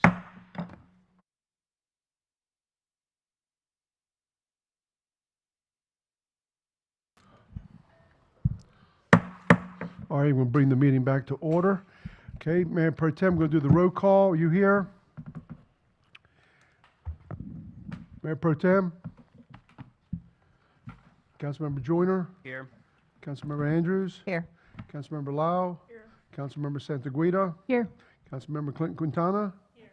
Chair's here. Everybody's here and accounted for. Turn it back. Yeah, over. I'm here, sorry. I got you here. Okay. Okay, thank you. We are going to pivot just a little bit, talk about the unsheltered populations update because that may drive some of the other budget conversations. So I will turn it over to Rachel Schuler. Good afternoon, thank you. So just to get started, we've talked a little bit about homelessness, exiting homelessness. I think it's always important for us to talk about the ways that you literally exit homelessness as part of this context. And so there are generally three ways. One is self-resolved rapid exit. That's for the folks who may just need to get back in touch with family. It may be someone who just needs to have a month of their mortgage paid, whatever it may be, their rent, whatever it may be, that's small interventions. A little bit next step is that rapid rehousing. That's usually up to about 3 months of rental assistance, down payment assistance, things like that, deposits, just to get someone situated, and then they're pretty self-sufficient moving on. And when I say self-sufficient, that may include on vouchers, housing choice vouchers, or other things like that. And then permanent supportive housing is the most comprehensive, where you're talking about the actual units and the rental assistance and that, as well as the wraparound services due to the chronic mental and physical disabilities that are associated with the folks who are in that population. So back in September of 2024, Council and the Board of Commissioners were presented the shelter strategy. We call it the strategy to address unsheltered homelessness. This strategy was put together with a number of our partner agencies as well as New Hanover County over the course of several months from March to September, where we did a lot of deep diving into the problem, hearing from those with lived experiences, looking at paths forwards, and defining what success would look like. This plan was a collaborative effort through those partner agencies and the county, with all of the different players having a different role in this strategy and the outcomes. So just a brief refresh on what that looked like. We had the low barrier options. Shown here are the outcomes, objectives, and progress measures. As you can see, some of these progress measures and even outcomes, some are not necessarily something that you can just put funding behind, but rather systematic and process changes that go along with that. When we talk about empowerment courts, I know Councilmember Joyner could speak a little bit more than I could on what that looks like, but when you're speaking about the folks who are in that situation due to homelessness, there are not typically lengthy sentences like there may be for drugs or some other different situations that those empowerment courts have helped to be successful. And so while there are some communities that have what they call homeless court, a lot of what that looks at is connecting people to services at those places. And so while there obviously are financial implications of some of those relationships, a lot of that is just that, the partnerships, relationships, being at court, being able to make those referrals to get to those folks' house. And again, there's not necessarily a dollar amount you can associate with that, but just rather that larger systematic change.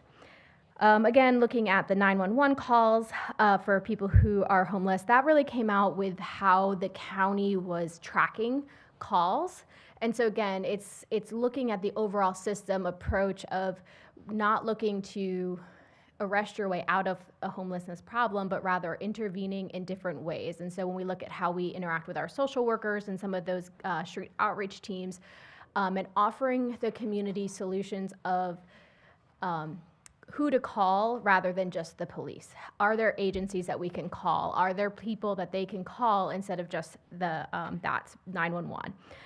When we look at the caseload capacity, a big piece of that is how we move people through the system. And when I say system, I mean the homeless services system. So when folks are in, say, a Good Shepherd, and if you have a case manager who has a case of 75, it's going to be very difficult to pour in and assist those 75 individuals. When we are able to get people out of shelters and into permanent housing, that's going to reduce what their caseload is. And so again, the solution is not necessarily always just additional case managers, but it's sometimes funding programs like rapid rehousing or housing units to get folks into that, so that way that they can have the ongoing case management when they're not worrying about the day-to-day needs as well. And so moving on to some of the comprehensive day services and overnight shelter capacity. We'll get into that in a little bit, but again, that is, we can have more beds available if we can get people into housing. And so we'll talk a little bit about that. As far as case management through coordinated entry, a lot of that is through a system that a lot of other communities have used. I'm not sure if you've heard of it before, but it's case counseling.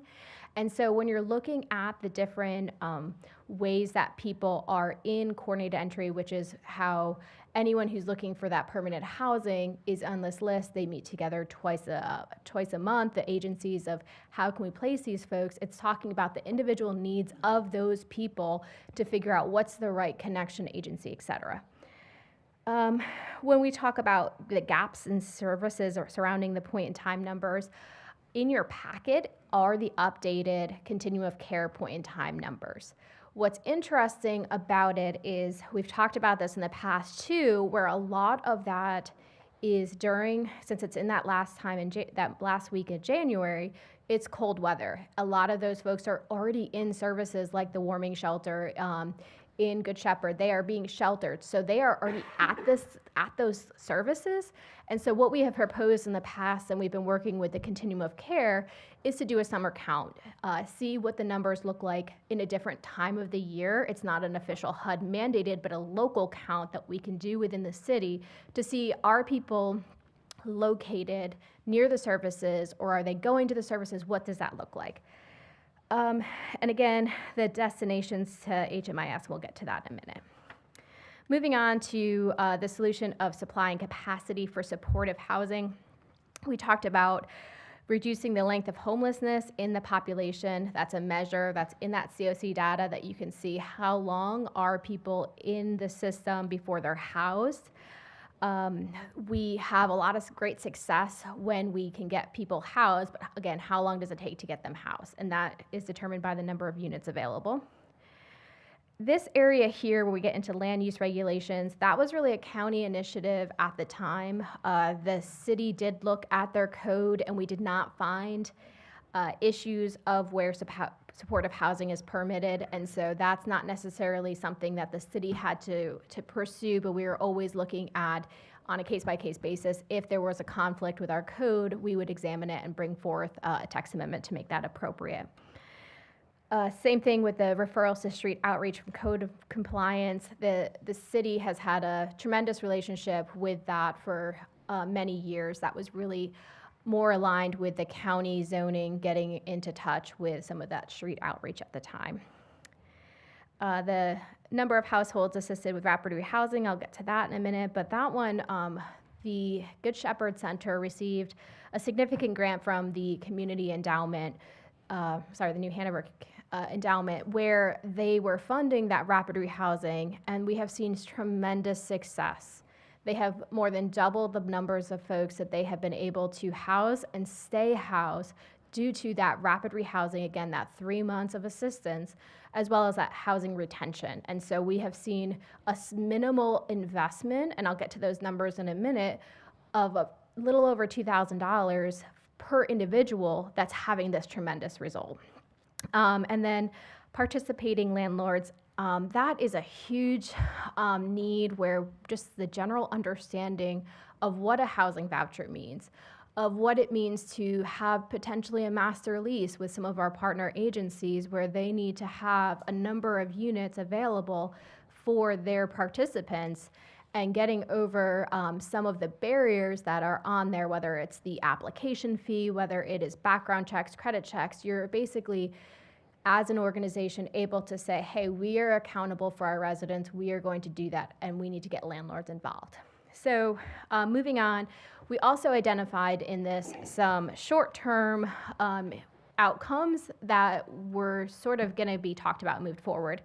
I'm going to start with the growing the capacity of the continuum of care. We have had some really great movement and success there. The endowment also granted the continuum of care a grant to help build their capacity. We've had some TA assistance, some technical assistance from HUD that have been able to help take a look at the system performance. Our system performance, out of a score of about 200, 2 years ago, we were at 90. We have almost doubled the score, and that's the basis of how we get funding here locally due to that system performance. And so some of it is data cleanup, some of it's telling our story better, some of it is just getting partners on board to tell their stories as well. And then again, the capacity for existing service providers. We talk about HMIS, which is basically the software of how we track folks in the system. There are a number of providers that just don't understand the importance of it. They don't have the ability to do the work. And so training them, having them understand this is the outcome if you do this, that's been another part of that grant as well, to be able to improve that. Looking at the capacities of facilities, I will highlight this second one here, that mental health focused treatment. That really was a county initiative, and they are the folks who do these mental health. They're the partners with Trillium, and so that really was their initiative. But as we look at the partners to increase day shelter and spaces, that has been a number of our conversations, and I'll get to that in a later slide as well. And then finally, again, the regulations, incentives, looking at that, as we talked about, that landlord engagement and housing assistance programs and how we can increase access. So very briefly, I apologize if I talk in alphabet soup, but when we talk about the continuum of care, so there are a number of continuum of care organizations throughout the state. As you can see in this map, we are what is called the Wilmington, Brunswick County, New Hanover County, and Pender County Continuum of Care. That is housed at the Cape Fear Council of Governments. They are the lead agency. Shown here is the administrative support that all of the different jurisdictions have been participating from the administrative. As you can see, the city in fiscal year 26 was at 73,000. In the fiscal year 27 budget, that does increase to 76,000. How are these numbers determined? There's some big differences in this table, so I'm trying to understand how one government is paying 73,000 and one is paying 0. It is how much they would like to contribute. There's no obligation, there's no formula, it's just the desire of those boards. Thank you. Rachel, that's a good question to segue into, but isn't this mandated by HUD? So there are different models, and I know Dennis has had a lot of experience with this, so and Tom as well, so feel free to talk about this. But when you look at the different lead agencies, so it is mandated, but there are different ways you can do it. You can be in the balance of state, which again is that you can see there's a large portion of the state, especially with our more rural communities, where there's a lot of strength in being in the balance of state because of the tools and resources that are provided. So different jurisdictions have it set up differently. And so you can see I highlighted us in blue of where our lead agency is the Council of Governments. Other ones may have cities or counties be the lead agency, and that's where you're going to see the different levels of investment, financial investment, time investment, all of those things. And so while it is mandated, the participation and financial aspect is not necessarily mandated. Yeah, and I think that's the important thing to bear in mind there is the likeness of those communities that are generally covered. So if you look at the balance of the state, that is because it is predominantly rural. And so as the COCs evaluate which grants they're going to pursue, which NOFAs are going to be available. Obviously, if you're a rural-focused entity, you're going to be pursuing those sorts of things. Charlotte-Mecklenburg's a very different thing, right? There is no rural pursuit, so all of that is focusing on the urban dollars. We're in sort of this blended thing where Wilmington's really the most urbanized, and there's tension, I think, to a certain extent, just because of the fact that we've got more rural communities that are in our COC, so it makes us a little dichotomous. We don't need to go into this level of detail today, because I actually would like to follow up with you and get more detail, but I want to understand what mandated by HUD means in this context, and what that would mean for, if you're not in compliance, which agencies feel a pain point. So down the road, I'd like to talk about that. And I do want to add that a majority of the funding from the COC is for services and beds and units in the city of Wilmington. We have some success in Pender County with one of their domestic violence shelters because of some of the bonus points that they had. But a majority of the funding that's coming from those different sources are going there. What's really interesting, this is just a snapshot of it, but we can send out the link that our continuum of care has a dashboard that compares our performance tracking across the different state, national trends, so you can sort of see how we are performing and where. And so again, this is just a snapshot of what they are looking at.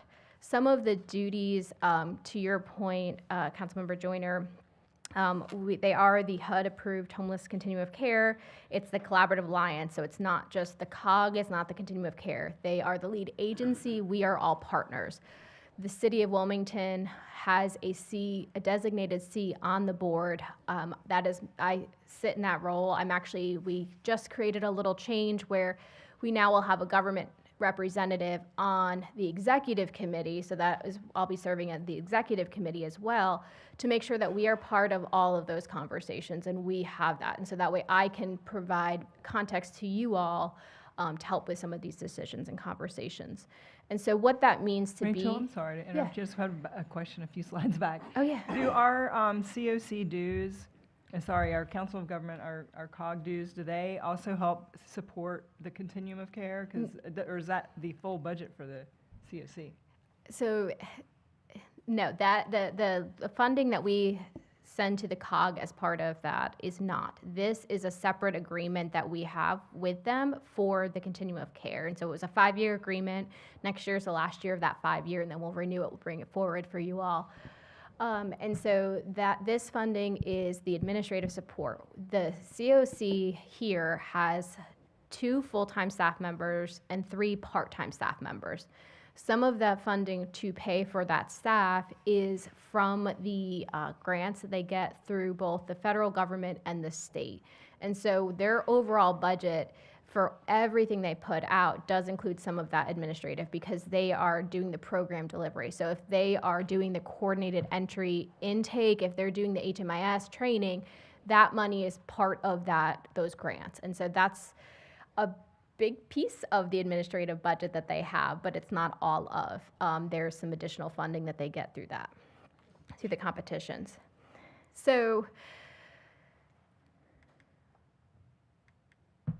again, being a lead agency here, there's a lot of different models that are across the state. There are some folks where the HMIS administration may be in one place of government and the actual collaborative applicant may be in another. Here at NC 506, they're doing all of this.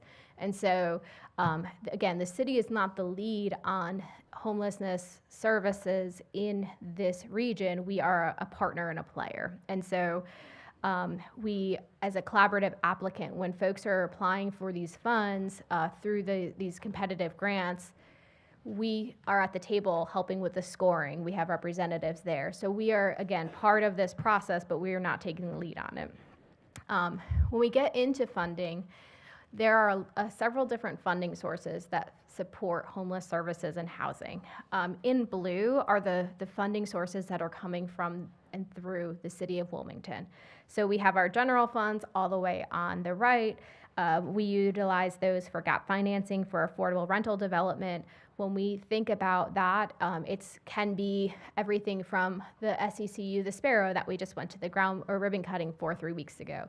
It may be Sarway, where they are doing, it's a low-income housing tax credit, but we have had partnerships between them, the Wilmington Housing Authority for project-based vouchers, Good Shepherd, and other partners where they are able to house people who may be in this spectrum. And so it's important to note that when we talk about some of these units, it's across the housing spectrum and not just focus on homeless services.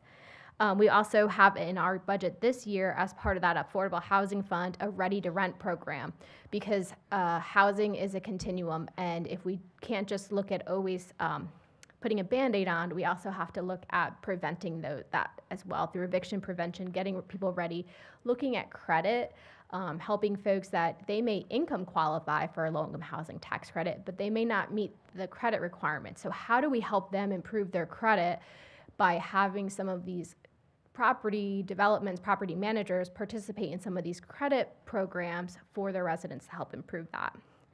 Additionally, we have federal funds that flow through the city as an entitlement community that include home, that we utilize again for gap financing and rehab programs, keeping people in their homes, because preservation is a big piece of this puzzle. As people get priced out, age out, things like that, this is what's keeping people in their homes at an affordable rate, especially if you have a homeowner who doesn't have a mortgage, but they need repairs and their house is no longer going to be habitable. It's important for us to intervene and not have them become homeless.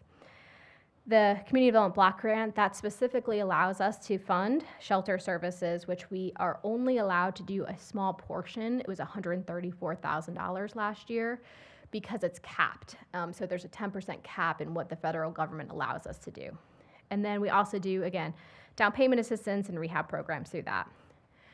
The funding that flows through the continuum of care is, again, that COC competition. That's where some of those administrative costs and those operations are coming from, that funding source, as well as how they fund currently permanent supportive housing and rapid rehousing, as well as the ESG, the Emergency Solutions Grant, which has the buckets shown there. But of course, this picture is not complete without the private and philanthropic funding as well. And so, Mayor, to your point earlier, as we look at the changes in funding streams and systems, that piece is going to become more and more important, and how we leverage some of that. In this region, we have not unlocked all of the potential for that bucket. There are communities that have much deeper pockets of Community Reinvestment Act, the CRA, through banks, housing trust funds that people are able to contribute to that can then be utilized for some of these programs. So as we look at changing trends, that's going to probably be a piece that we all have to look stronger at. And that's part of the conversation at the COC level of facilitating those discussions, understanding the needs. And what we're seeing over time is that these other federal ones are shifting. And so when we've had pauses where in the latest COC competition, it's going from their focus is permanent supportive housing, well, now it's shifting to more supportive services. So as a city or as a private funder, how do you adapt and be flexible to fill in those gaps, to maintain the services that have been happening, and then also try to expand? So over the past, year and a half since then, we've had some pretty good progress and success measures that we want to highlight. I apologize, it's a little small on your printout and screen, but as you can see, the presentation was presented in September of 2024. Since then, we have had a HUD technical assistance visit to talk about permanent supportive housing and capacity building. That happened, it was actually in February 2025, when it was right when there was like that federal freeze, but then it opened back up, so we were able to get the TAs in, and they provided a really great baseline. They actually, skipping ahead, they were just here 2 weeks ago to talk a little bit more about predictive analysis, that we're going to be able to share some of those numbers with you because of the work that has been done there. But in the meantime, we have been trying to update you on the progress through through a memo. We did some appropriation of some of that home ARPA money for the Sparrow. We celebrated a success with the Salvation Army grand opening up 75 beds and some community space. We've also had a work session last August where we got into some of the details, talked a lot about the COC data. That was the 2025 data. I put the 2026 in your packet so that you have that updated information. A lot of that was about centering around the conversation about the ordinance. And so at that time, council did request us to explore property conveyance for a shelter. We've provided some updates on that. We also approved the social worker co-responder model. We are happy to announce that we've had 2 folks start with us in the recent weeks, and they're getting acclimated and will be, again, a vital part of this continuum. We also put out our request for information for a low barrier shelter to explore what some of our current partners and potential future partners could do with some of the spaces that we may be able to provide, or are there other sites that we should be looking at, other models we should be looking at, and how we can continue to collaborate. And then finally, we did the housing ecosystem presentation at your planning conference in February, again, kind of updating you on the progress. But what we also want to show is what our investments are. And so when we look at our investments for this fiscal year, you can see that we have made quite significant strides. We have budgeted $500,000 for those social workers, as we mentioned. We had a fiscal year 25 reimbursement of just shy of $200,000 for the Getting Home Street program for our portion of that. We also contribute through the MSD $88,000 for our street outreach for Block by Block. Everyone knows about Jack Morris, who is a phenomenal asset in this community, and the work that he does. And so, again, just making sure that you all understand that that is due to the contributions of the city through the MSD. We also did our CDBG funding, as I mentioned, which was at $134,000, our contributions to the Continuum of Care at the Council of Governments. And through our human services nonprofit funding, we have funded some partners through that. So that's totaled a little over $1 million in this year of how we've contributed towards those programs. Obviously, that doesn't include the larger projects that we had already contributed to that are opening along the way. So in your packet are these slides, again, talking a little bit about what the design of that street outreach program was with New Hanover County, a little bit about the MSD, and these are slides that I think I showed you either in February or August or maybe both, so just as a refresher. Again, some of those bigger investments we've made, we talk all the time about how when we're funding these low-income housing, affordable housing projects, we're not just funding the folks who are working in the workforce. It may be the folks who are on these coordinated entry lists and who some of them are working. So it's a big mix. But just as progress, we have our low to no barrier progress. We just want to kind of update you on where we are with that. So we did issue that request for information in the end of January.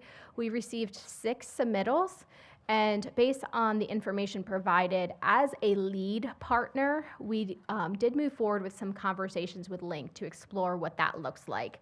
We did speak with them about potential partnerships with some of the other local agencies that are doing this work that could benefit, that Link could benefit from by participating with them, whether it is the Healing Place, Living Hope, Good Shepherd, all of the different agencies that sort of have their hands in this. How do we create a place for everyone to come together? We have looked at different site locations, potential budget needs. Through that predictive analysis and some other conversations, I'll show you sort of what that may look like. So that way what we can do is develop a robust request for proposal that has actual numbers, budget, and kind of those ideas. We also want to invite you, I'm working with providers up in Wake County to take you on a field trip. So you can see potentially what some sites may look like. Councilmember Joyner and I were able to go to Greensboro on a trip and see a site there that was a low to no barrier shelter. So I think it's important for you all to sort of experience what other communities are seeing, feeling, neighborhoods are experiencing from that, and just really have that overall picture. But one of the questions that was asked is, if we were to implement this strategy, what would that cost? And so through the predictive analysis that we did, looking at past projects that we have funded, that we are just a partner to, we sort of broke it down into different buckets. And so when you look at COC capacity, whether that's talking about their landlord engagement, potentially additional staff, additional training for both them and for some of our partner agencies, looking at the average cost of rapid rehousing or housing retention, basing that off of if we wanted to estimate about 200 people. Adding new units, what new construction costs for permanent supportive housing. The SECU, the Sparrow, is an example. I will note that that $7.5 million did not include land costs because it was conveyed from a former fire station. So when you think of that number, we would like you to think about the fact that land's not in there. So it probably would be closer to potentially that $8 million mark.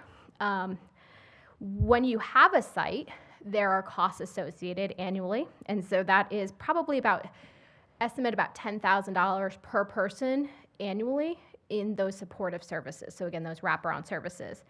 Instead of building new construction, if you were doing a rental scattered site, that's probably closer to the $13,000 a person annually.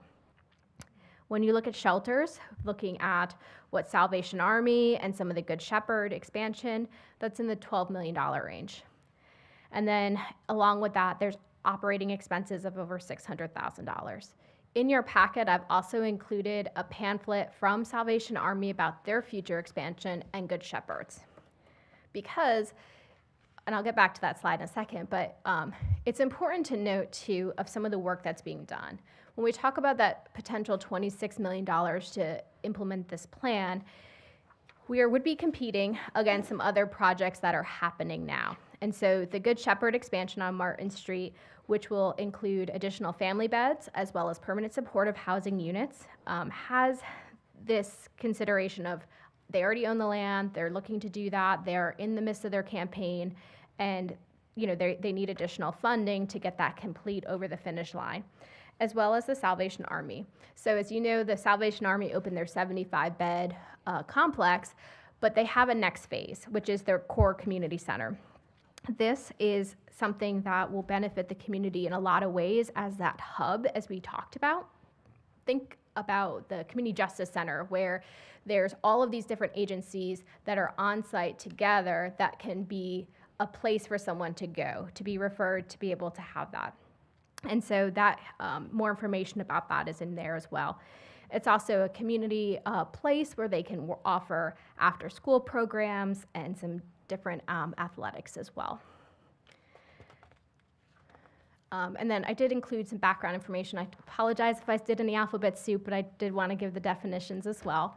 So I'm happy to go into any more information, go back to any slides you have, any questions you may have.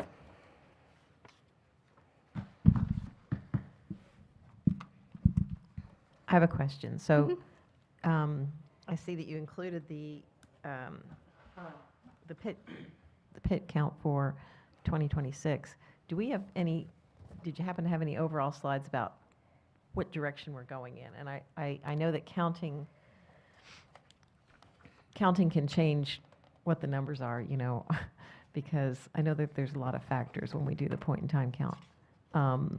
But do we have any indication of where we're going? Are we having more individuals experiencing homelessness in our area? So yeah, where are we going? Yeah, I don't have those slides here, but I can get them over there if we want to pull up the COC data. If you want to just give me 1 second, I can get those pulled up. But essentially, our numbers did increase slightly. Again, it has a lot to do. There's a lot of factors that are accounted for in the why. Sometimes the problem, and I don't want to say the problem, sometimes the better you are at doing a point in time count, the worse your numbers look, but you're just doing a better job of capturing. And when you're looking at this particular count, it happened to be when the warming shelter was open. And so you had a lot of people in one place, which is good because you're capturing them, but it doesn't mean that they didn't exist last year. And so that's kind of a tricky number to always go off of. So I do want to kind of give that a piece.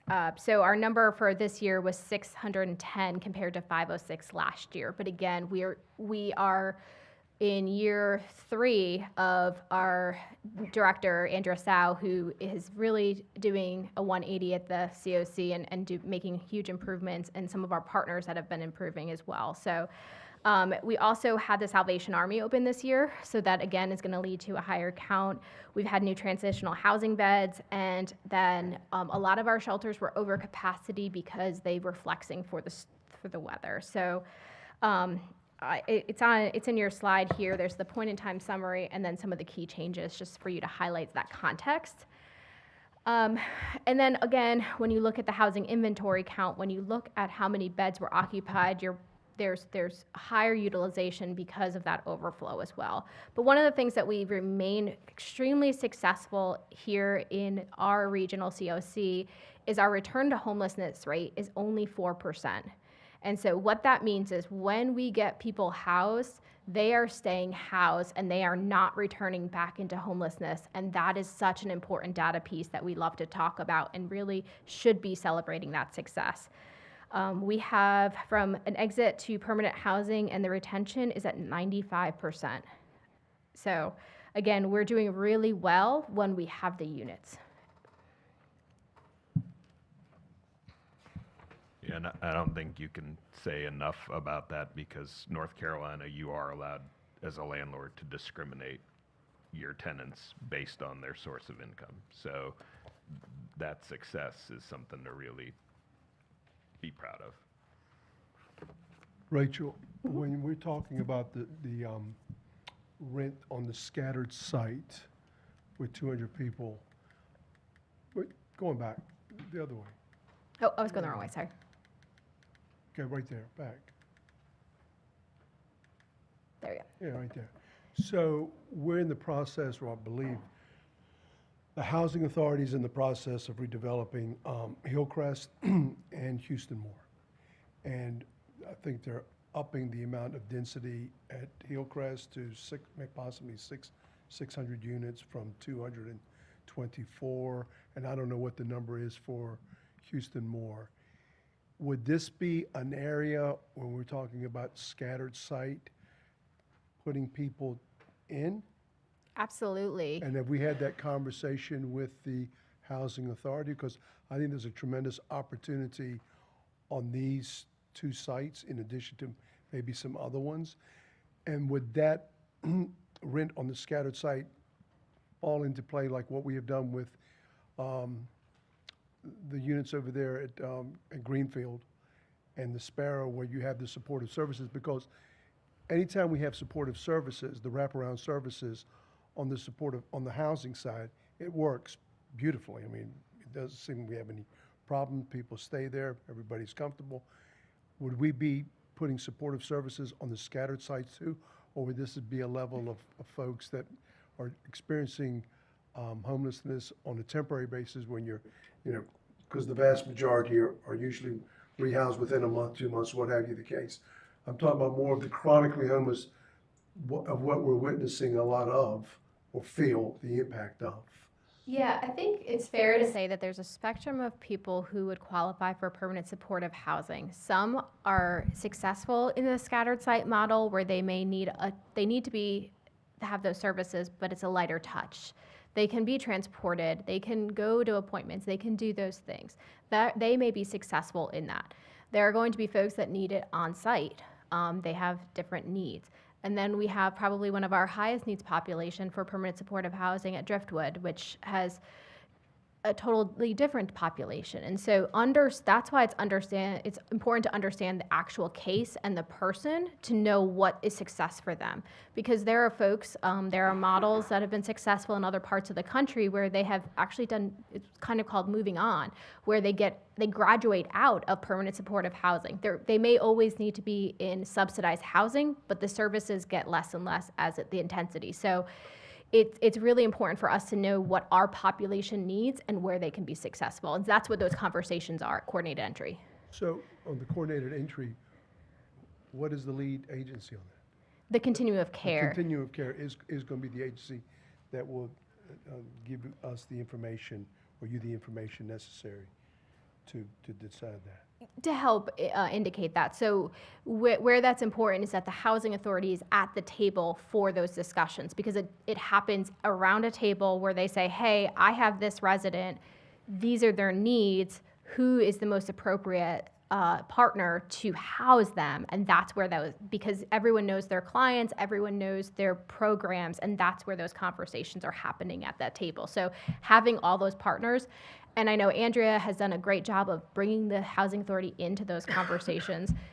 Tyrone was at our predictive analysis to talk specifically about the housing authority, their voucher program, what their needs are. I mean, we're looking at too with some of these shifting programs of, if there's a work requirement associated, what does that look like for some of their residents? How many of their residents are working compared to not? And if it's, what's the percentage? And so having those conversations, being at that table, having the board makeup that you have at the Housing Authority too, that are informing these discussions as well, have all really helped to bridge some of those gaps.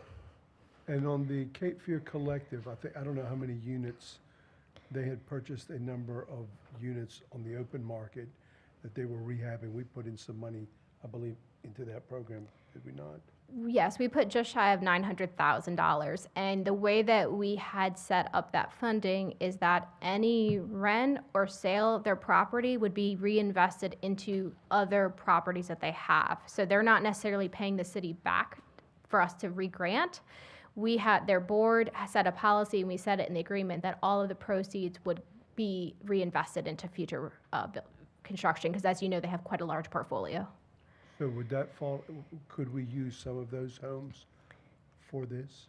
Absolutely. And so that's where some of those partnership and conversations have been of, they want to occupy those units with different folks that are income eligible. And so yes, absolutely, we're having those conversations as well. I wanted to ask about, I know that a big part of what we talked about in 2024 was a downtown day center with wraparound supportive mental health services. And I understand that, you know, mental health is in the realm of the county. But we have been operating with a downtown day center at least 3 days a week between 9 and 1, which is Living Hope. And they're losing their space as of July. And so we've got a situation where, you know, in the old Stephen Covey graph, we've got urgent and important. And I just wanted to point out that what Living Hope was doing and is doing until they lose their space is there are a lot of people operating out of that small space. And, you know, we all talk about the street outreach through WDI, through Jack Morris. He's actually operating out of that day center that Living Hope is running. You know, that's his office space. That's his client space. And the other thing that I think is pretty awesome that we were able that they are able to do, they have several paramedics that are being provided by Novant that use that space and help clients with things like wound care and maintenance medications. And you know, so we're losing a lot of services if we lose that space. And I'm just wondering, you know, what the city can do to continue having some kind of downtown day center. And I know that this isn't just about the humanitarian aspect of it, of having a place where people can get services and can get out of the heat and the cold and the rain. you know, it's also an economic development situation because we've heard so much from our local businesses that they want us to, you know, help these people to have a place to go during the day. Even if we can't find them nighttime shelter, at least we can have a place for them to go during the day. And so I guess that's my big ask is what can we do to continue having some kind of facility, some kind of day services downtown? I will add that when we looked at the different options of shelter, one of the conversations was about centering people where they are and having, instead of a concentration in one place or the other, looking at small scale ways to meet the needs of different populations, because we do have a concentration of folks downtown. We also have concentrations of people over by the hospital or sometimes in the unincorporated county and things like that. And so having a sort of a right size in different places to have these little satellites is something that we talked about. Again, how do we get that synergy of all of the different agencies having that place? One of the things when I was talking with Tim at Salvation Army with their expansion is some of the partnerships that they and Eden Village have with Novant, with the Michael Jordan Clinic right there. And as we look at investing in other transportation like Wave, is sometimes like, how do we get people to there and get folks reliant on the services that exist as they are, that we have made significant investments as a community into. And yes, there's a need for that on-call triage, on-site triage, but getting them to the actual services is also the next step of kind of graduating them out of shelter and into that long-term care. So I think that's important to note. I think as far as looking at that, I mean, I'm sure the mayor, you remember when Good Shepherd was downtown as a daytime shelter, and then they moved over to Martin Street, and it seems like we have this kind of a cycle of where we are having this conversation. Well, I guess what I'm looking at two different things here. We're looking at the permanent supportive housing. We're looking at folks that need housing that can't afford it. So that's, you know, that's one. And then we're talking about the shelters where folks are getting some basic services or help, and then after they get that, they matriculate back out into the community, and that's where you see some of that's happening.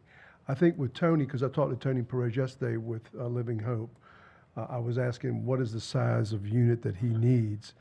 I think right now he's operating at about 2,500 square feet, and he would really like to see if we could find something at 5,000. He was sharing with me a site at 10th and Dock, which was an old theater there, but that's at $1.7 million, which is on the market, and obviously that's in a neighborhood also, and what kind of impacts it would have. I think, you know, and he does provide a pretty good service. I've been there, and I've had a pretty good discussion. I think you've been there too, and to talk to them about, and Jack Morris was there, and Jack believes in him very strongly. They have provided a significant amount of help for us, but there's also an impact that goes with that. And I think one of the things is, I know that they've been housed there at the First Baptist, which has been very gracious and working with them. And they also had a certain amount of money that they were getting from the endowment that I understand has now gone away. And then we have First Fruit Ministries that I think we do support through our nonprofits, and I think obviously the Salvation Army, as well as the Good Shepherd. So those are kind of also, I would consider them shelters, have some magnitude of shelters in them.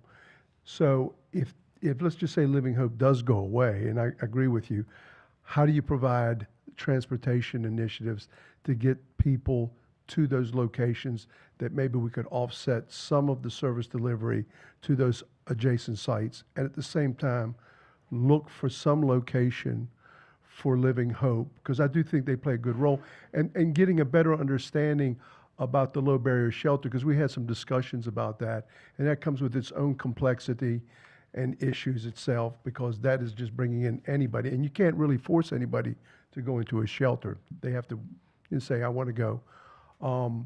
What does that look like? Because I think we need to have a better understanding if we go to this low barrier concept, what are the impacts and what does it look like and what is the security apparatus? Because I understand now more from talking to Tony and others as to why you need a certain level of security, because you are bringing in people that are either under the influence of alcohol or drugs or having some mental issues, and just bringing them into a general population with other people that are experiencing homelessness, but they may not be dealing in those issues, is bringing in kind of a more dangerous situation. So I had to get a better understanding about that. But I think with Living Hope, they do play a pretty significant role in helping offset a lot of the things that we're seeing downtown. And you can see when they're open, you can walk downtown or you can drive downtown and you don't see people just loitering around. You see them up there at the Living Hope facility. Sure, and I think part of this too is also recognizing that shelter is supposed to be part of an ecosystem, right? Because it should be a circle where we're getting people back to some sort of stable housing, whether that's permanent supportive housing or independent living or whatever that looks like. And so the purpose of the shelter should not just be a place where people just go. They should be participating fully in the COC and 211 and coordinated entry. They should be referring people to other agencies so that people are moving through the shelter. So you also have to look at what the shelter, whatever the shelter is doing to help move people through the system, through the ecosystem, and get them more than just a place to go for a day, a week, right? A cold night, those sorts of things. I'm not, by no means am I recommending this, but we do have the fire station at Princess Place Drive that we have turned over to Link. I know that Link is trying to raise money for their programming. And I think Link is one of the lead agencies that we are contracting out with or we're working with in respect to some of these initiatives. Is that correct? And I'm just wondering if there could be a conversation with Frankie and his team about a combination of what we have done with the Sparrow, where that worked, where you could go vertical, put a certain amount of units for supportive housing, but at the same time help him and his organization on the bottom floor to be able to accommodate his specific needs. I think it would be a win-win for everybody, but I wouldn't do that unless we have a conversation with them to see if we could work in that capacity. But I mean, we're going to have to start partnering in ways because of the limited amount of space that we have. We're surrounded by neighborhoods wherever we are, but I've seen that the supportive housing, wherever we've put it, has worked wonderfully. We haven't had the impacts to those neighborhoods that people thought we would have because they've been done well. And we have a good track record with Good Shepherd, but I think that would be one of the things that I would definitely at least explore, because we have the property, they need to raise the funding, and they're doing a certain amount of that. And what could we inject into it to maybe accommodate supportive housing as well as the initiative that Frankie has on the books, which I think would be a great thing if it could be done. And then going back to the Housing Authority, because I think they're going to be starting with Houston more sooner than Hillcrest is what I understand. And I don't know how many units that we're talking about there, Rachel, in regards to Houston Moore. And can we take a section of that? Because I know HUD should have that in their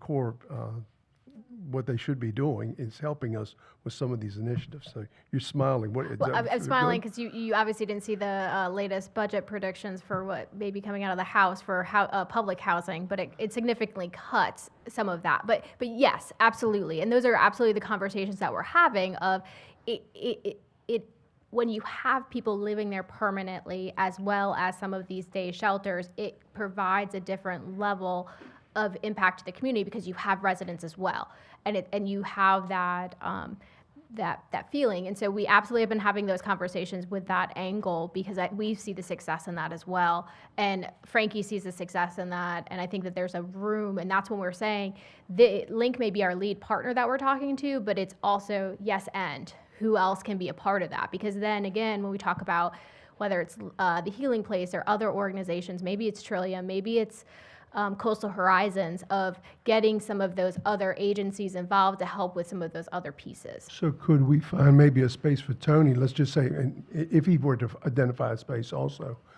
where he needs 5,000 square feet, which is not a lot of square footage, but, and we could help on the rental aspect of that, taking care of that side of it, or something along those lines. I'm just kind of throwing it out as a suggestion, but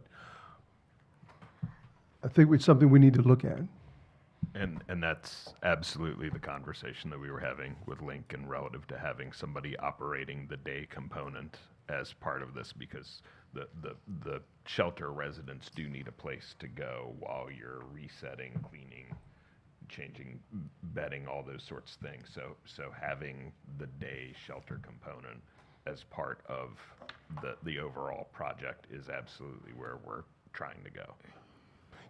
What is the capacity for the three that I just, with First Fruit, and when I mean the capacity, the building size, the capacity that they have at First Fruit, Good Shepherd, and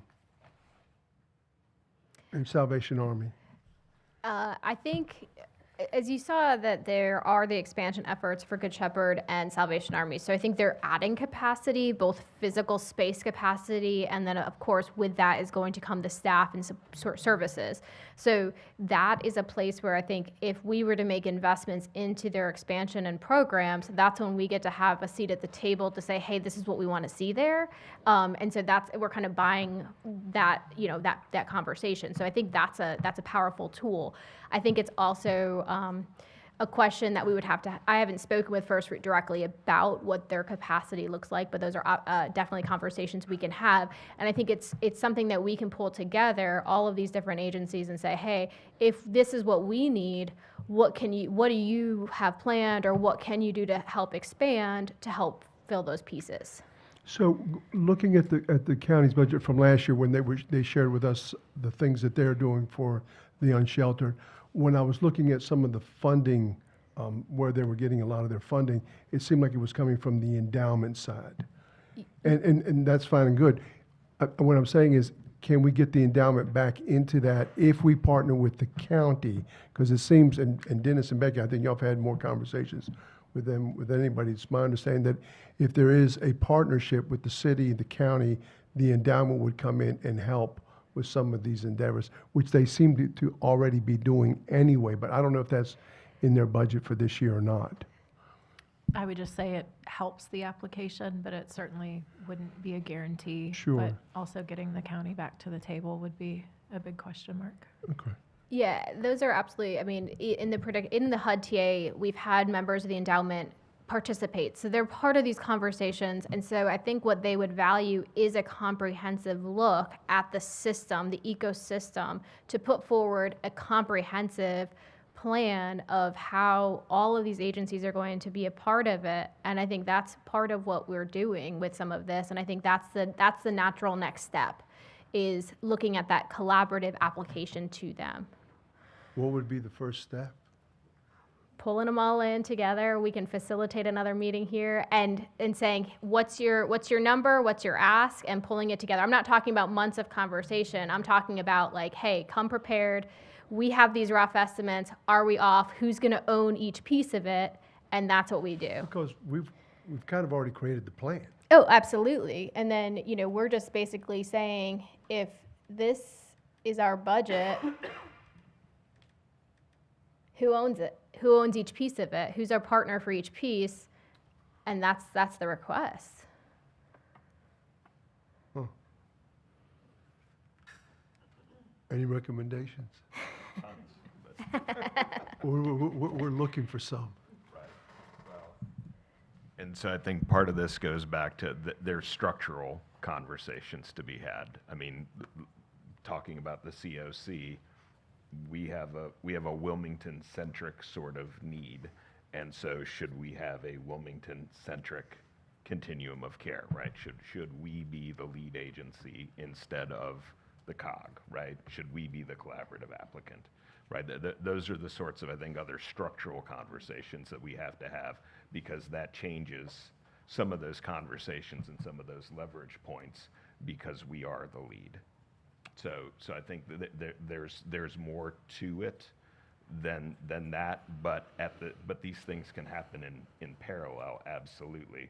I just think the complexion of the conversations can change depending on who's sitting in the seat. And I've personally done this. So when I was at Mecklenburg County, we took control of the COC from the city of Charlotte because it had languished and had not worked very well, and reconstituted the board, redid the bylaws, and saw significant positive change as a result of that, with the county being the lead agency and the collaborative applicant on a forward-going basis.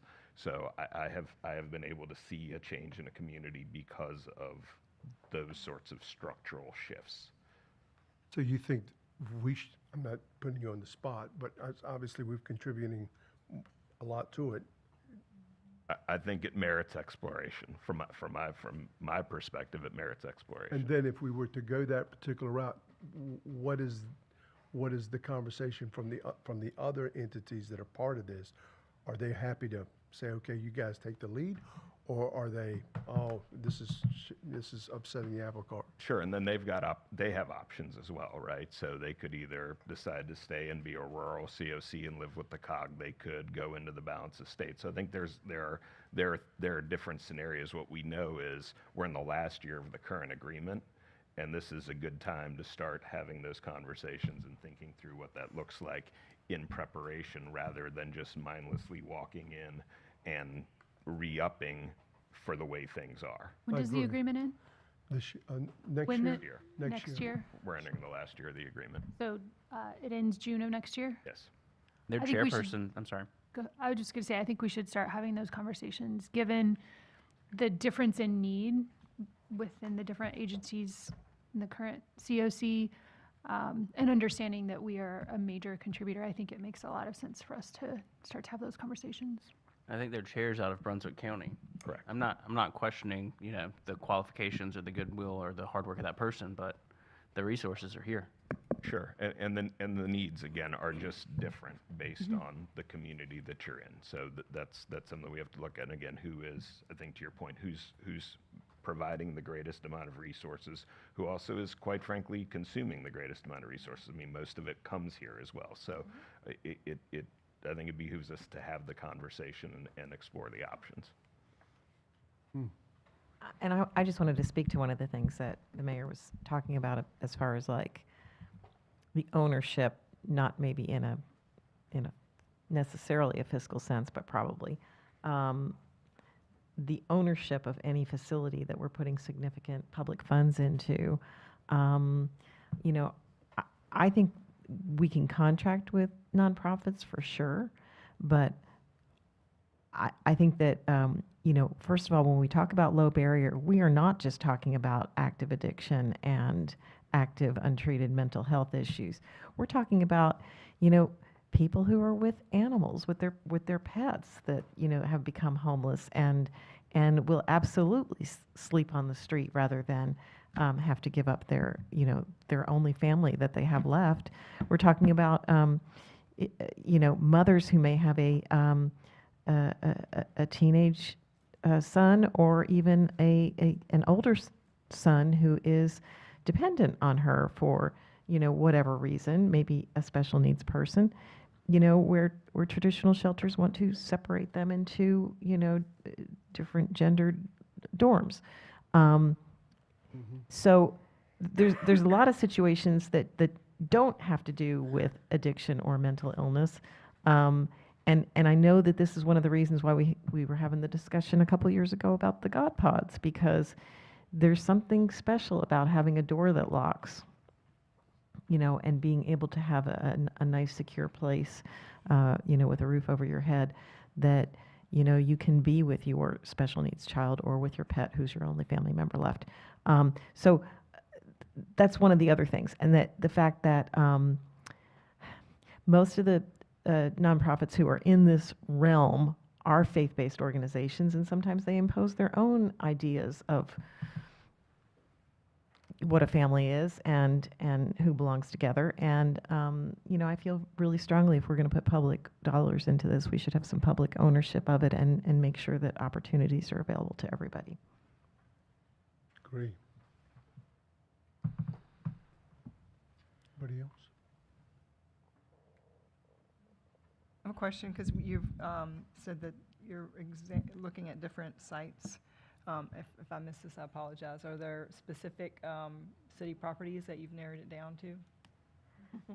Not yet. There's some challenges. As you can imagine, with a low to no barrier shelter, you're also talking about folks who may be on the sex offender registry that aren't allowed within certain, feet of schools, daycares, et cetera. And so just when we think we find a perfect site, we look at the Google map and it's, oh, there's a nursery right there, whatever it may be. And so there are some challenges, even on parks, near parks, or if we carved out a section of a park. So when you're talking about this population, there are some challenges that come with the actual physical location of it. And that's why we had looked too about even just the number of folks being served there, because it's a lot more manageable. We know that there may be 600 folks who are in the point in time count, but when you look at what's an appropriate scale, whether it's in a neighborhood or something like that, you want to keep it small. You want to be able to pour into people, get them through, move on through the system into success, and then be able to do, a next group of folks, or it doesn't have to be a cohort at a time, but just, how people move through those systems.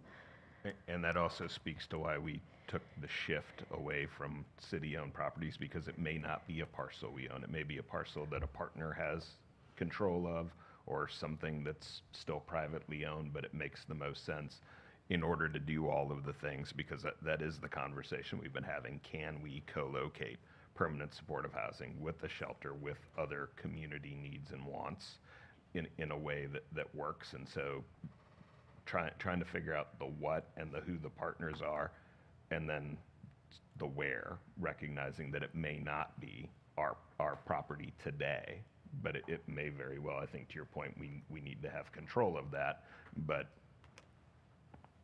Yeah, thank you. And I think we also need to take into consideration, when I look at $12 million in new construction costs, I mean, that's a really scary number. And so we need to continually, I think, consider adaptive reuse of other facilities, because that's going to make the sticker look a lot better. Question. So when we think of our point in time count and how many people we're currently looking at that are homeless or unhoused, all of them can't be sex offenders, right?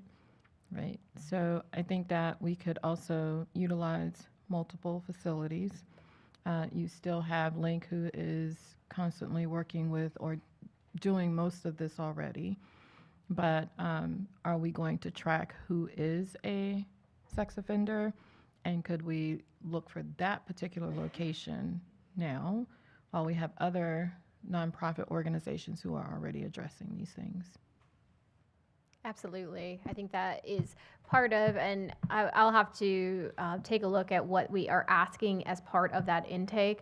We've gotten away from the old one where we were asking if they had a bookie. I mean, that's the type of questions that we were asking about that. Do you owe money to a bookie? So as we're transitioning to the actual questions that we need to know, not that if someone owes money to a bookie is not important, but we need to know some of these actual things to figure out what the right placement is, and that's part of those conversations. So again, we can sort of we're starting to look at how we tailor some of these questions, the intake, and not trying to say that we're segregating populations, but there are some that are going to be able to be in whether it's a veterans or whether it's a family or whatever it may be. That's where you're going to have those partner conversations of, I have room in my facility, I specialize in this, or I will take anyone and everything, so that's part of that conversation. We certainly don't want the bookies shaking down. No. No, not at all. And that's why having the HMIS participation is so key, because if you're just taking somebody in and you're not collecting any of that info, we're not able to know.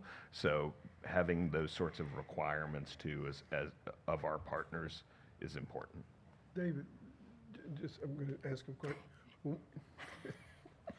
I think me, you, and Celeste were at the meeting at the county, at the government center, and you were asking specific questions about a matrix, about information, so we can get an idea about the individual, what are the specific needs, how many of these do we know or need this, how many need that. Remember that conversation? That's the HMIS, Homelessness Management Information System. Well, are we getting that information at the level that we need it? I know that you can't extrapolate but so much, right? I will say that we as the city of Wilmington are not necessarily receiving that level of detail, but we are receiving general information through the COC of understanding that when we're having these conversations, we are talking with them to say, hey, when we look at this population, what are the actual needs? Because we talk about permanent supportive housing, but not everyone is that capital PSH. So not to that level. We can get it. We can have access to that if that's what you're asking. And the reason I'm asking that is because, you know, in the process, I mean, obviously, we're a growing region. We've got a lot of things that are happening, especially in health. And they're talking about behavioral health. We all know that we need more beds. We need more of that.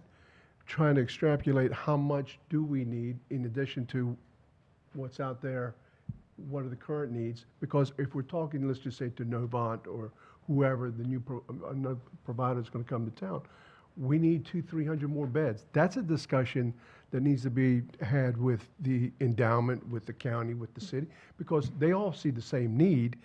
How do we know what the number is if we don't have it? I mean, it's easy for me to go in and say, we need 200 beds. Well, show me the evidence where you need 200 more beds or 400 more beds. And, you know, they're talking about the possibility of taking behavioral health off of the Novant campus and maybe relocating it somewhere else. So I know there's a specific need there, and we know that if we have an issue, we don't have a place to take folks at times. So those are the things that's why I think it was so important that we try to get some of that information, not just for mental health needs, but for other things too. No, but it also is going to unlock the different funding sources, because if it is a concentration of opioid dependency and then there's specific funds that can be activated, Yeah. whether it's mental health and there's certain funds. So it's such an important part of that conversation. Absolutely. One of the really great concepts that Good Shepherd will be doing with the Sparrow is tracking their residents. And so we're bringing 32 folks into this new residence. We're going to track them long term. Are they having lower ER utilization? What does it look like from other costs? Because we talk about how it's going to save money, but until you actually show what that looks like, it's just conversation. And so having that data is going to be really important as we show future success. Like, So we're on the right track? no, we're on the right track. I know the frustration. I know everybody wants to. We're the ones that when they see the people on the street, we're the ones that they call to say, can you do something? Can you help these folks? Legitimate concerns. Thank you. Thank you. Okay. Huh? 5 minutes.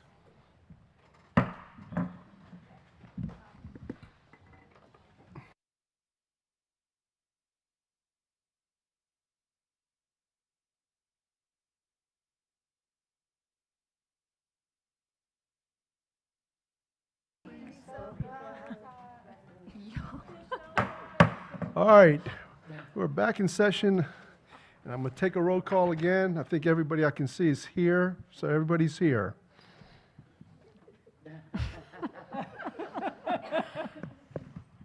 Mrs. Mayor Pro Tem, are you here? With bells on. There we go. Everybody's here. Hear 'em. Thank you. Let's hear Everybody's 'em. here and accounted for. All right. All right, Ms. Hawk. let's Thank go. you. We want to go to the line item review to make sure that we can get through that today. So Laura has moved over to do some driving. We do suggest that we focus on general fund departments because those are the only ones that are going to be potentially impacting the tax rate. A little bit of level setting, about 65% of our general fund budget comes from salaries and benefits. So you are already down to the remaining 35%, leaving those alone. And then some of these we think will be very quick because they are tiny budgets, very small. There's really no fluff on them, but we do want to go ahead and get started. So we will just go through these one by one in order, and if they do not touch the general fund, we will just state that, and then we will move on. So we'll actually start with y'all. So with council, you have a $47,000 increase, $46,000 increase. The vast majority of that is in personnel and benefits, but there is a little bit in operating. Laura, can you pull that up, please? This is the magic of Laura's work and her staff's work on spreadsheets. Do we have the line items, Laura? That's what these are right here.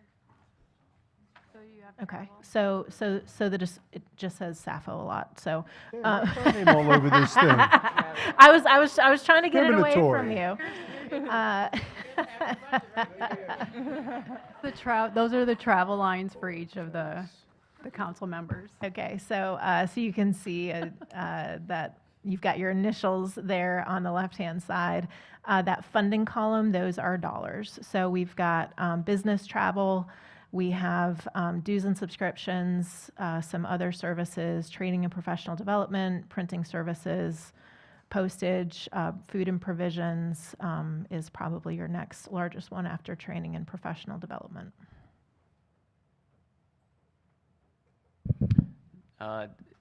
There was disagreement about whether there was a consensus at our last meeting related to salary increases or pay increases for council.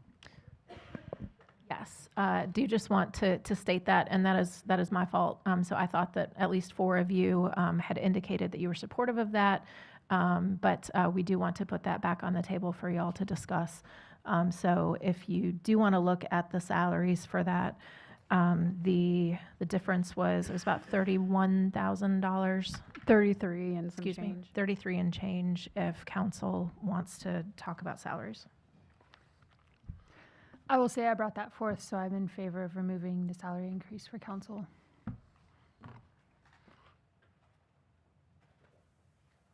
I think for public information, they should know how much we make. What is it right now? We're They think about we make a- They think we 22,000. make a lot of money. What is it right now? We're about 22,000, and then the increase would be a 3,000 per ish. I'm looking at others for that.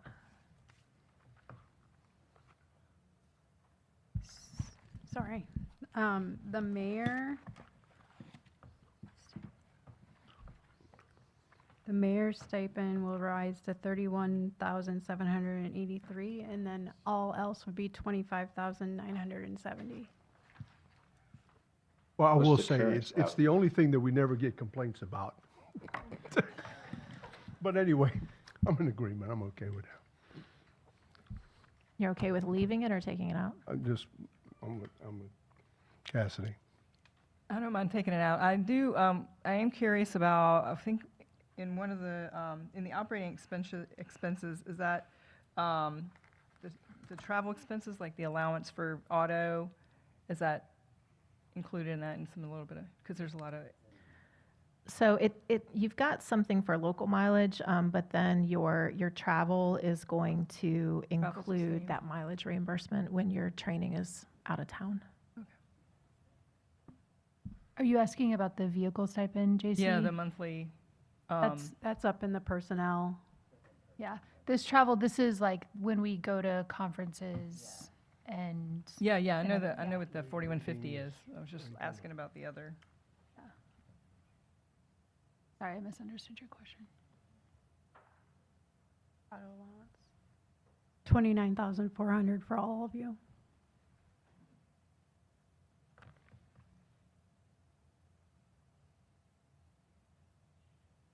And that's the same as, In the proposed budget, the only thing that would increase is the city council salary, That's correct. and that would be a 20% increase in line with the rest of the living wage increase. That's correct. And then the slight bit of benefits that come along with that. Yeah, so what I'm putting forward is to not do the living wage increase for council. For a savings of 33,660. Right. Yep, I'm in favor. I don't agree with that. And I don't agree with that because, and some of you may or may not know, I currently make 22, whatever it is now. That is my only salary, so that's what I live on. I have a role that I'm working in as a business broker and attempting to make money, and that is all commission-based only. So if you want to talk about who's living in poverty, potentially, one of your council members may be. I'm not joking, but like seriously. So I do not want to agree with that at this time. Thank you.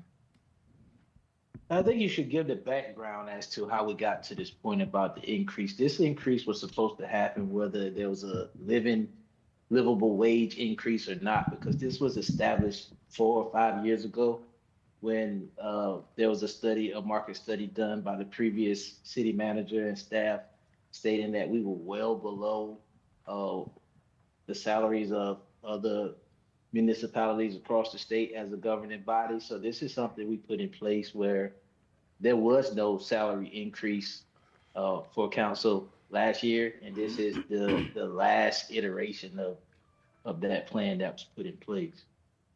Now, again, I will reiterate, if there is the elimination of the assistant city manager, the elimination of the assistant chief, and a freeze on some of the other high-level positions that we're looking to hire, I'll forego mine. But I mean, you're listening to Councilwoman Clinton Quintana express that this is her only salary, and I asked the previous question of how much we currently make. $22,000 to live on when you're being stopped everywhere you go, being asked about the budget and everything else. It ain't that much to brag about.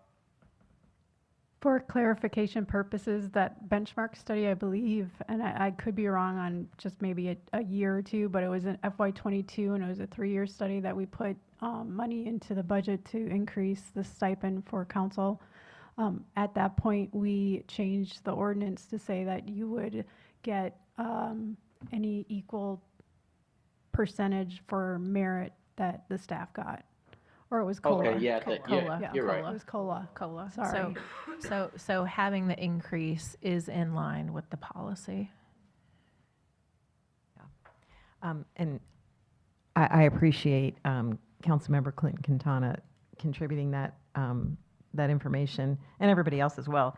I mean, I'm in the same boat. That it's my only salary. It's not my only household income. But also, we talked earlier about that this is theoretically a part-time job.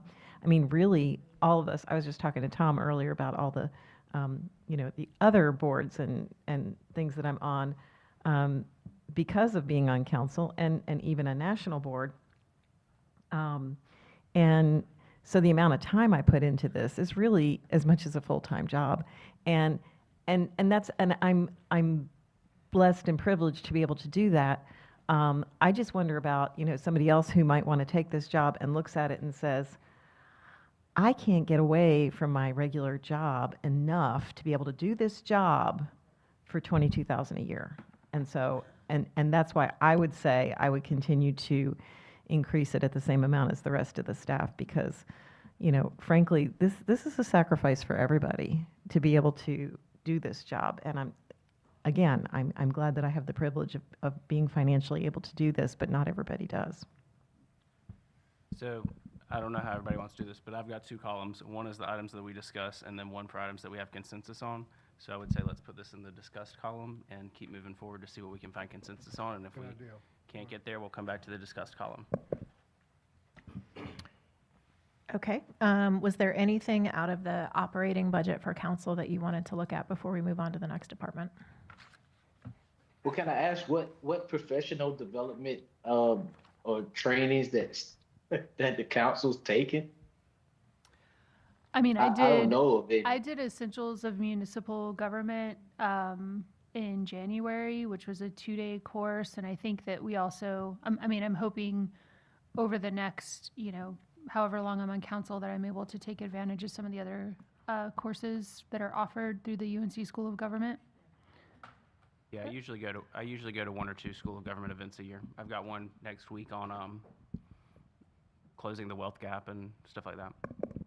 If I may, that is also in addition to training. That's how we pay for certifications for your conferences that you go to, and all of your other travel stuff is there as well. So it's not just training. you like us to move on? Well, no, it seemed like it was just a different line item or a different pot of money that was separate that I don't know. What is it costing us to go to trains? I mean, of course, they weren't free, were they? I'm not looking at it, so No, there's that's why I'm asking you. there's typically a multi-$100 registration fee for most of the courses through the School of Government. Okay. Yeah, we can move on. We can come back later. Okay. City Clerk.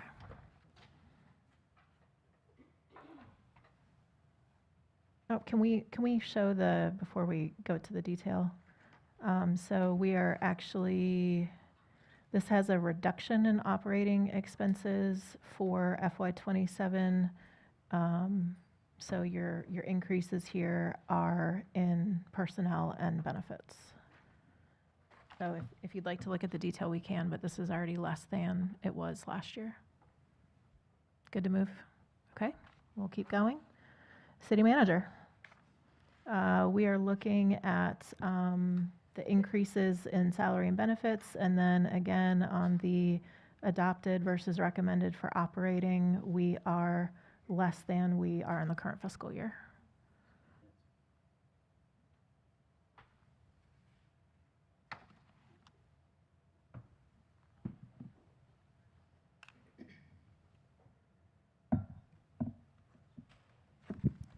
Just a general, general statement. Just FYI, going back to the clerk real quick. I do believe that. I think it, and I have a screenshot of this. Just, I don't recommend that we do anything in the clerk section. I just want to point out something that I'm aware of. Is that Miss Penny, I hope you don't get mad at me about this, but I know for a fact, she doesn't know that I know this. High Point and Wilmington have the two lowest paid clerks in the state and in our area. So I just want to point that out. Others have salaries as high as $180,000, $190,000. This is Charlotte, Raleigh, Greensboro, Durham, Winston-Salem, Fayetteville, Cary, Concord. High Point and Wilmington are the two lowest. High Point being 90 and Wilmington being 116. That's for the FY '26? That doesn't include what's been proposed. So I also want to jump in. It's my understanding that city manager, city clerk, and city attorney are not part of the living wage increase because those salaries are determined directly by council. That is correct. And as a separate That's right. process. Thank you. That is correct. Yep. Okay. I hear your statement. I just also wanted to clarify that that wasn't part of. That is correct. Salaries So- for those three employees So are not part the of three this. of us, we move $0 unless you all make that change during our review process. Thank you. Thanks. Okay. City manager operating is lower in FY '27 than '26. So we will keep moving. Budget, not budget and strategy, now strategy and innovation. We are looking at operating of $4,000, which is less than the $5,000 in the existing year, and $2,700 versus $4,000 in the existing year. So this is basically all personnel. Can we get the corresponding page number from the original proposed budget? Yes.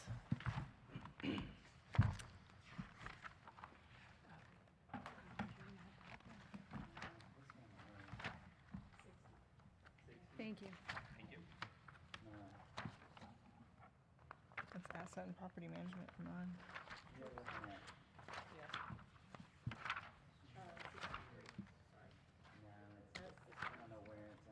I'm getting there. 73.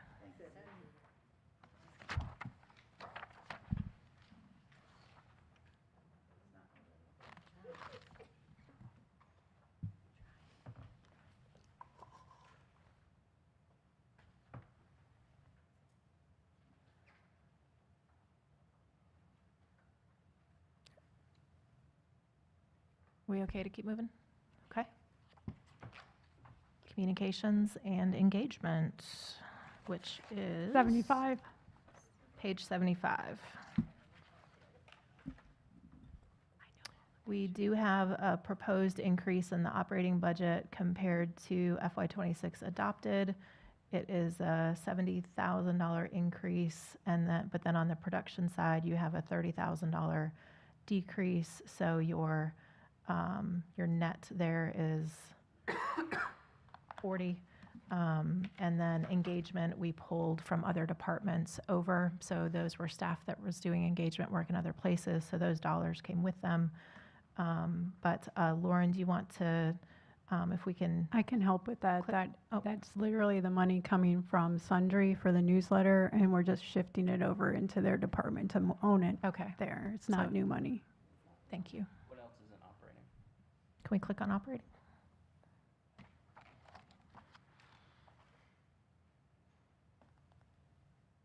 So your big needle movers, printing services, which like we said is the newsletter. Lauren, are you able to speak to what is in other services or in some of these other lines briefly?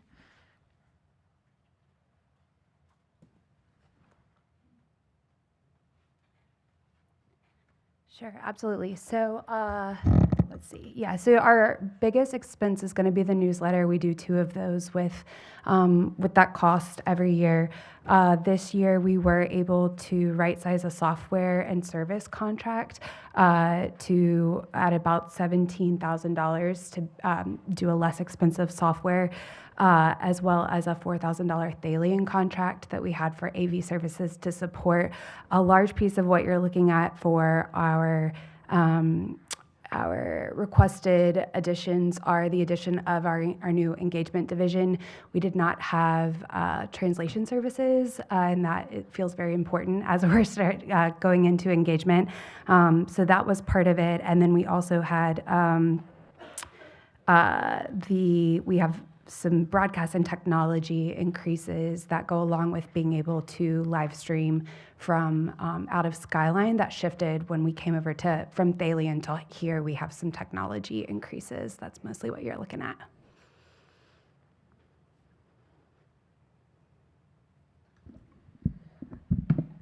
That one time, I thought when we transferred over, is it Spectrum that runs the streaming service here? Yes, sir. Mm-hmm.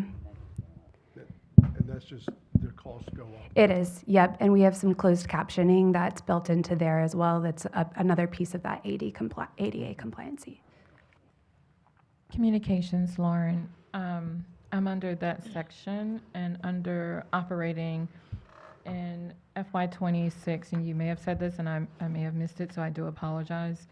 We were at 65,132, but under year 27, we're going to 130,120.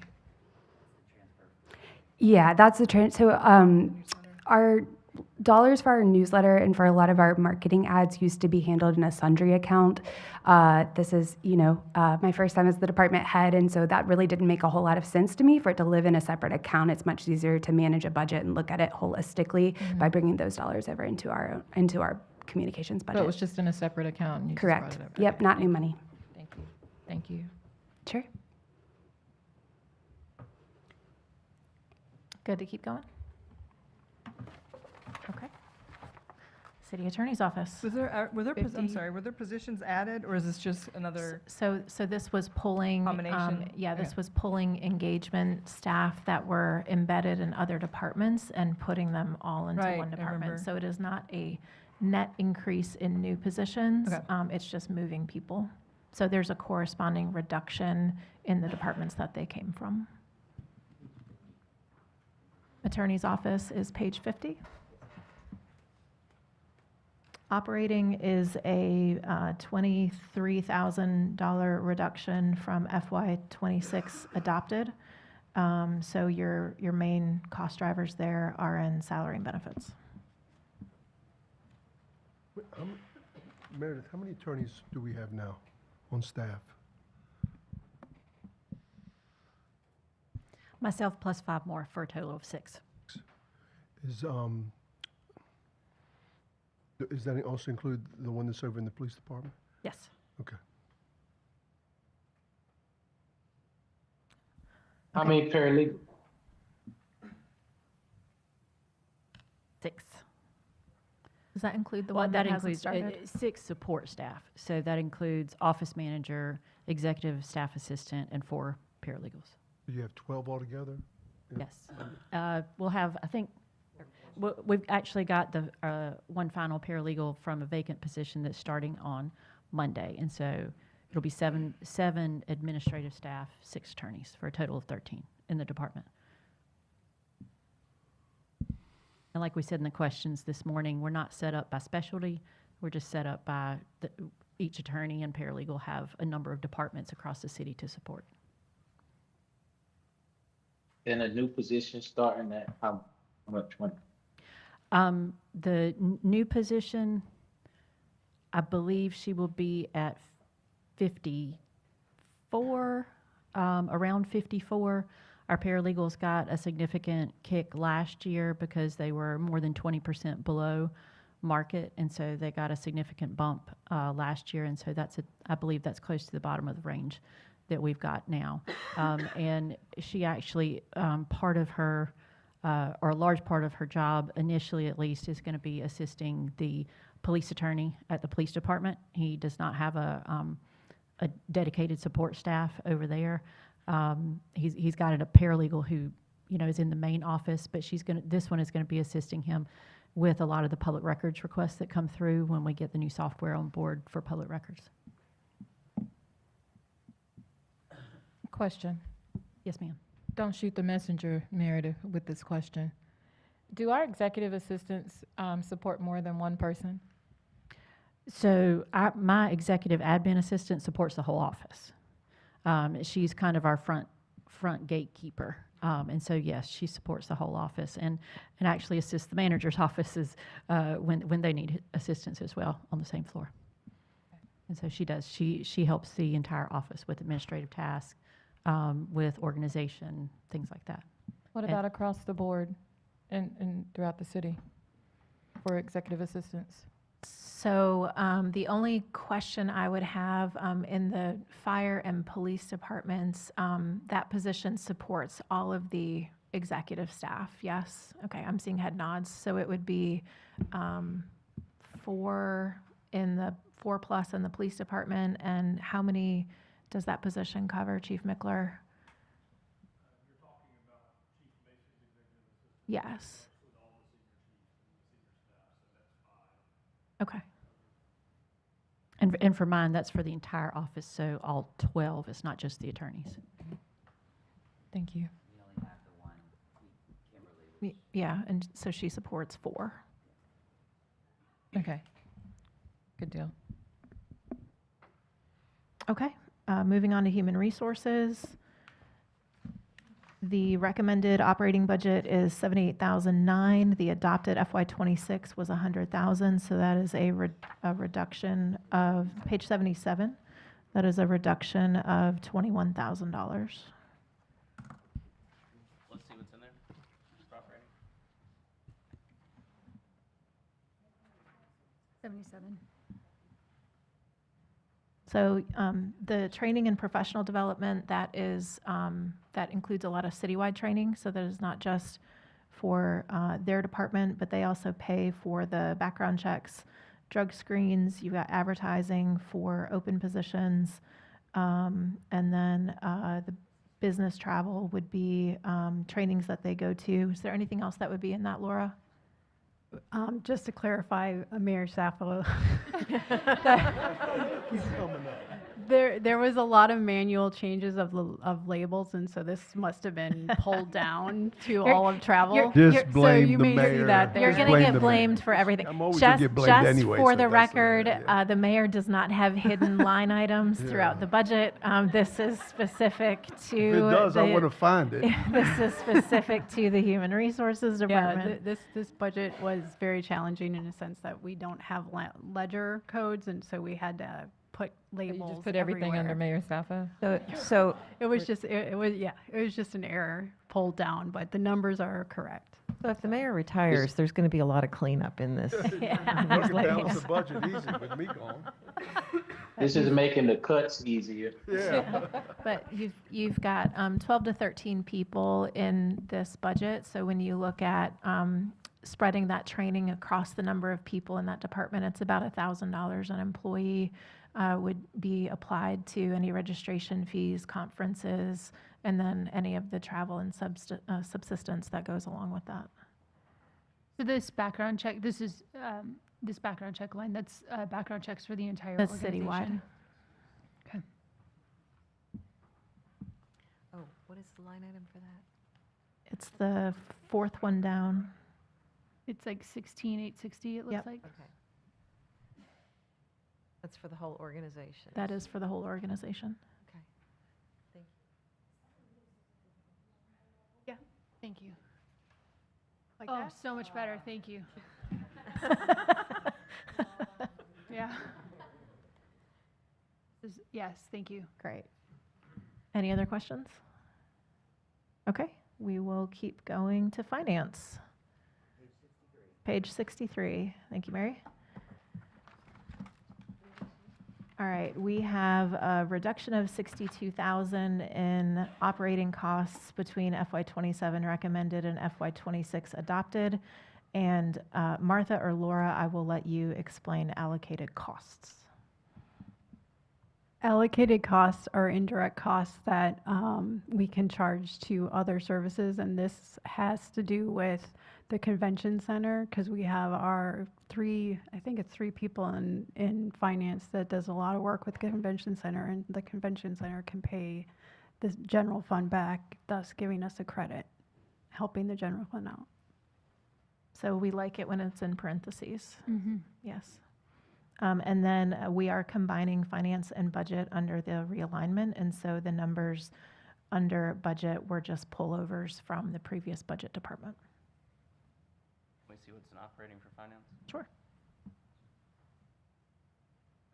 Martha, do you want to go through these?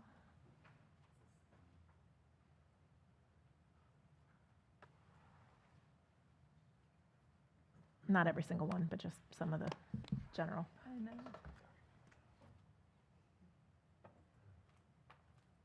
I know some of our larger expenses, for example, for professional services, I can't see it in front of me right here. We have like the audit cost, the costs associated with some of the, I'm going to get technical for a minute, actuary studies, which are things that we're required to do each year. So whenever you look at our professional services, wait a minute, which one?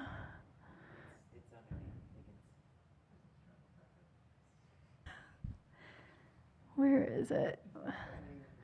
It's under business travel side. Okay, well, I will start with training. A lot of the training, a lot of people in our office and finance department actually have various types of certifications, whether it's CPA, grant certifications, different items like that. We do have larger printing expenses. We do as far as the loans that are associated with the home program, we have statements and stuff that we mail out with that. Dues and subscriptions, a lot of that is for professional organizations, whether it's the North Carolina Government Financial Officers Association or the National Government Finance Officers Association. As far as professional fees, those would be like financial advisors, our auditors, different items like that. I don't know if there's any specific line item you have questions about. What are you advertising? I know that's only 2,200. Whenever we do like debt issuance and different things like that, we're actually required to do public advertisements.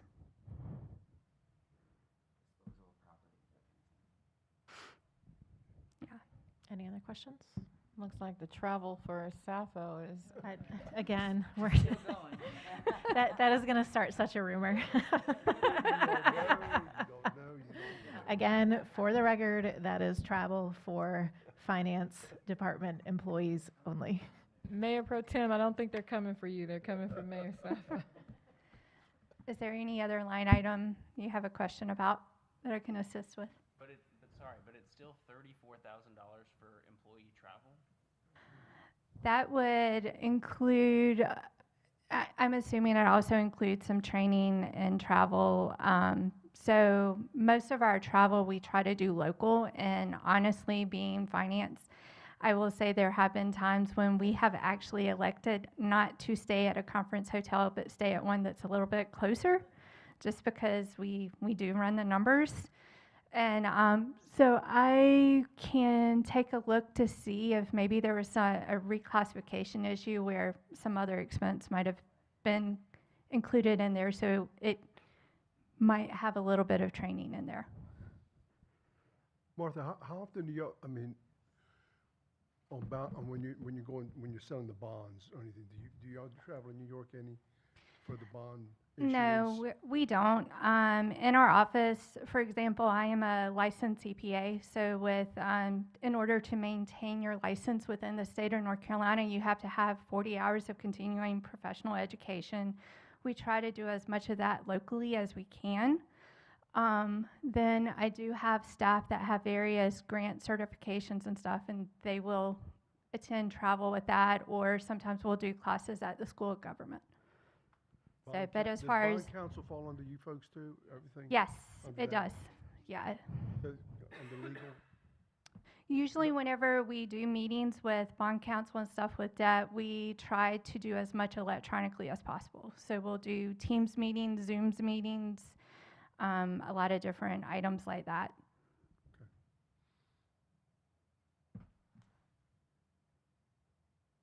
Okay. Thank you. IT.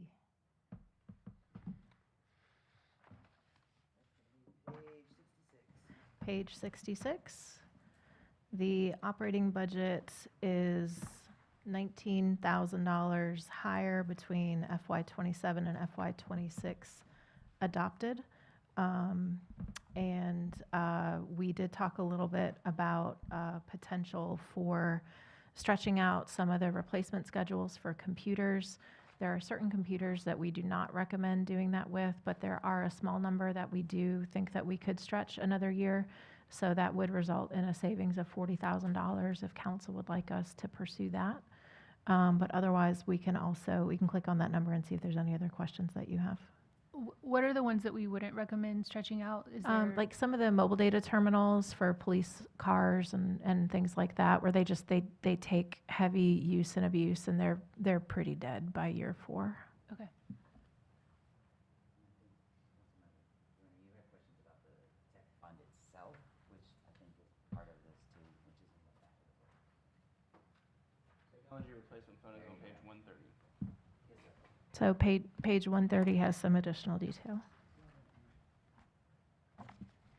How many vacancies do we have in this department? Right. This is probably a question I should have been asking for every department, but how many vacancies? I think we have two vacancies now. One of them is at our help desk. Is that including the cybersecurity officer? No, those are new positions. Mary, use the microphone. Sorry. Those are new positions that are not in the budget yet. Okay.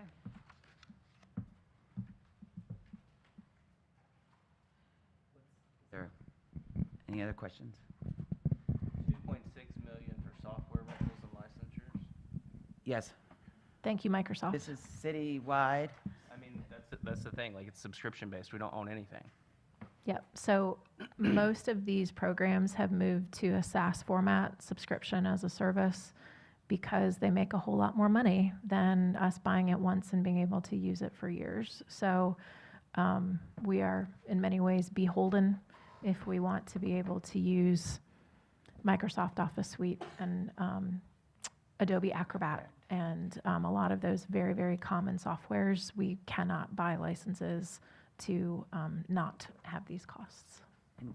And this is some of this that's in here is citywide software and services. So it's those that impact, think of your Munis's, which is, you guys may not understand that, is your financials and our HR systems, and those pieces are what's housed in here.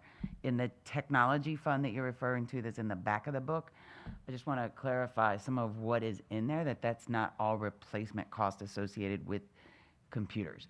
So about 600 and some thousand of that is actually the cost for computers. The remaining in that fund is the associated network costs that we deal with. So it's not as simple as reducing that fund would reduce by reducing our replacement of computers. We actually, that's our bills for paying, like, I almost said Time Warner, it's not Time Warner anymore. But anyway, our Can we go network into and that- those keys. Can we go into that cell? I don't know. We can. While we're searching for that, I have a question about the software licenses. Where are we in that cycle? Like, when will we renew? So Microsoft just renewed. Is that on the next agenda or is that No, on the they- following? We just did it at the last meeting, if you recall. That's what I thought. Okay, and Yeah. I knew I'm we did. assuming every time it comes up for renewal, we take a look at comparable. We do. I mean, Microsoft is Microsoft. I mean, you're. Sure. But we also looked at, when we negotiated like with G them. Suite or We Google negotiate Office, what that whatever they suite call is. it. They used to do a lot more stuff included in it, and now they're breaking off into Mhm. paying individual licenses on some of those things. So. Okay. But yeah. And I would also say there's a high level of oversight in adding any additional programs, like I came and asked for Adobe Acrobat and had to go through a process to Mhm. make sure that I should have Adobe Acrobat. Yeah. Which is fine. So it's Mhm. not just that we're just loading everybody up, it's what Yeah. any specific So we just position renewed with needs. Microsoft. That's like a 3-year. Is that a 3-year? I Yes, can't it's a remember off the 3-year. top of my head. Okay. Yes, and we, So we'll take a look again in 3 years and make sure that that's still the best Right. use of um, dollars. Okay. yeah, and we also actually are getting ourselves in before there's an 8% increase, July 1. So we were trying to get ourselves in there. And each time, many of our softwares, we will try to do a multi-year run just to kind of lock in some rates, because some of these, they will go up anywhere from 3 to 10% a year. So the more we can lock them in earlier, the better. So. The tech fund is on, just to give you everyone, 130, page 130 in your budget book. Can you start by explaining to me rows 7 and 8 and how the transfer in from general fund plays into this? Or whatever that general is, I'm assuming it's cut off fund. So Laura, I mean. Yeah, what? The budget. So each of the departments or each computer has a replacement cost, and that is budgeted in the general fund, and that amount that goes over to the tech fund so we can pay for those replacements in the future. And so the 612 is the annual cost for the replacements of the general fund computers and what we're paying for those. Okay, and so explain to me the different hardware that's being paid for in that versus what's being paid for in 7, in row 7, computer replacement. Those are revenue line items as well. I think the 831 is actually the computer replacement Replacement. fees, and then the 600 Right, is the you're right. one, what we pull from general fund. And then we have the fund balance, I think was 500 or 450. That is, yeah, you're correct. I apologize. I was flipping the two. So the transfer from the general fund is actually to keep that fund whole and to pay for some of the network costs that the general fund uses. So the computer replacement is literally all of the computers that the general fund has. The transfer in from the general fund is a mix between what the fund needs to balance with what they have to replace, their known replacements, and what the general fund pays for in network and switches and widgets and wingdings and that they have to replace all year. And just to clarify, the 831 includes all funds, correct? Not just general? So that would. That's all include funds. any- So it's not just a general fund. That would also include any computers that are housed in, let's say, solid waste services or stormwater, or those that are enterprise funds that are not funded through the general fund. So is that, so if we go down to operating. Yes. That's the actual amount that we are spending on, well, Yes. Not computer replacement. It's not all computer replacements. so how do we get to the number of what we're actually spending on replacing or purchasing new hardware? So this is the detail of each of those budgets that we would actually be able to spend out of. So you've got 657 for computer replacements, 41 for equipment, 644, $644,000 for software and $502,000 for phone, fax, and I presume internet. So, Internet. so we're locked in on software and phone.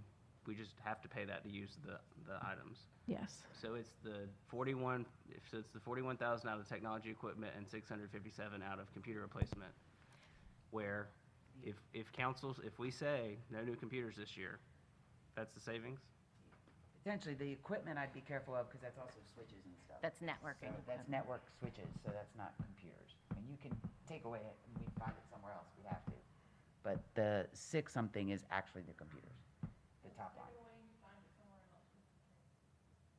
I mean, you can, I mean, either way, we have to provide that service.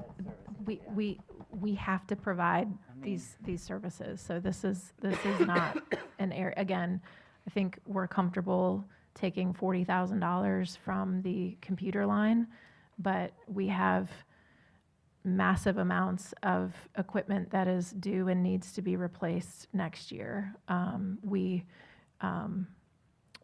We have some connectivity issues that continue to crop up. There are things that constantly need to be replaced. There are servers that need to be replaced. This is the backbone of everything we do, particularly in our critical service areas. I mean, police, it has to work. Fire, it has to work. Recycling and trash uses technology to run their routes and track their routes. Again, we'd be comfortable with slowing down on some of the computers that we identified, but this is not otherwise an area that we would suggest touching in any way, So shape, or I'm form. hearing some of this is a large portion of this are deferred costs specifically related to public safety. So if we fund this year, can we expect this number to be smaller once we make those replacements? So it's on a everything, cycle? everything cycles because everything gets worn out and needs to be replaced or becomes outdated. Or What's the replacement cycle on some of this public safety technology you're talking about? So most are 4 years. We suggest that those stay at 4 years because of how worn out they are. Some of the lesser used equipment, we believe we can extend to 5 years, but that is a small minority of the That's the equipment that we actually 40,000. purchase. That's the 40,000. So I have several questions here. I'm looking at the new positions. So again, I'm gonna ask the security risk and compliance officer at $147,508. The IT support personnel, public safety, $184,994. And that's, so, I'm just looking, that's on page 67. So we're trying to, it's proposed that we have 2 IT support personnel for public safety and 1 compliance, security risk and compliance officer. That's correct. So that is about, no, not about, that is $517,496. And we currently have 30 authorized, 29. We have 29 people working in IT for us currently, That's correct. with the operating budget of $3,204,516. I don't have So it that- pulled up, but yeah, we'll accept Yeah, that. that's page 66. Thanks for accepting it.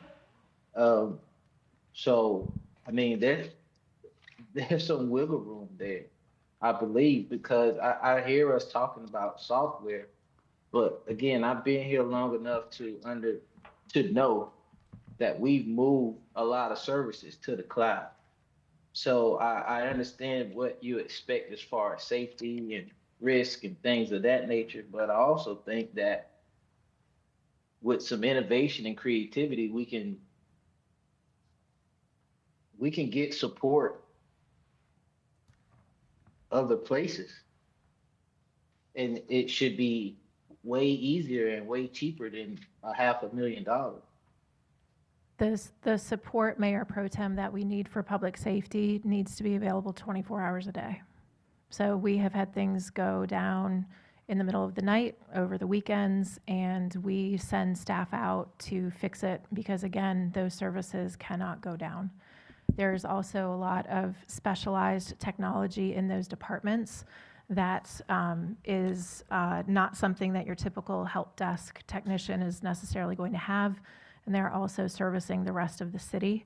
And so we do feel very strongly about the need for dedicated personnel to support those departments. That is very, very typical. Quite frankly, it's a little surprising that we don't have that. I believe we maybe used to back in the day, but 2 is quite frankly a small number, but we do think that because of some of the things that you're talking about, that we can make that work. But we have staff that they come in off the road or they go to start their shift and something doesn't work, something updates and everything needs to be reset. They're walking, technology that is on them and around them. And so we have had many instances just in the time that I've been here that we have had to scramble, and having somebody there, we cannot dedicate people there full-time with the existing staff that we have because of the other needs across the organization. For the Okay, hold right there, Becky. Let me say this. So I'm looking at the numbers, and I'm in my office at work, and so I'm researching the average salary in the U.S. for a securities compliance officer, and it's around 91,000. That's a Glassdoor estimate. There's a 98.5, 97,000 to 101,000 range. We're proposing, make sure this is the right, but we're proposing 147,000. So that includes their benefits costs. That's an all-in number on that person. Okay, 105 plus benefits. Gotcha. Okay. And still, and I want to, so are all of our IT professionals, are they salaried or are they hourly? No, a number of them are hourly. Okay. Yeah, because I'm a salaried IT person, and let me tell you, I cover 3 sites, and they're not all close. And if one of my sites was to go down, there's a time period that I have to be there. And so that comes with the job. So I don't know if we could look at trying to ramp other folks up, or better equip them to handle some of the needs that we have, whether it's public safety related or just, regular operational issue that may occur. But I mean, it comes with the territory. I think the best way to describe it, Mayor Pro Tem, is that there is enough work between the police department and the fire department that we can assign them there full time and they will never leave, because there's so much to do and to keep up with and make sure that it's operational.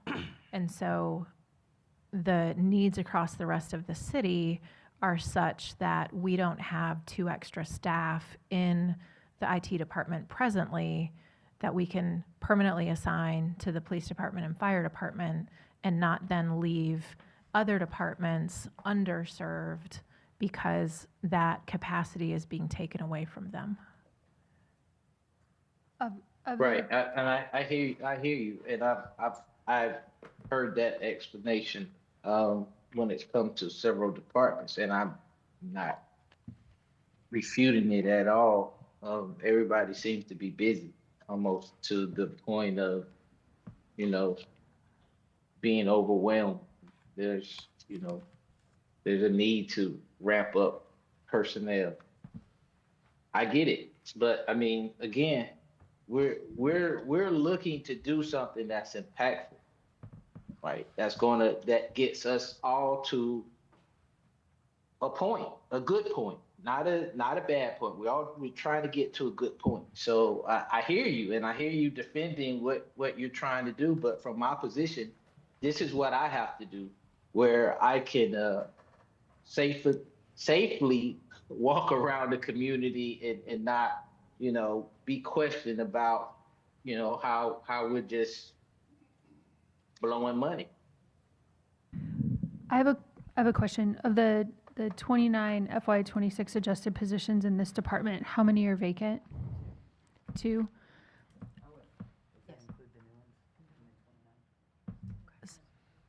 So it's 2, not including. 2 not including these 3 additional. That's correct. So, and I don't want to overstep into management, so I just want to put this out there. Is there, from what I am hearing, it seems like the public safety roles are a high priority. Are they a higher priority than the existing 2 vacancies? Because I think what I'm trying to understand is you're saying our folks are spread too thin, but we also have some vacancies. So I'm trying to understand what it looks like if we're fully staffed. Well, one of the vacancies is the director. One of the So vacancies is the it director. is the director. So Jen has Okay. been serving as our interim Okay. director. So we do think that's an important position. Agreed. And then what is the other vacancy right now? It's help desk. So it's not the same kind of work that we're looking for Correct. in these other positions. Okay, that's what I was looking for. Thanks. Sure, thank you.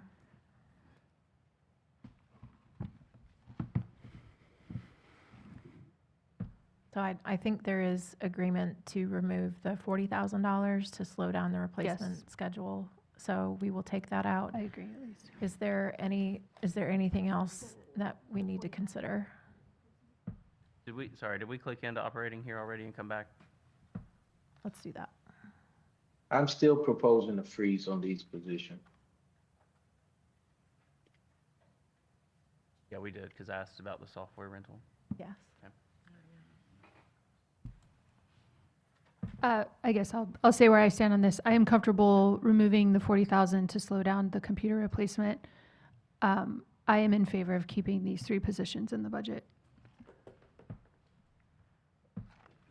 I feel the same way about both of those.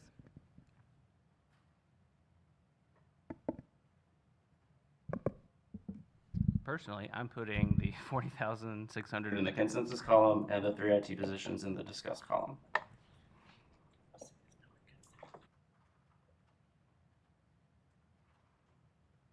Does anyone else want to weigh in?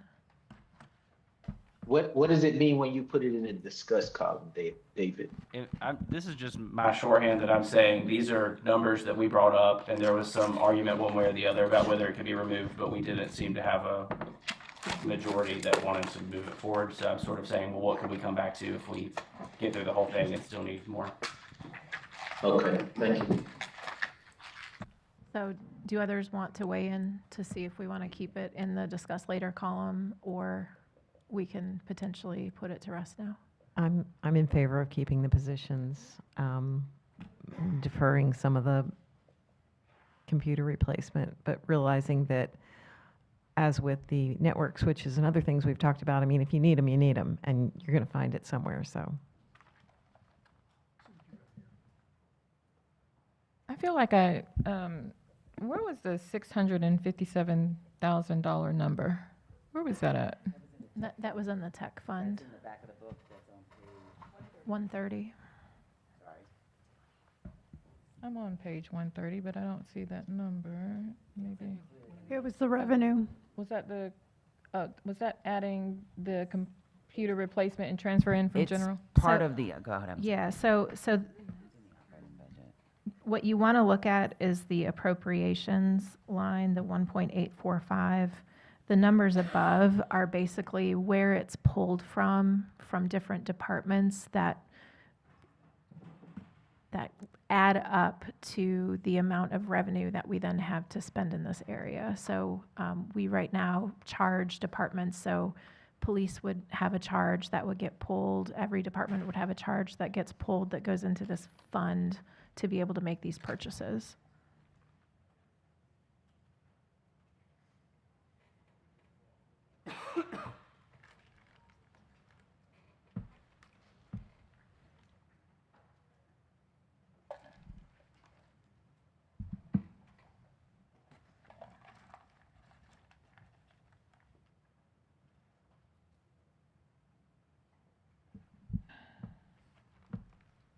I'm still undecided. Okay. Mayor?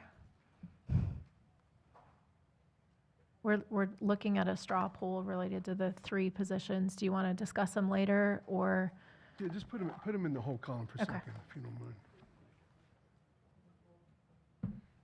Okay. I'm trying, okay, go ahead. Okay. Downtown and, thanks, Jen. Downtown and special events, Page 98. page 98. Again, this is a new department. This is pulling folks from other places. So we do have a $10,000 increase in operating expenses from the current year. Can we click on that real quick?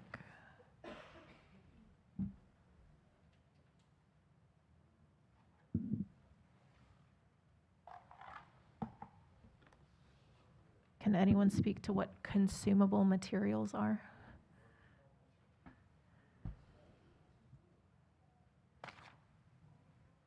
I believe that this is, wait, this is downtown. Tom, do you know? Playthings for you. I can't remember Okay. where it came from. Can you speak into a microphone? Sorry. Wrong time to grab a snack. For downtown special events and services, there are a number of community functions that they'll hold. And in the course of holding them, there'll be items, what I would call sort of small items that we Like would giveaways, give away. tchotchke Yeah. giveaways. And so generally speaking, that's the kind of things that we would be So in it's that line item. branded, it's some's for kids, some's for Be adults. coloring books. Sometimes it's actually some activity books that we would have also for some of Mhm. our community events. Any other questions on this one? This looks slightly different. When you go back out to the department, this looks slightly different to me on the screen than it did on page, what did we say? 98. 98, that's why. Sorry. I don't have anything So else wait, on this. we're going from downtown and special events. Every year's been, well, 23,168, 33,277, 33,331, $528,070. We're giving away that many small prizes downtown? That's a merger of many staff coming from different locations. And so what we were able to do in the budget, and it probably won't look this way next year because of the general ledger, but we were trying to move anyone who had a division on its own. We moved the division money with the person so you could track some of the money that was changing in the realignment. And so that's why you're seeing it this way.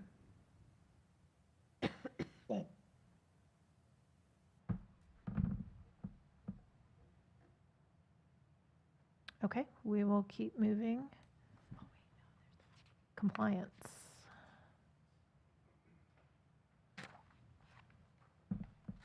This is 96. Page 96. Thank you.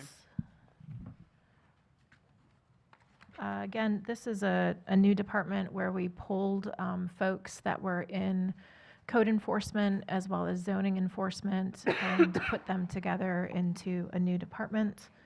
And so on the operating expenses, you've got 272,000 compared to 297 in the current year. So that is a reduction of $25,000. Let me see what's in there. Yep.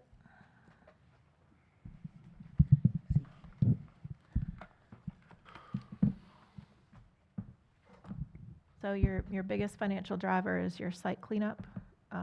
So this is for dilapidated properties, or if we need to go in and do the mowing because somebody is non-compliant with notice of violation.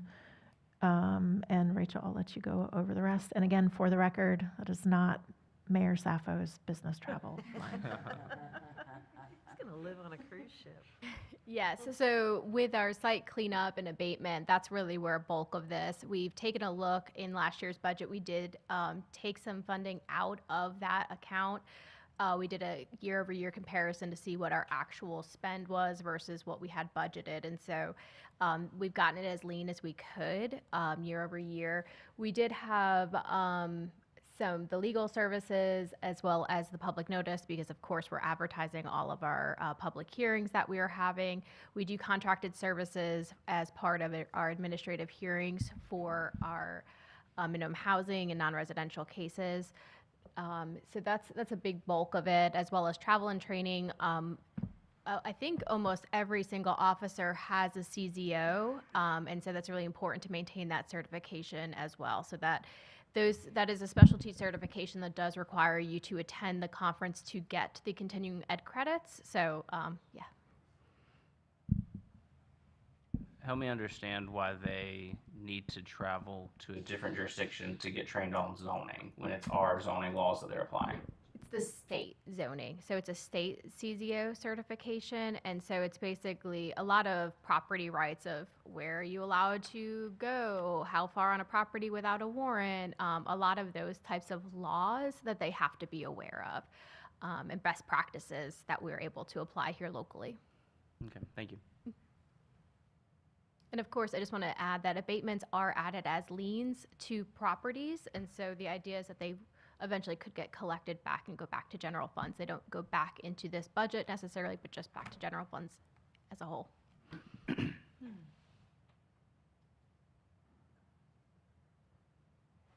We're good? And for the record, the consumables from the downtown services includes Christmas decorations, Santa Claus, so we don't want to take away Santa Claus.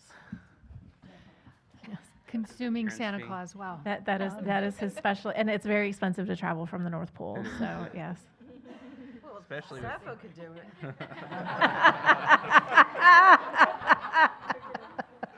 it. Does he have an IT background? Bill, you're never gonna live that down. Could make 180,000 easy. Safety is next. This is a new department. We are putting a significant focus on safety, but this is people making stuff safe. So you have an operating budget of $12,000. What page is this? Oh, sorry. Sorry, 65. And this is reallocation of resources from other areas to create this function, because it used to just live in HR as a single person. So we have pulled HR people from other places in the organization as part of the reorg, and so that is what this is. 65. Would you like to see the detail on operating? Let's do it. Let's do it. Just to save that 2 or 3 seconds every time, let's look at operating. All right, sure. Each time. Not letting me. We have a technical glitch. Jason Not is in. enough IT. Jason is in the room. Would you like to speak to your $12,800? You wouldn't know, that was money that I put in there from public safety. It was Public Works had a safety officer, and the money that he used for training, I moved into that line item. I think this is an actual table that was created, not a pivot table. Yeah, there's no actual like breakout of this in terms of, because it is a new area, so there really is no resources in there. So it's not like travel or training. They're still developing what that would look like. But we expect there will be needs in the future And- to keep their certifications up. Correct. And then we've just been moving money as we needed to from other places, if we find.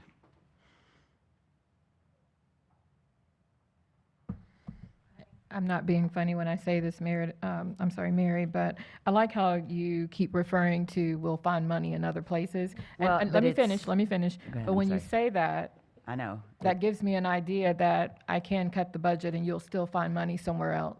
What I mean by that is, in I this want you to case, stop saying that. I will stop saying that. What I mean in this case is, if we need to create a travel and training line item for safety, I'm going to revisit other places that currently have it, which means someone else will not be able to do that. We're not trying to create new resources for that. I get that. Yeah, That's so what I'll I'm stop saying it. I know I'll stop saying it, but in terms you're of. telling us that you can find some money somewhere else. No, but this area was developed by pulling in from other places, which is what I'm saying. So we're trying to still determine what we actually had in those departments for safety. So like we. I'm gonna try to erase your statement. out of my Okay, brain. we erase it completely. I did not say it. Yeah, okay. Thank you.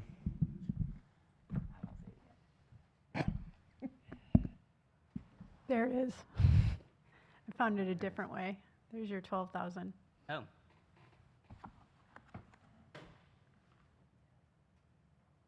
Again, not the mayor's travel budget. Keep saying it.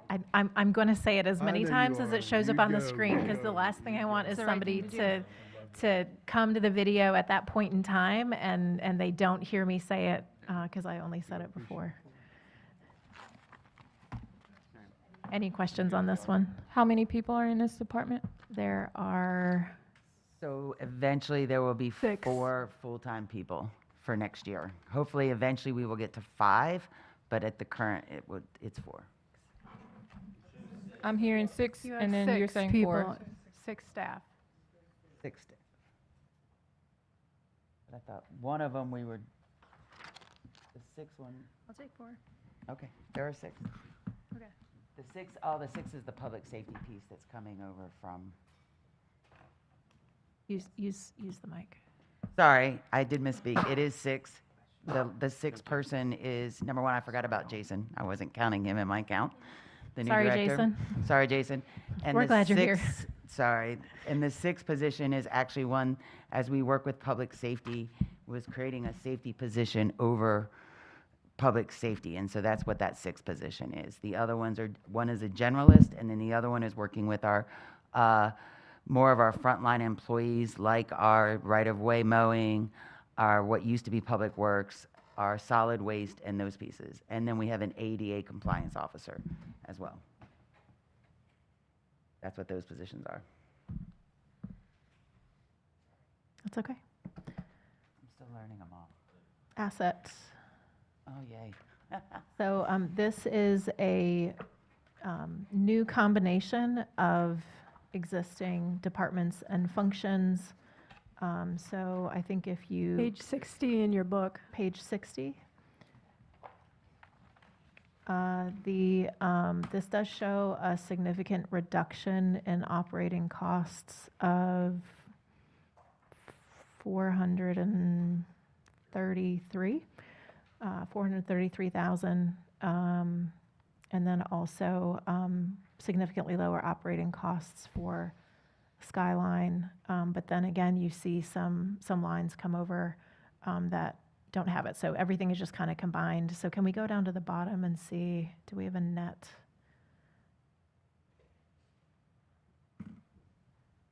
Just go ahead and pull up some of the operating costs so that we can see what's included in those.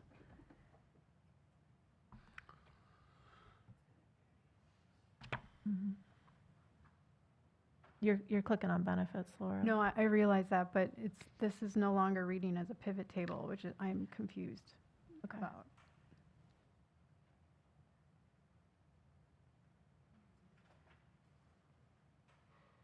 Technology.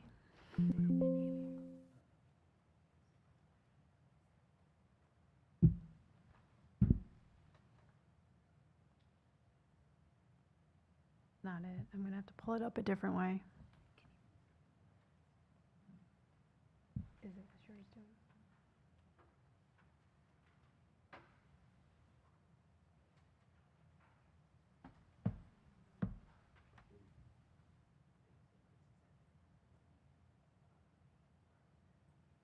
That's associated with the lease money. While we're working on that, I have a Got question it. about the Skyline costs, because we learned earlier, what is it, like $3.7 million a year that the city is bringing in for rent. Is that being applied to this line item? How does that work? Because this is showing 1.6, and so I'm wondering, huh? Expenditure. You're You're seeing the expenditure line item, right? I guess what I'm trying to understand is where's that revenue being applied to address some of these expenses? So the revenue is going to go into a dedicated fund, and then it'll be available for capital needs as they arise, but it will also be applied to covering the expenses of the people who are working in Skyline. It will be applied to some of the line items Yes. on here. Yes. So is what we're seeing in the budget, I guess, does that already include that revenue that's coming in? Yes. So, Yeah. okay. So we made that change in time for FY27. Okay, because it looks like the Skyline total is 2 million. If we're generating 3.7, where's that other 1.7 going? You're not on. 1.7 million is literally going into a CIP project for maintenance for capital on Harrelson Building and Skyline, and the rest of it is going to pay for this division. Okay. So it'll sit in its own fund for then HVAC and And then when- roofs and right, things like okay. that when it's needed. Thank you. Okay, looks like we're back in business with the pivot tables. We do pay for utilities, a significant amount of utilities out of this line item. You're at 2.138 million in utilities, well, for electricity. This was the streamlining of And, this, yep, yeah. and this is citywide. So we used to divide out the utilities by department and by location, and that is a billing and administrative nightmare. And so we said, how about we pay one bill? And so we combined everything into a single budget, and then it will be that way year after year. But we have seen significant increases in utility costs over this current year that are putting major stressors on some of our budgets because we're way over budget on utilities.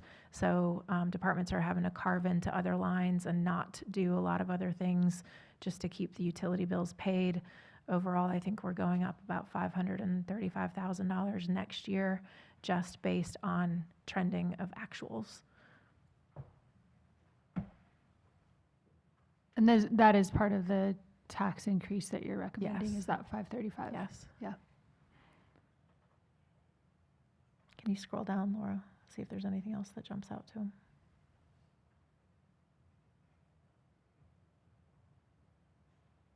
Consumable material.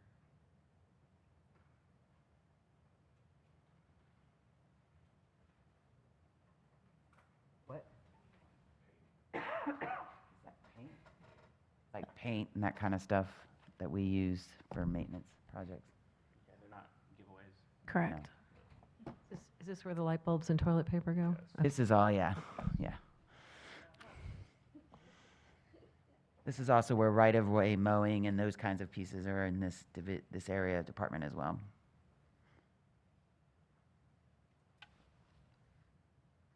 Can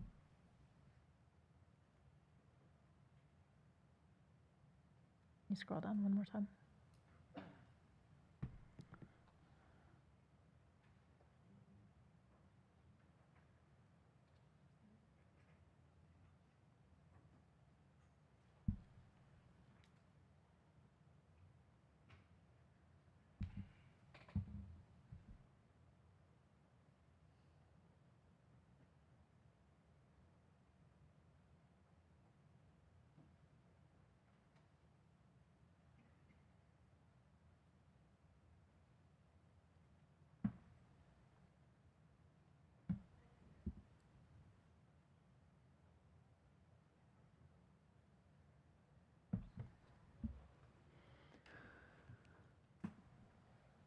Excuse me. So what we're looking at on the screen is all of the operating combined for asset and property management. That is correct. I don't have anything else on this. Me neither. Anyone else? Yep, I'm good. Okay, we will keep moving to design and construction. This was basically a spin out. So this used to be under the engineering department, but wanting to put a significant focus on the ability to complete CIP projects and other work across the city in the kind of time period that we want. Yes, page 70. So we have put this together as a new department. So there are people from a few different areas. And can we go down to see if there's any comparison? Okay, so again, in this one, I would say if we could just open up the operating and look at it, scroll through like the other. The only clarification I would add is where it does say surveying, that is design and surveying. That is our in-house design group. We do have a city surveyor, but that is the only position we have. So that is a kind of mistype in there. Again, we do have a city surveyor, but it's in-house design and surveying. So we are actually, what is that? $160,000 less than last fiscal year in operating.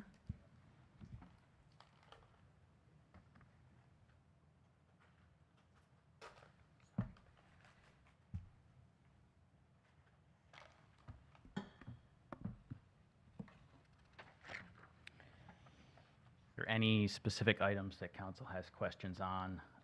The one that I do want to point out one item. If we're looking at our budget, I think there's a ton there, but if we looked at that furniture and fixed equipment, we had looked at that fund to replace some of our equipment that was old and needed to be updated. We do still have a city surveyor. That is something that we want to update and calibrate our equipment. We still need money to at least calibrate it. That equipment is old. That city surveyor can still go out in emergencies and use that equipment. That money would be used for that. Now, it would only be used by the city surveyor. Again, we are decreasing the amount that we are doing there. I would ask that we would at least leave about $5,000 in there to have that equipment sent off to calibrate, as we need to do that on a regular basis. But if we wanted to keep just old equipment that, again, can be used in a pinch, we could use that number. But I think everything else. How old is that equipment? The equipment is about 4 years old. 40 years old? And so what we do when we look at that, we look at sending it, we sell that equipment, we look at it, and then we look at buying equipment that's like a year old, because again, survey equipment's kind of like a car. You buy brand new, and as soon as you get it, it drops in price. Right. So it is about 4 years old, going on 5 years old. What's the tip? I guess what's like the manufacturer's recommended lifespan for? There isn't a manufacturer's recommended lifespan, but I'll say survey equipment does make leaps and bounds, and it has over the past several years. Again, it is still acceptable. It is still usable. It is just something that doesn't provide maybe as survey equipment gets newer, it provides more and more or smaller tolerances to what we do. You get more and more exact. So this equipment is still exact. It has been used in the past. It still can do that. It just doesn't provide quite the same level.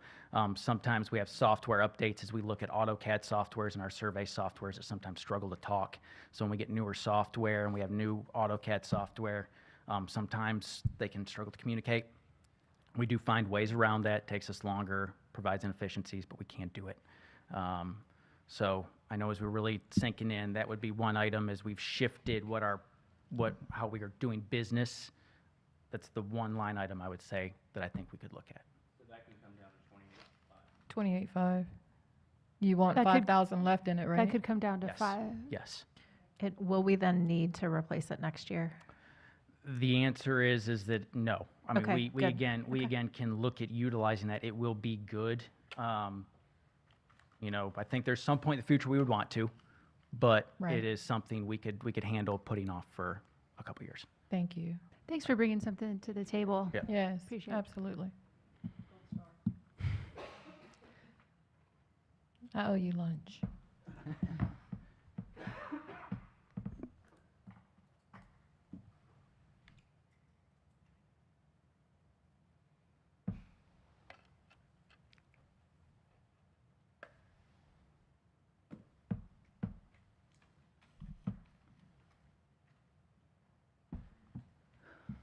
Anything else? I don't have anything else. I don't know about others. Okay, I thanks, don't have Justin. anything else. All right, transportation is a combination of engineering, traffic engineering, and Vision Zero, as well as streets and stormwater. Page So, 80. We are on page. 80. What page, I'm sorry? 80. 80. Zero. 80.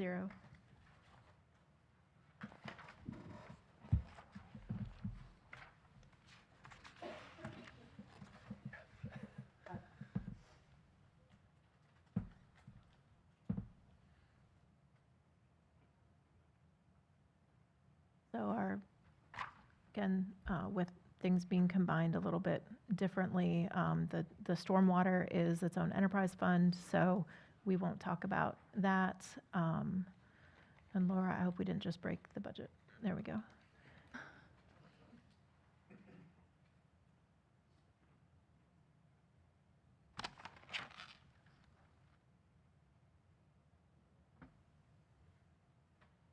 What Is is, this- I'm sorry.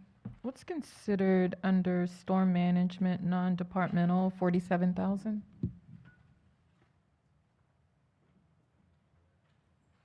Can you scroll down, Laura? We'll find It's it. on, That's in stormwater. That's in. I'm sorry? So It can is you- located in Do you see it on the stormwater. screen? Aaron, do you know what that is? It's for Ah. when people retire. So employees who were hired before, was it 2011, are eligible to receive retiree health insurance. And so we still have a number of people who are, who have retired and are on the plan. And so we have to carry those costs.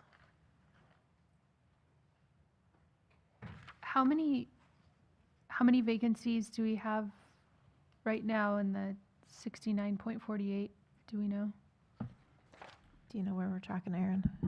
I know on the street side of this general fund, it's 2 or 3 in, I don't know that there's many in traffic, so, I think 1. One in Yeah. traffic. Traffic. And And then then- what about stormwater? I know it's not general fund, but Yeah, there's probably at least 10 in stormwater right now. So there's 10 vacancies in, I just want to say this out loud.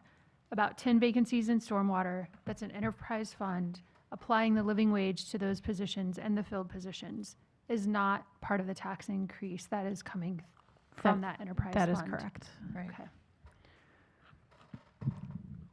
We do also have vacancies in our ITS, our traffic signalization people, both traffic signalization and senior traffic signalization. And again, those are positions that we're not filling because we're not competitive on the I was salary, about on to the ask, skill those set, are- right. those are But other hard-to-fill positions. Absolutely, and they're general fund positions, so Mhm. they are very hard to fill and to keep filled. Got it.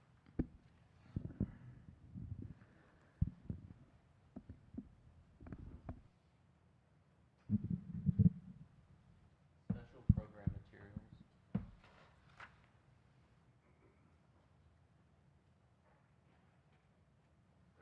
We're at 33.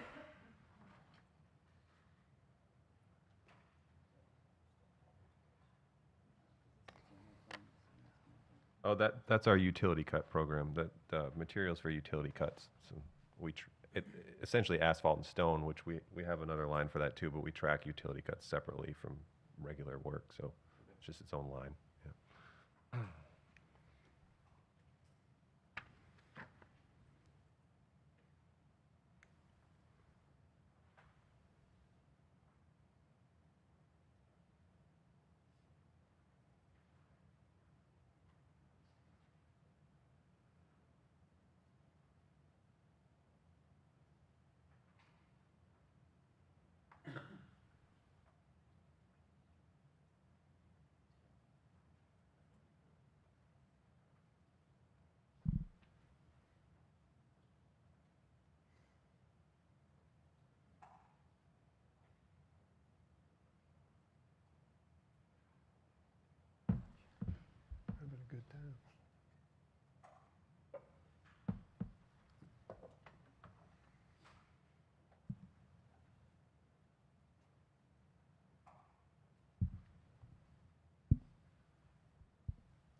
Anything else on this one?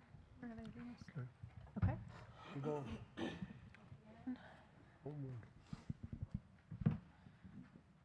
Planning, reduction of $130,000. Again, remember, we pulled the zoning enforcement out of this department, and that is now in compliance. So that is one of the main drivers of the reduction, but we can pull up operating. Where is that in here? Oh, I'm sorry, it's on page 99. Page 99.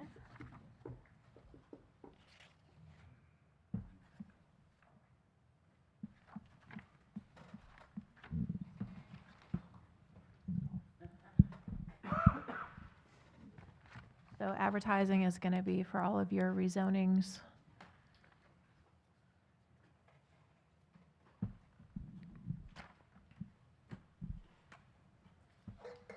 And Mr. Chambers is here if you have questions on anything. Did operating costs go down so much just because of the movement? That's correct. Okay. Mhm. So that moved somewhere else? It did. Okay.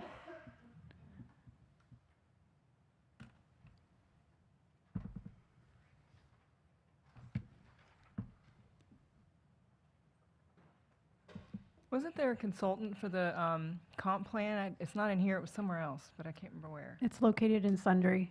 Sundry, okay. Seems like that would be Yeah, related. we are, we're at the 10-year mark for our comp plan, and Mhm. so it is due to be updated.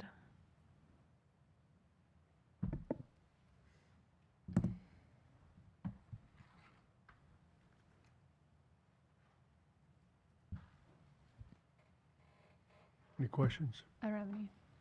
Okay. Okay, we'll keep Thank you. moving. Great job. Good job, Brian. Anytime. Keep bringing the, it's, All right, community building is affordable housing, community grants, community risk reduction, resiliency, and sustainability. Page 90. And then not captured in this is that the nonprofit grants, the community investment program does flow through that. So that's that $783,000 that if you wanted to consider making any reductions in that allocation, that would be part of the discussion for this department as well. which, And so again, no grants were made or done at this time. It would just, if you made a reduction in the amount you allocated for that, we would have a reduction in what we put out for requests for proposals. So if you wanted to reduce that to 500,000, that is the number that we would be working with instead of that other amount.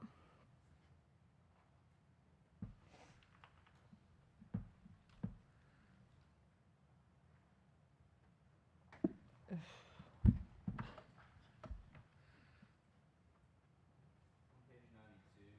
the operating there restricted? Yes.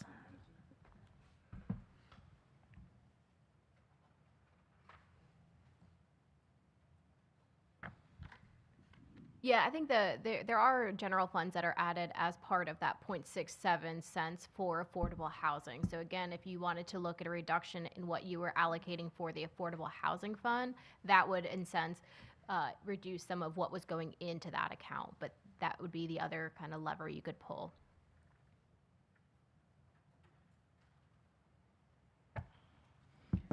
If you were Do to you have a look at that. suggested amount?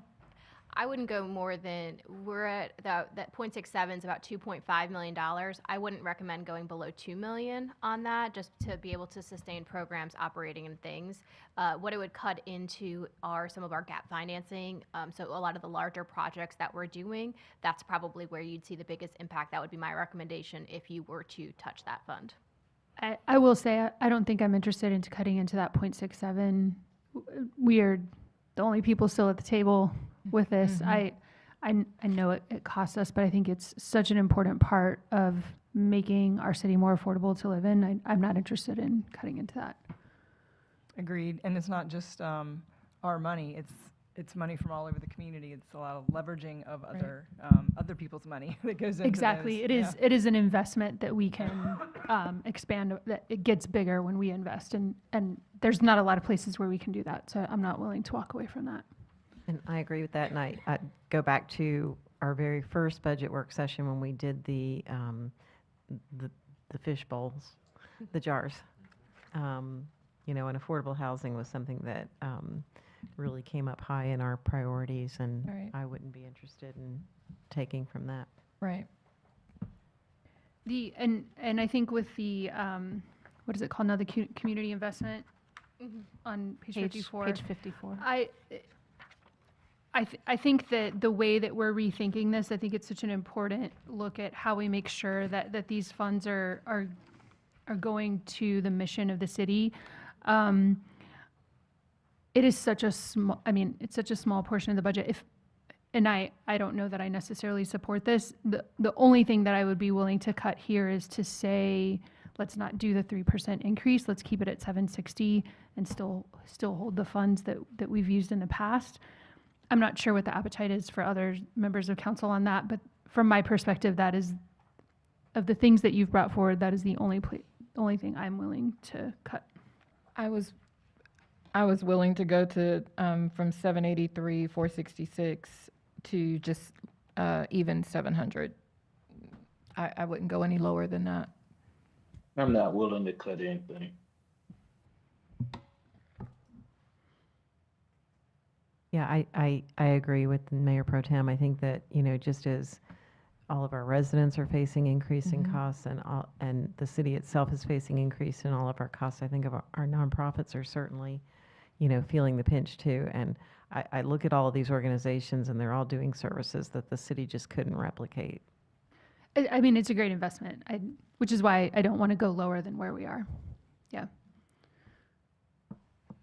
My understanding is it's not automatic for the organizations that are already on the list, but we're completely changing it up to like 8 RFPs.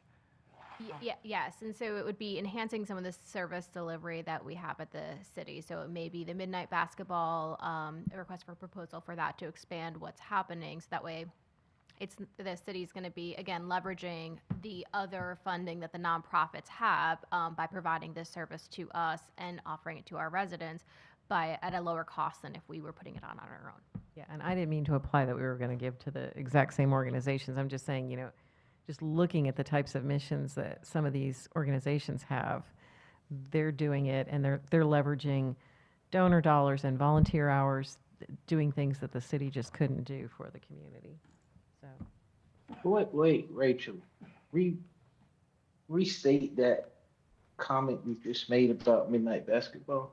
One of the examples of request for proposal we had discussed bringing forward is for midnight basketball, where we could partner with an agency that specializes in youth programming, that they could do a lot of the administrative work when you think about going to Sam's Club to get snacks, making sure we have volunteers and staff. So that way the police officers and firefighters, whomever else is volunteering from city staff, as Chief Zudema says, everyone is always welcome if you want to. It's not just basketball. To be able to participate and just do that piece, build those relationships and not have to do the other pieces that some of our nonprofits are able to do as well. Okay. Well,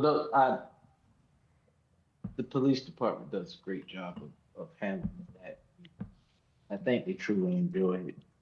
I was happened to be at midnight basketball on Saturday night. And yeah, I know that to be true, and I'll leave it at that. Well, and I think it's a great example of ways that we can expand that offering. Maybe it's more hours, maybe it's more days, whatever it may be through this funding. So are we saying that, I just want to, I'm sorry, go ahead, Mayor Pro Tem. No, go ahead. I don't think we need to expand it to an outside organization. So, I mean, we could better support our personnel that does it, but I don't think anybody else needs to do it unless the people that are in charge of it don't want to do it anymore. I hadn't heard that. They could use more volunteers, though. I will say that. I just wanted to confirm that this list of our members of the Community Investment Program, I'll just use it as, label it as that.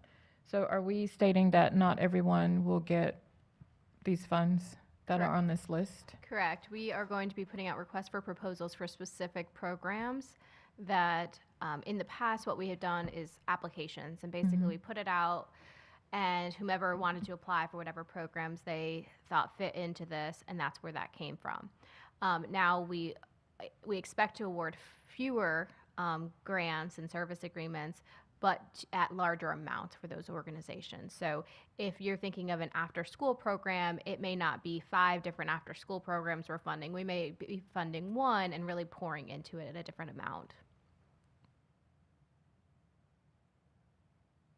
I'm sorry, I'm a little heartbroken here. There's so many of these. I'm aware of who they are, all the work that they're doing. It's great work. Okay, thank you. I wrote down this in my discussed/hold column.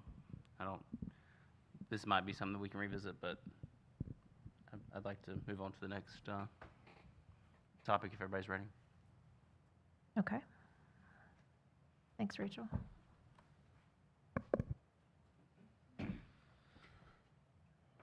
Parks and Recreation. Page 83.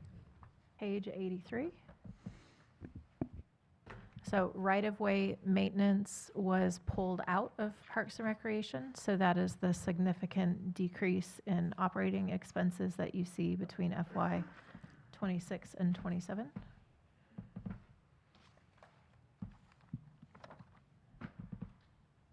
But let's go into the operating for these.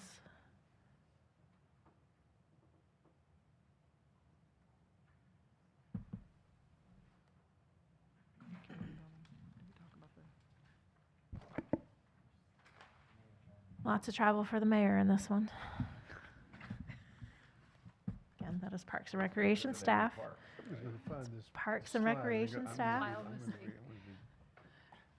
Have to have a press conference.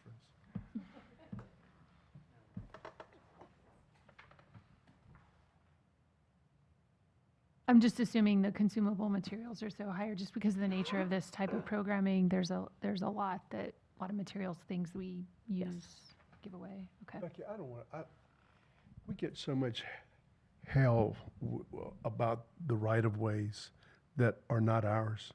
Correct.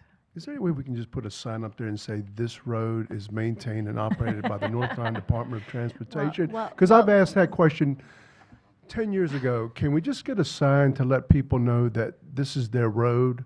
Because they're the ones that are responsible for it, and yet, I guess we contract out with them. I don't know. Well, It's insanity. We would have to get DOT's permission to place a sign in I their will tell you, right-of-way. I was driving I'm down just- Carolina Beach Road on Saturday, and you can see where the city limit is. I mean, it's time for them to take ownership of their It is stuff. very obvious. And try to, it's insanity. I mean, it's their road. Correct. Raise the revenue, man, and cut the grass And take care of it. I think a lot of their budgets may allow for 4 times a year to cut it. And so we do some of the right-of-way maintenance on a few areas. We contract basically to have it at a higher rate than what they're willing to maintain it. But yes. They pay us to do that, is what you're saying? Yes. Okay. Yeah. I mean, I think it's worth exploring, if we're doing the work, I think it's worth exploring, making sure that we're at least recovering the cost of that, especially when we're looking at a budget like this where we have all of these people going line by line by line. Like, I want to be a good neighbor. I yeah. also want to make sure that we're not leaving money on the table if we're doing the work. Well, so if we are doing, say, the 4 times a year maintenance, we would get paid for that. Mhm. If we want an enhancement beyond that, that's on us. We pay for that, I understand. There's zero reimbursement for that. Are they paying, what they're paying us, is it for the 4 times a year? So maintenance? the ones where we are maintaining the road, then yeah, Mhm. we're just getting paid for the 4 Okay. times a year. I understand, thanks. Yep. Thanks for the clarification.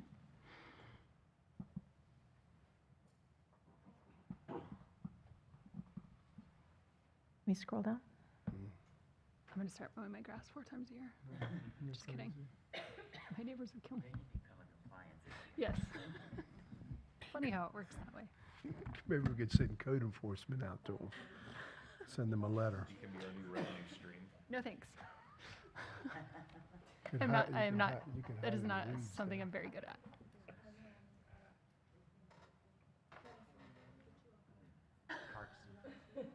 Stop it. Stop. Oh man. All right. Where are we going next? We're going off the rails. Okay. It's getting late. Yeah, let's go. We will keep moving. These are all designated funds for CDBG and home funds. We'll skip all of those. Convention Center is a special fund. So fire is next.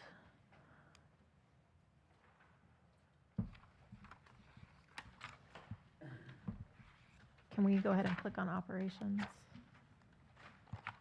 It's 108. Page 108.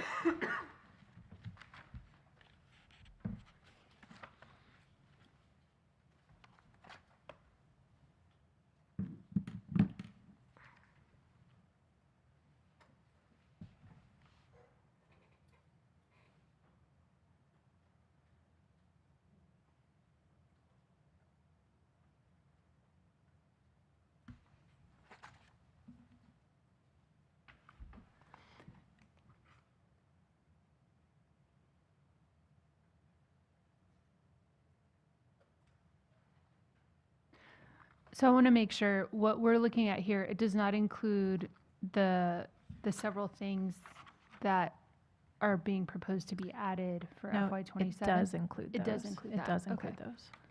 So the mission ready gear, the Yes. technology, okay. Yes. That stuff. On some of these that have a high usage of fuel, like police and fire, how do you even begin to budget for that, especially in this environment? They track actuals and then look at projected increases. Obviously, it is a very volatile, line item. It has not been uncommon, I'm sure, in Wilmington and in my past life, where you get a bad year with spikes in prices, and sometimes you even have to go back for a fund balance appropriation because you just don't have it in your other lines. So it's always tricky, but this is based on actuals, history of actuals.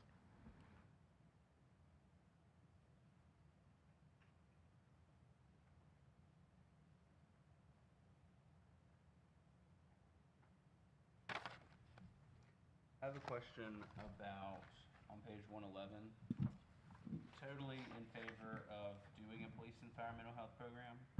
How is it only a one-time expense? So that is not a one-time expense. That is, that's a budget modification. That would be every year. How did we, I was looking for it in the narrative, but how are we down the recommendations for 2 fewer positions? So they got transferred out. So the community risk reduction position that's right. used to be in there, and as well as an engagement. Wendy? Yeah, so Wendy, and then, is it Brooke? That's right. Thank you. Yep, so Brooke is now in communications and engagement, and Wendy is under Rachel.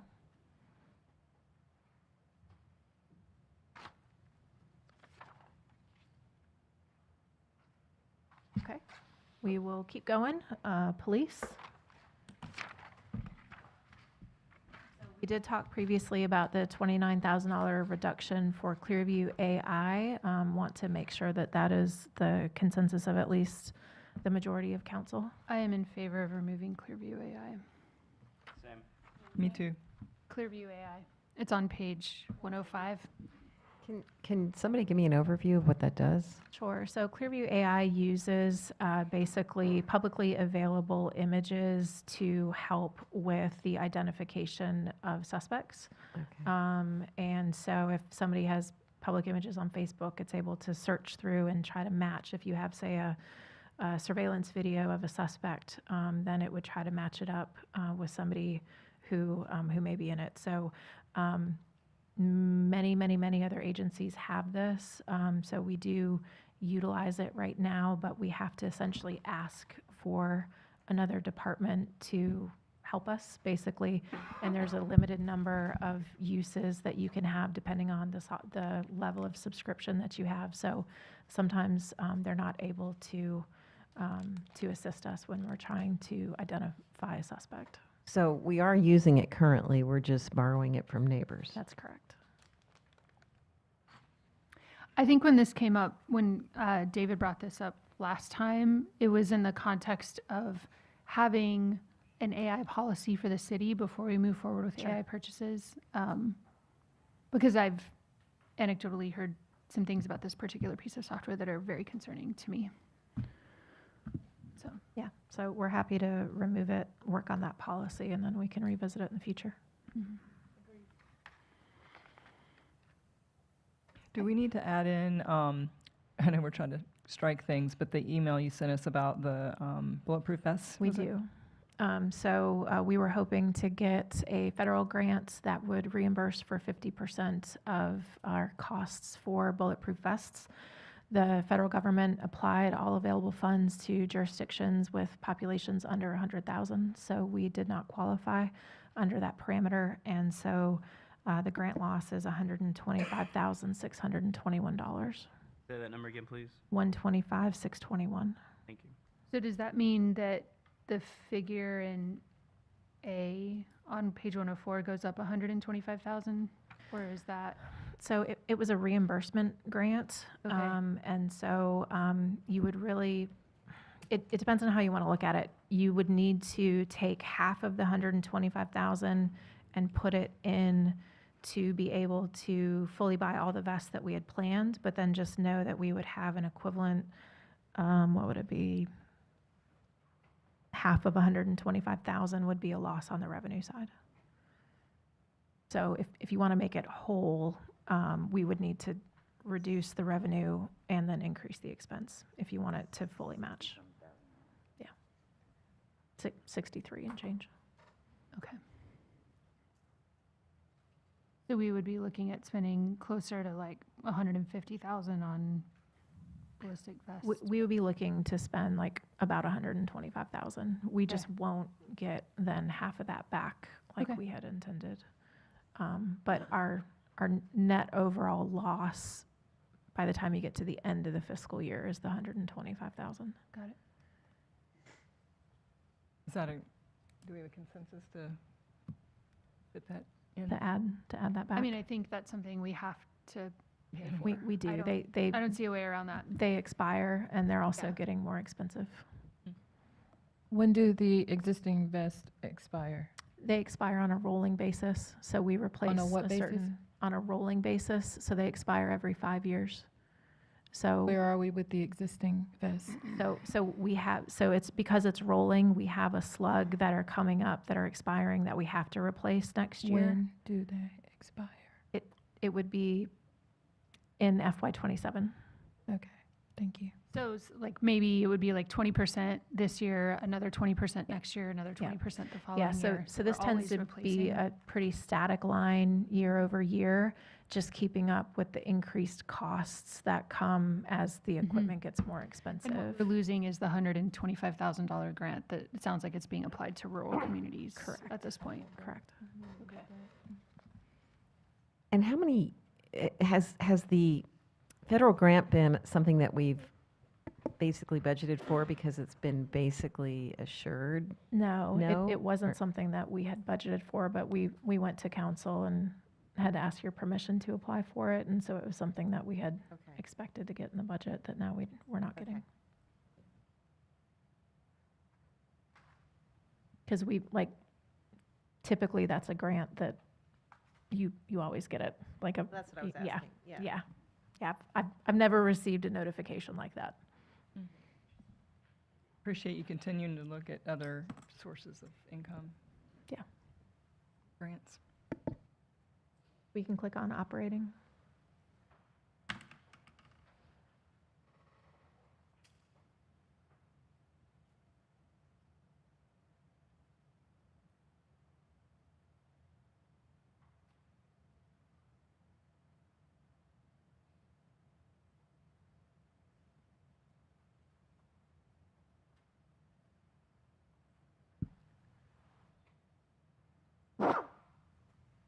Becky, on the Sting Center, that we have one here, We do. and we have one at the station. The one Do we at, have two, n- do we have two Sting Centers or one? no, we've got one Sting Center, and it's here. And it's all here now, it's all Mhm. incorporated here. Mhm. And that's up in operation. It is up and operational.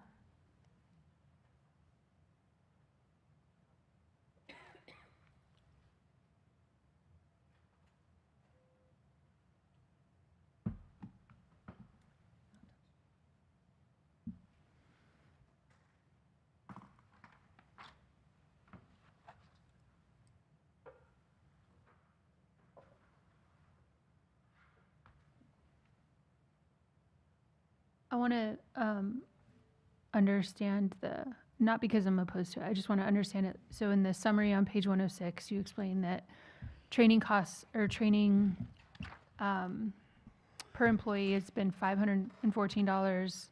In this budget, it's recommending going up to $1,215. Can you expand on the types of training we've been missing or what we will be adding? Chief, can you talk to that? This is not because I'm looking to Oh, cut sure, it. It's yeah, no. it's because I'm looking to understand what training we're Sure. receiving. Yeah.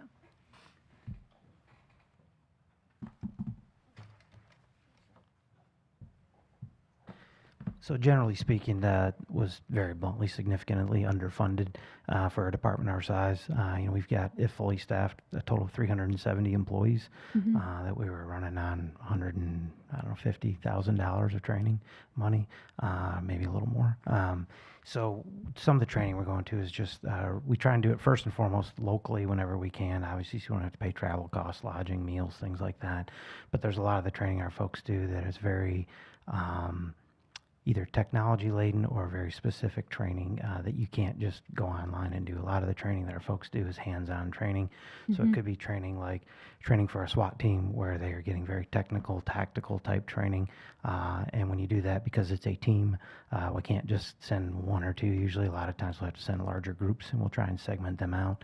It could be technical training for someone who is using devices to access phones. So if we seize a phone that's evidence in a crime and we have to get a search warrant to get into that phone, to be able to use the technology to do that is very technical, and it's something that is constantly evolving, right? So as soon as the software figures out how to get into the phone, then somebody creates another way to make sure we don't get into the phone, right? And so it's something that you're never fully trained. You're constantly training.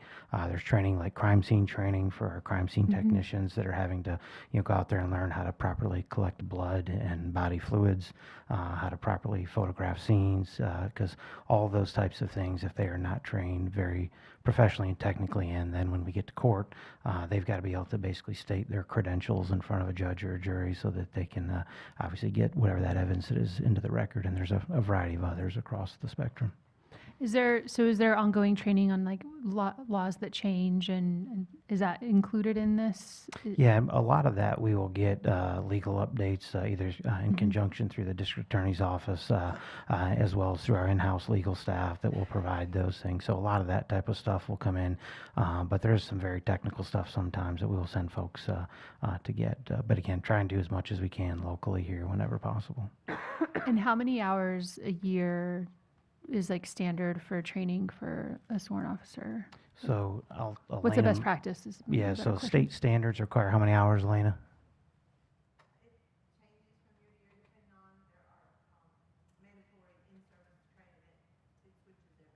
What is it this year? I'll have to look up the exact number. Yeah, so a lot of that is mandated by the state to maintain certification as a law enforcement officer in the state. Learning my way through that as well right now, but a lot of that stuff can be done online when possible. But again, there's some hands-on stuff. Like, for example, our folks have to go and qualify minimally by state standards with a firearm at least once a year, right?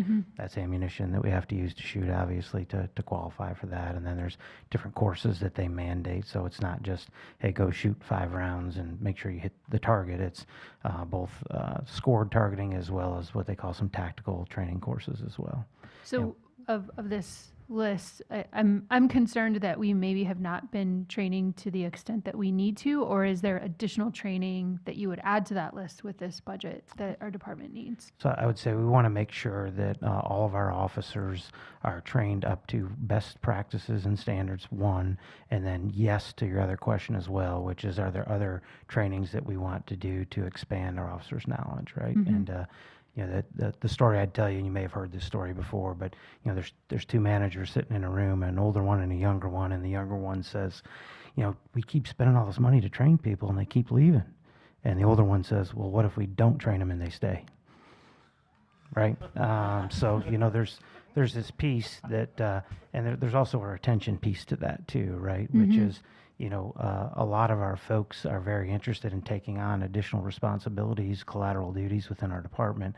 A lot of those require additional training. And so, you know, if they can get a specialized duty or assignment that they can be a part of, right, that is something that will help keep them here in addition to, you know, the proposed increase in salary that we're discussing.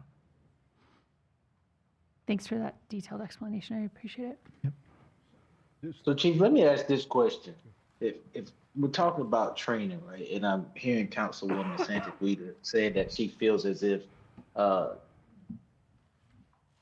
force that we had prior to you coming here and prior to her getting on council there wasn't adequate training.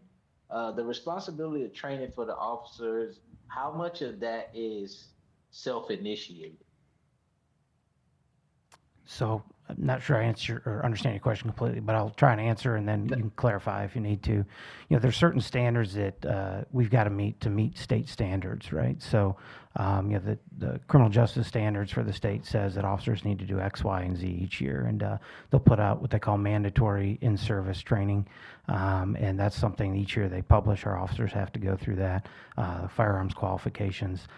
To do certain roles in the department, you have to have certain training. So if there's so let's say a traffic fatality accident that an officer needs to go work, you know, you're run-of-the-mill new officer, and including me, couldn't go out and do a traffic reconstruction, right?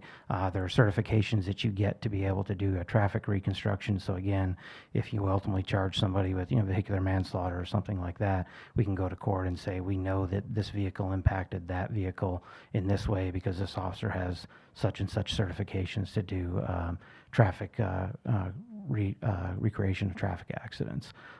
So I'm not sure if that answered your question. If it didn't, please clarify, and I'd be happy to. Yeah, not really, but it's okay. I just want to say that, you know, I know Chief Williams to have been pretty innovative and up to date as it related to this organization. So yeah, I just want to put that on the record. I know Chief would appreciate that. He's probably watching. And Kevin, I want to make clear, I'm not criticizing anybody or decisions, but a $700. That's okay. It's fine. It's fine. I want to clarify that what I was talking about is the $700 per employee increase, and I just want to make sure that I understand that that is necessary training for our officers, and that is such a significant jump that it makes me question what was being missed prior. That's not and I don't mean that to be a judgment. I'm just trying to understand why the increase. Do you have authorized positions on Sable? I thought Sable was gone. 2, recommended in 27-2. So, Is that going to reallocate those positions? those are drone flyers. So we still call it, we do not have a helicopter. We are working on getting rid of the helicopter parts that we kept. But they're the officers that go out and fly drones. So they're certified to be able to do that when there's an incident that we need to get aerial on. Okay. And the horses, again, we had this huge debate about the daggone. Yes. Where are my jockeys? So there are 4 officers that are allocated to the Mounted Patrol Program. I will say the numbers that were discussed last year seem to also have been taken into account the salaries for those officers, that if Mounted Patrol had been disbanded, we would have kept the officers and reassigned them. So the actual cost to run the Mounted Patrol Program is much lower than the 300 whatever thousand that was being discussed last year. So that included 4 salaries. So we do have lease costs for the stables that they're kept at, of course, feed and all of that. But it is a much lower cost. I do think that there are things to look at in terms of eventually perhaps replacing the horses, and eventually looking to probably relocate the stables. They're very far outside of town. It takes a lot of time to go get them and bring them back. But if we're going to keep it, we want to make sure that we're doing it right. And Councilmember Santaguida, the number of hours per year is 24. That is the minimum number of hours for training a year for sworn officers. And to be clear, everybody is meeting those minimum hours, everything that is required by the state. We have not had any lapses at all in not meeting those minimum hours of training. It's all of the other stuff that makes a department more effective that needs some additional attention. Thanks.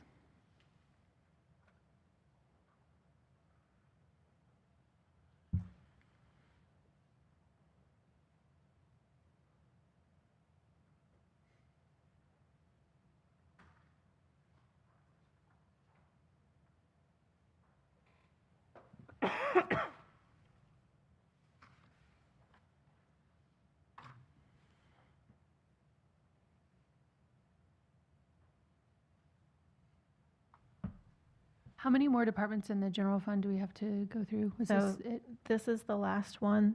The only other thing, if you want to look at it, would be the MSD.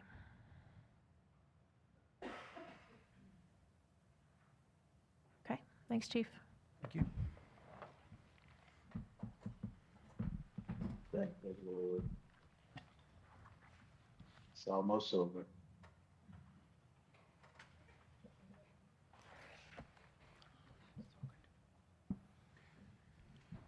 Let's go back to the computers real quick. Mhm. Can we?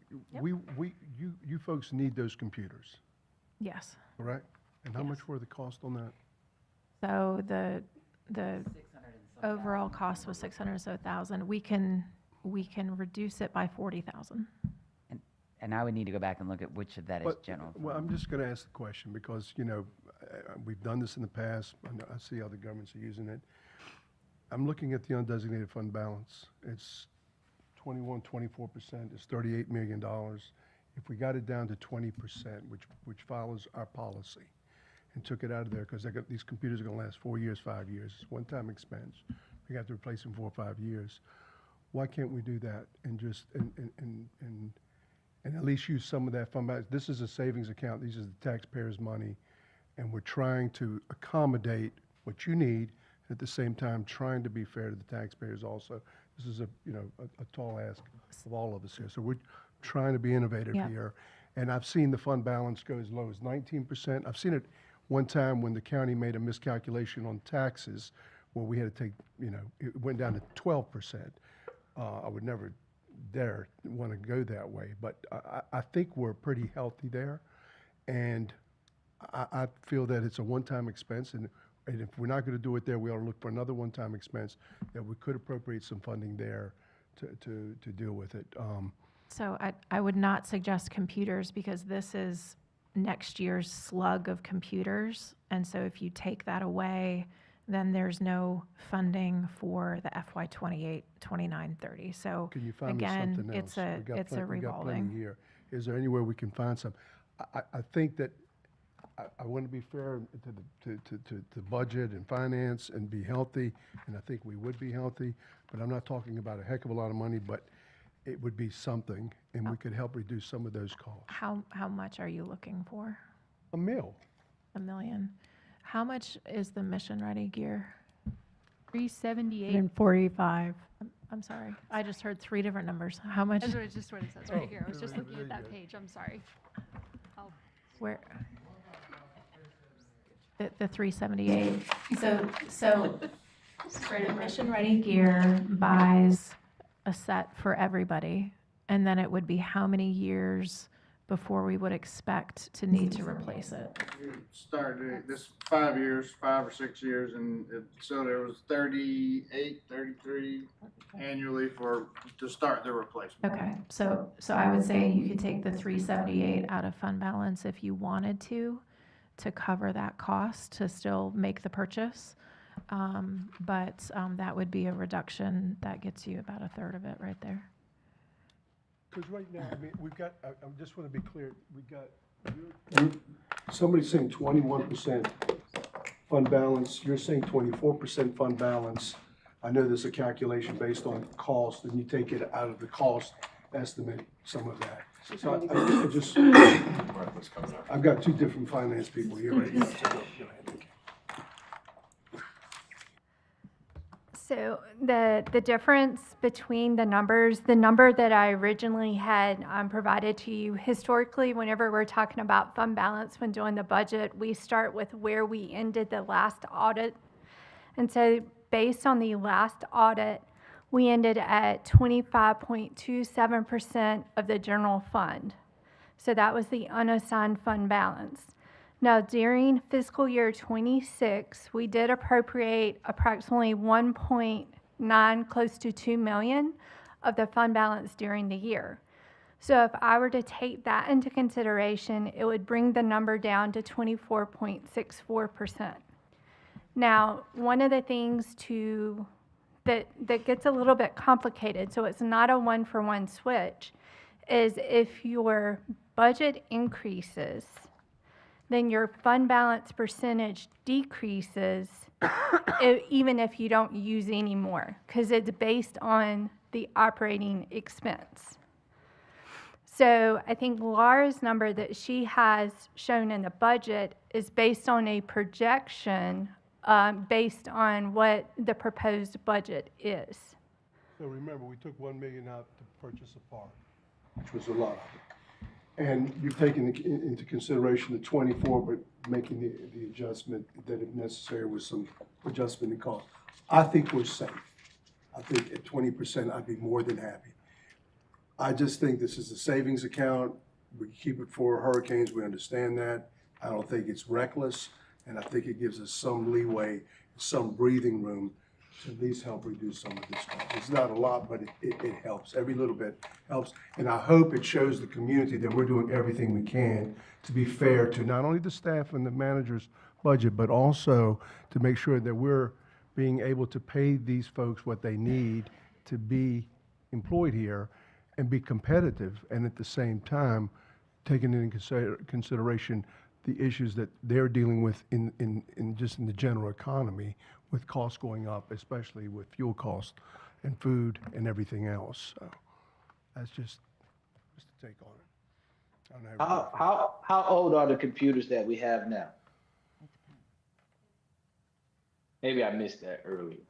So they vary, but the typical replacement schedule right now is every 4 years. There are a number of them that need to stay on that schedule because of the rate that they wear out. But we can move a portion of them to a 5-year schedule, which is the $40,000 cost savings that we've suggested.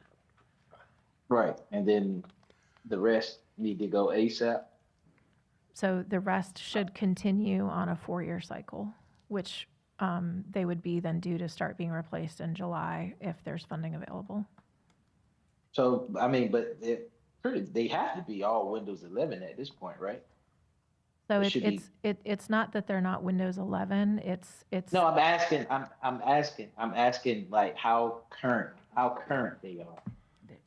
Because how much wiggle room do you have? Like have we as let me ask this differently. As an organization, have we all moved every computer to Windows 11? Yes. Yes. Okay. That's all I got. I would be happy to have the conversation about fund balance. I also wanted to revisit my question about the 0.1 on the estimated investments and sales tax. So Laura did do some calculations on the interest earnings. The 0.1 is only going to earn you $15,000 additional dollars. Okay. We are seeing interest rates trend downward, and so we expect that we'll earn 2.2 million this year. So the 1.5 million was anticipating additional reduction in interest rates like we're seeing. The other thing I will also caution is that is also an extremely volatile revenue line. So if things flatten out like they did a couple of years ago, that line can drop to close to zero. So we are in, because interest rates are so high right now, we're sort of in boom times with interest earnings, but it wasn't that many years ago that that line was essentially zero. So it's not something to rely on consistently in future budget years, but we do think that the 1.5 is safe for 27. If you wanted to go up 15,000, we could, but I don't know that it would be wise to go any higher than that. And sales tax? So sales tax, we are not conservative in that projection for next year. Every locality, or almost every locality, including the county, is keeping their projection flat at a 0% increase. We are already projecting a 3% increase to try to be as aggressive as possible with that fund to try to alleviate the tax burden. So an additional 0.1 would earn, I lost my note. Is it $500,000? It's just shy of $500,000. Just shy of 500,000, but given that we're already aggressive at the 3, going up to 4 does not feel like a number that we would expect to hit. Well, wait a minute, on the investment that he's talking about, on the interest on the CD, I would imagine. So Pension bill, it's a variety of money interest market. products. Mhm. What is the total amount? We are budgeting $1.5 million in No. earnings for next year. What's the rate? Oh, it depends. What's the percentage that we expect to earn? 3%.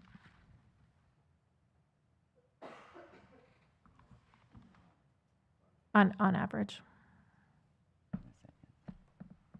We can do better than that. I mean, we can do better than that.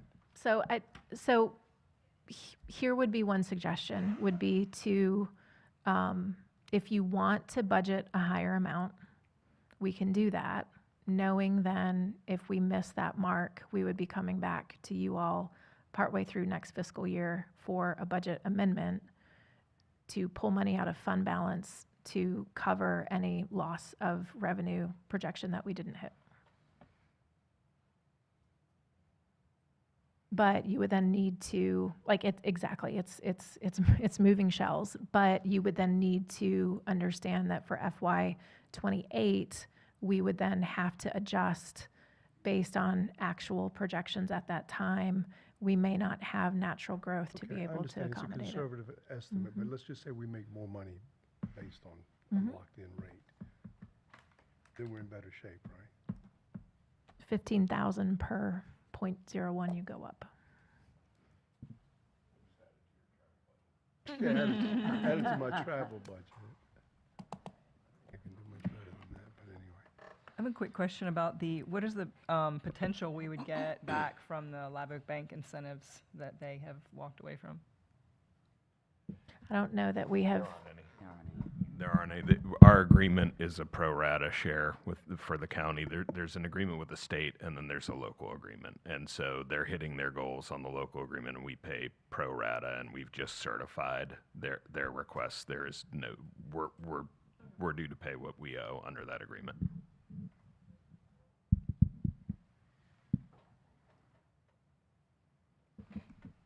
So there were two things on the table, and it's my fault, sorry. So let's go back to the portion about fund balance and where we're comfortable, because right now we're at 24%, and we've got a policy that says we're going to be somewhere between 20 and 25, correct? Yes. Yes. Yes.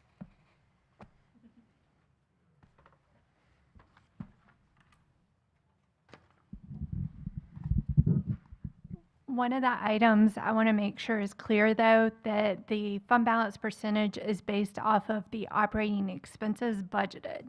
So if our operating expenses budget increases, then the percentage naturally decreases because, I mean, it's based off of that denominator. So that's one thing to keep in mind is it's not a one-for-one.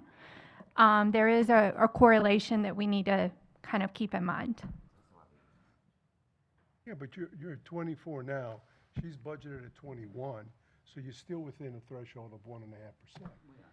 So you've got 1.5% to play with. If we use that to pay for the mission ready gear, I think that keeps us pretty close to 21%. That seems like I mean, I don't know. I haven't done the math, but I think that keeps us in our healthy desired range. I mean, I think you're covering your base there. I mean, Yeah. believe me, you're playing, I know you're doing it very conservatively as you should, but I think you've got the 24, she's budgeted at 21. 21 point, whatever it is, 21.5, 21.8. So I think you've got that wiggle room to get to 20, if it gets to 20, if it happens to go down. So I'm just a lady with a calculator, so take this with a grain of salt.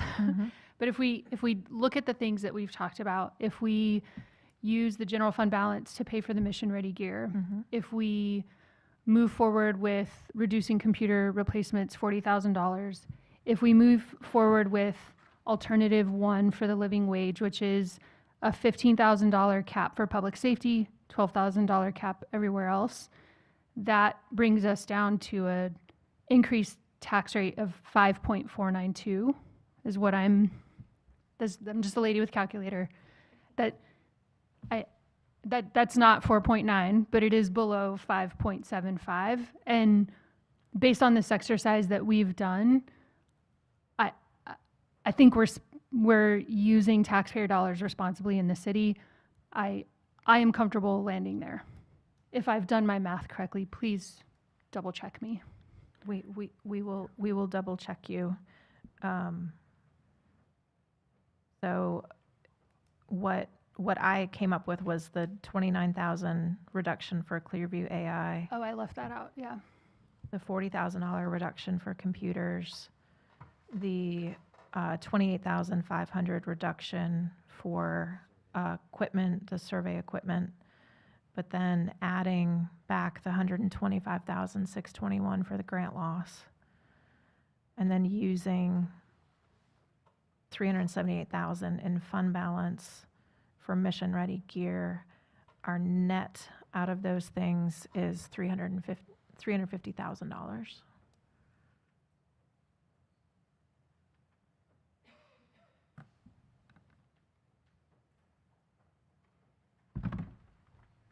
Which, Laura, if we are going to pull back up the tax rate implications.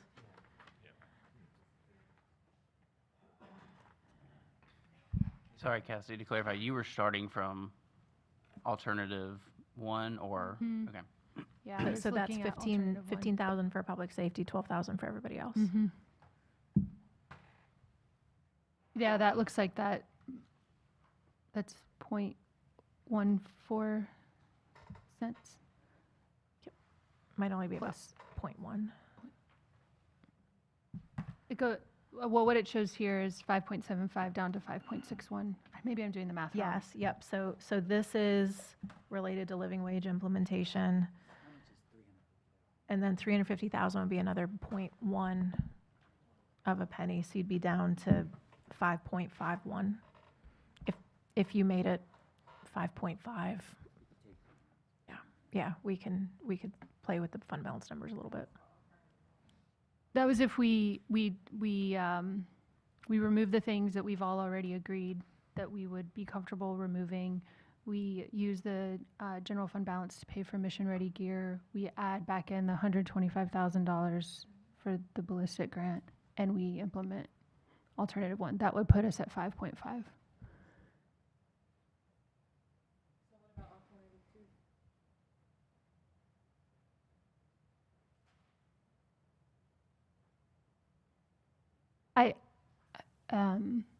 I mean, I like alternative two. I brought alternative two. What I need to see is that specific compression ladder, like those. I want to see those examples and understand those ranges. It's just hard for me to visualize it without that. So as soon as we get that, I'm happy to be convinced that alternative 2 is appropriate if, depending on what that looks like. If we did go to alternative 2, with the adjustments we made, what would that would be? It would just be 5.34. Be 5.34 versus 5.5. So it's 0.16. Yeah. But having the compression issue with police and fire. Right. And I think, what I'm trying to weigh is that assuming that compression issue under alternative 2 really is something that would have a major impact on our ability to promote or recruit into the public safety departments. And that's going to cost a taxpayer anywhere from 30 cents to, I don't know, what is that? It's $7.28 a year for Right. the median house. Right. So 61 cents a month. For the median house, yeah. Yeah. I mean, that's the trade-off that I'm balancing in my head.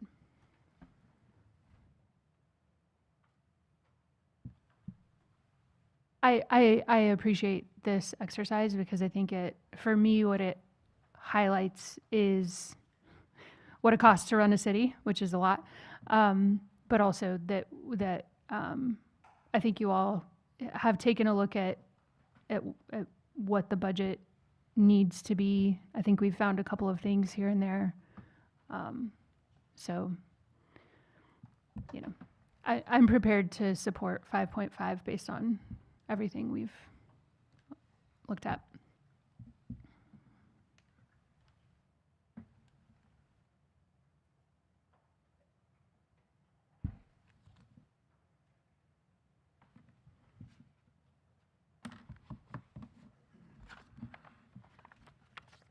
But I'm open to being swayed in either direction if there are compelling arguments.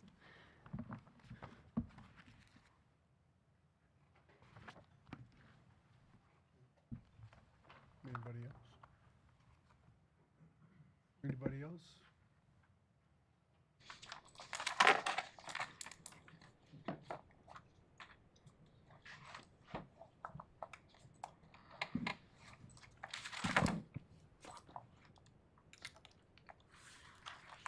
One thing about AMI is it is skewed by all of the people moving here, working remotely, making salaries that are New York City salaries, or personally know Indianapolis salaries or anywhere around the country. And I used to work with AMI when I was in the nonprofit sector and watch how conditions in a community change it and how it's different in different counties. Anyway, that's just a preface to say I do believe in the living wage philosophy, and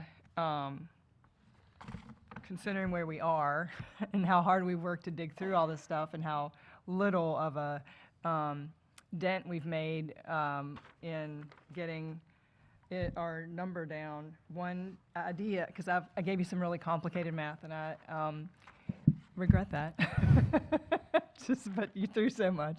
But one thought I had was it's about 14 million for the living wage increase. It's a general 14. 16. I'm not talking about the health insurance, just the. It's 14 in the general fund. In the general right? fund. 14 in the general fund. So if we just reduce that by 5% across the board, and so that wouldn't impact your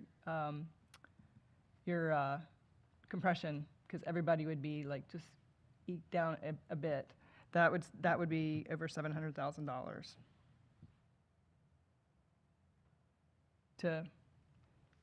and it would impact everybody just a teeny bit instead of picking out different departments or different wage categories. So it's just an idea to bat around.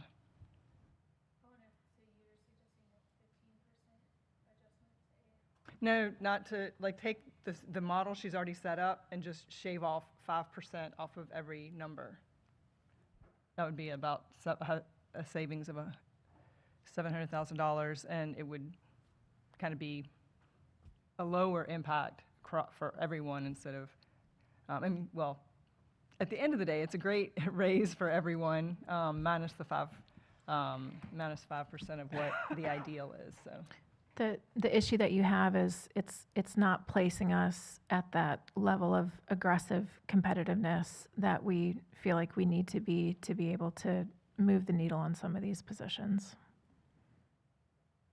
And then we would still have some employees under 60% We anyway. would. Yeah. We would.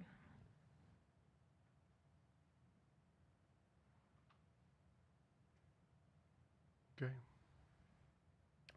Anybody else?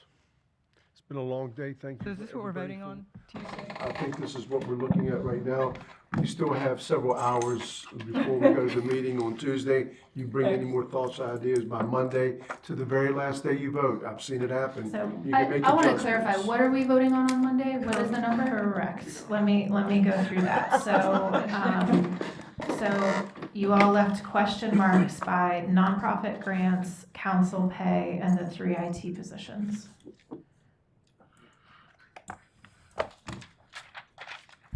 My perspective, from my perspective, all those need to stay in the budget.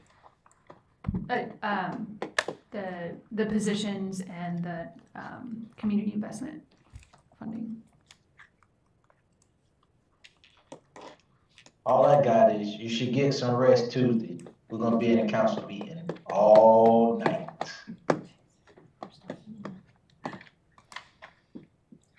I know that we did not spend much time on MSD, but I wanted to clarify, MSD is that in the general fund? Is that where it's housed? I mean, it has to be allocated within the or within the MSD, but. So it's a separate fund. Yeah. So the revenues come in and they are kept in a separate fund. Just wanted to make that point clear since I suspect there are some people watching today who want to know what we would have said about it, but we didn't get to it. And I do want to leave city leaders time to speak with staff, and it's what, 4:30 now. So and let me recapture what we're gonna bring forward unless we are told otherwise. How about that? So we would be bringing you a 5.5 cent increase that would include a fund balance appropriation to cover the mission-ready gear for $378,000. It would include a reduction of Clearview AI for $29,000. It would include a reduction of the tech fund for $40,000 and a reduction of the survey equipment in the design and construction department of $28,500. And it would include $5,000. It was 5,000. It was going from 33,500. Yeah, it's a reduction. Oh, 5. No, A no, reduction it's of reduction 28, 28,500. reduction to 5,000. 5,000. Yes. TO 5,000. Right. But then it would include an increase of $125,621 to cover the grant loss.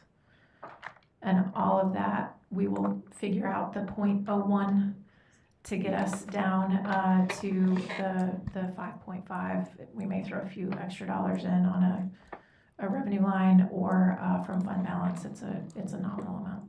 I do think that we should go over the procedure since we have both a new city manager and 3 new council members and 2 who are still in our first term.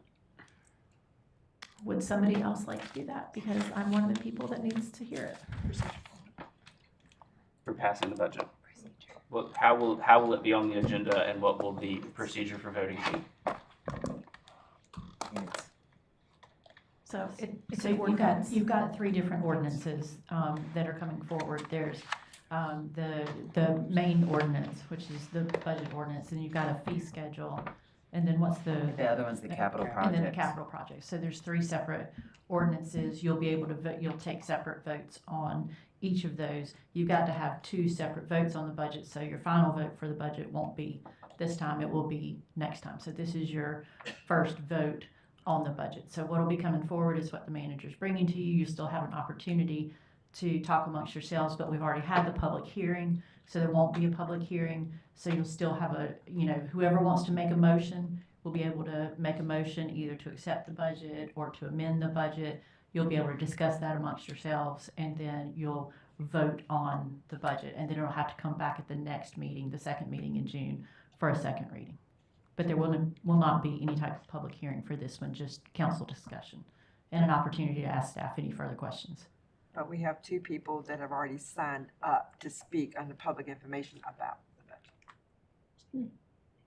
And what's in the packet is the original proposed budget, so we can bring. So we would do a walk-on item to bring an amended ordinance forward, because what is in your packet right now is the recommended budget. So we will make those adjustments and hand walk that. to Right, you. yeah, we won't even have to walk them on. We'll just give you the amended items, and so what you'll be voting on are the actual amended items that you'll get on either Monday or Tuesday.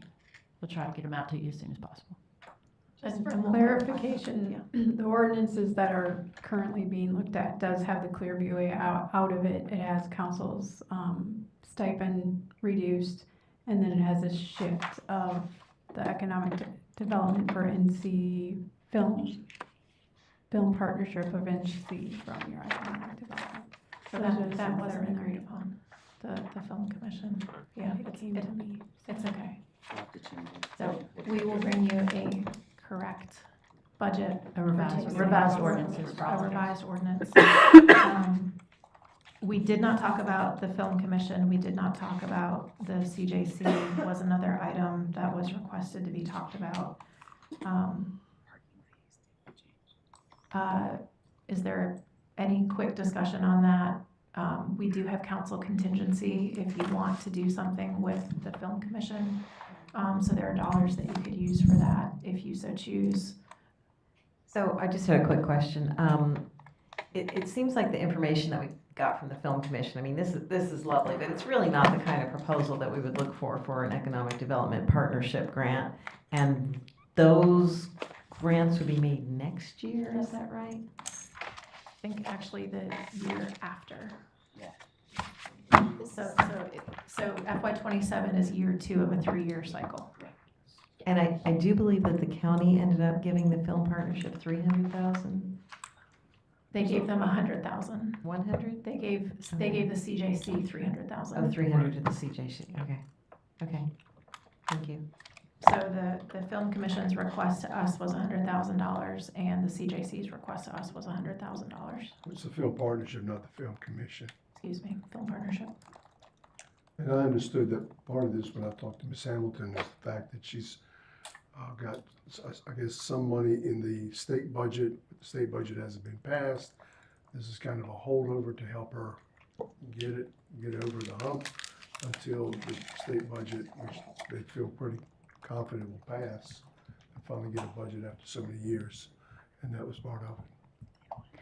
Would the CJC be eligible to apply for some of the community investment funds that we're setting aside?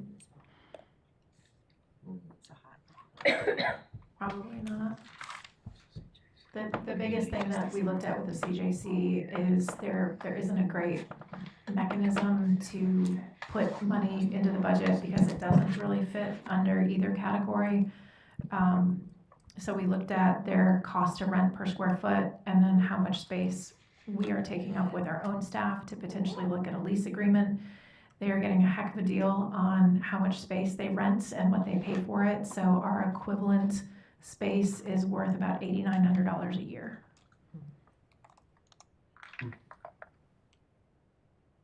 And is that in, but that is, the 8,900 is in there currently? No, it is not. I know we're at the end of the day on Friday, but I think the work that organization is doing is really important. I know that we're participating in some of that work.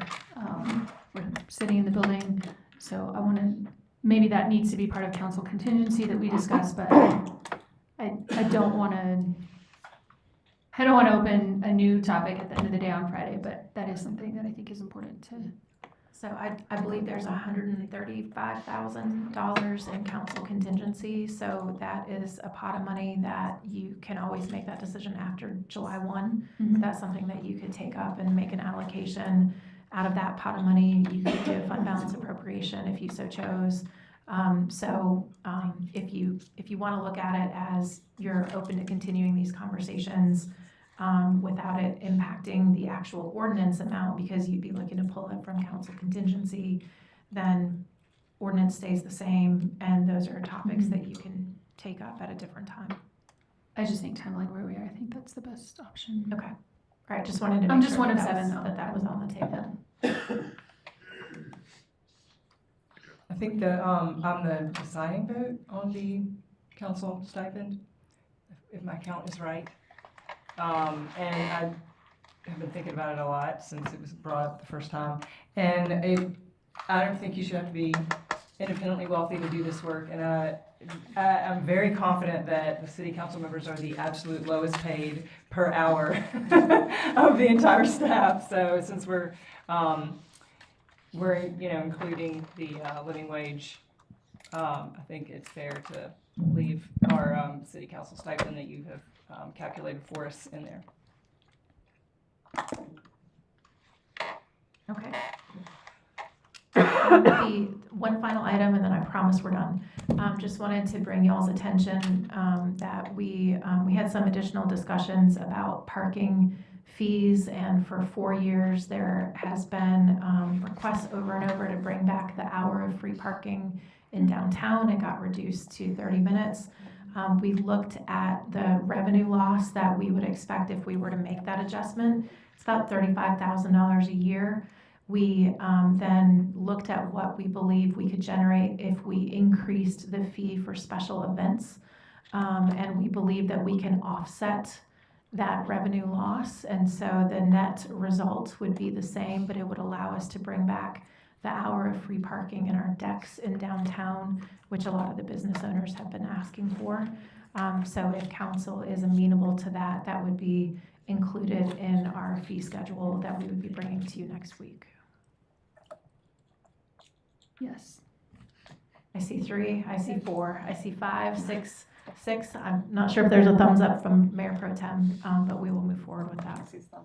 One point of clarification, just Market and Second Street decks where it was originally. Excuse me, Just those two, it was not across the only board. Market and Second Street decks, not the Convention Center deck or Skyline Center deck. Thank you for that clarification. So everywhere that it used to be, it would come back. Thank you. We're done. That would stand adjourned.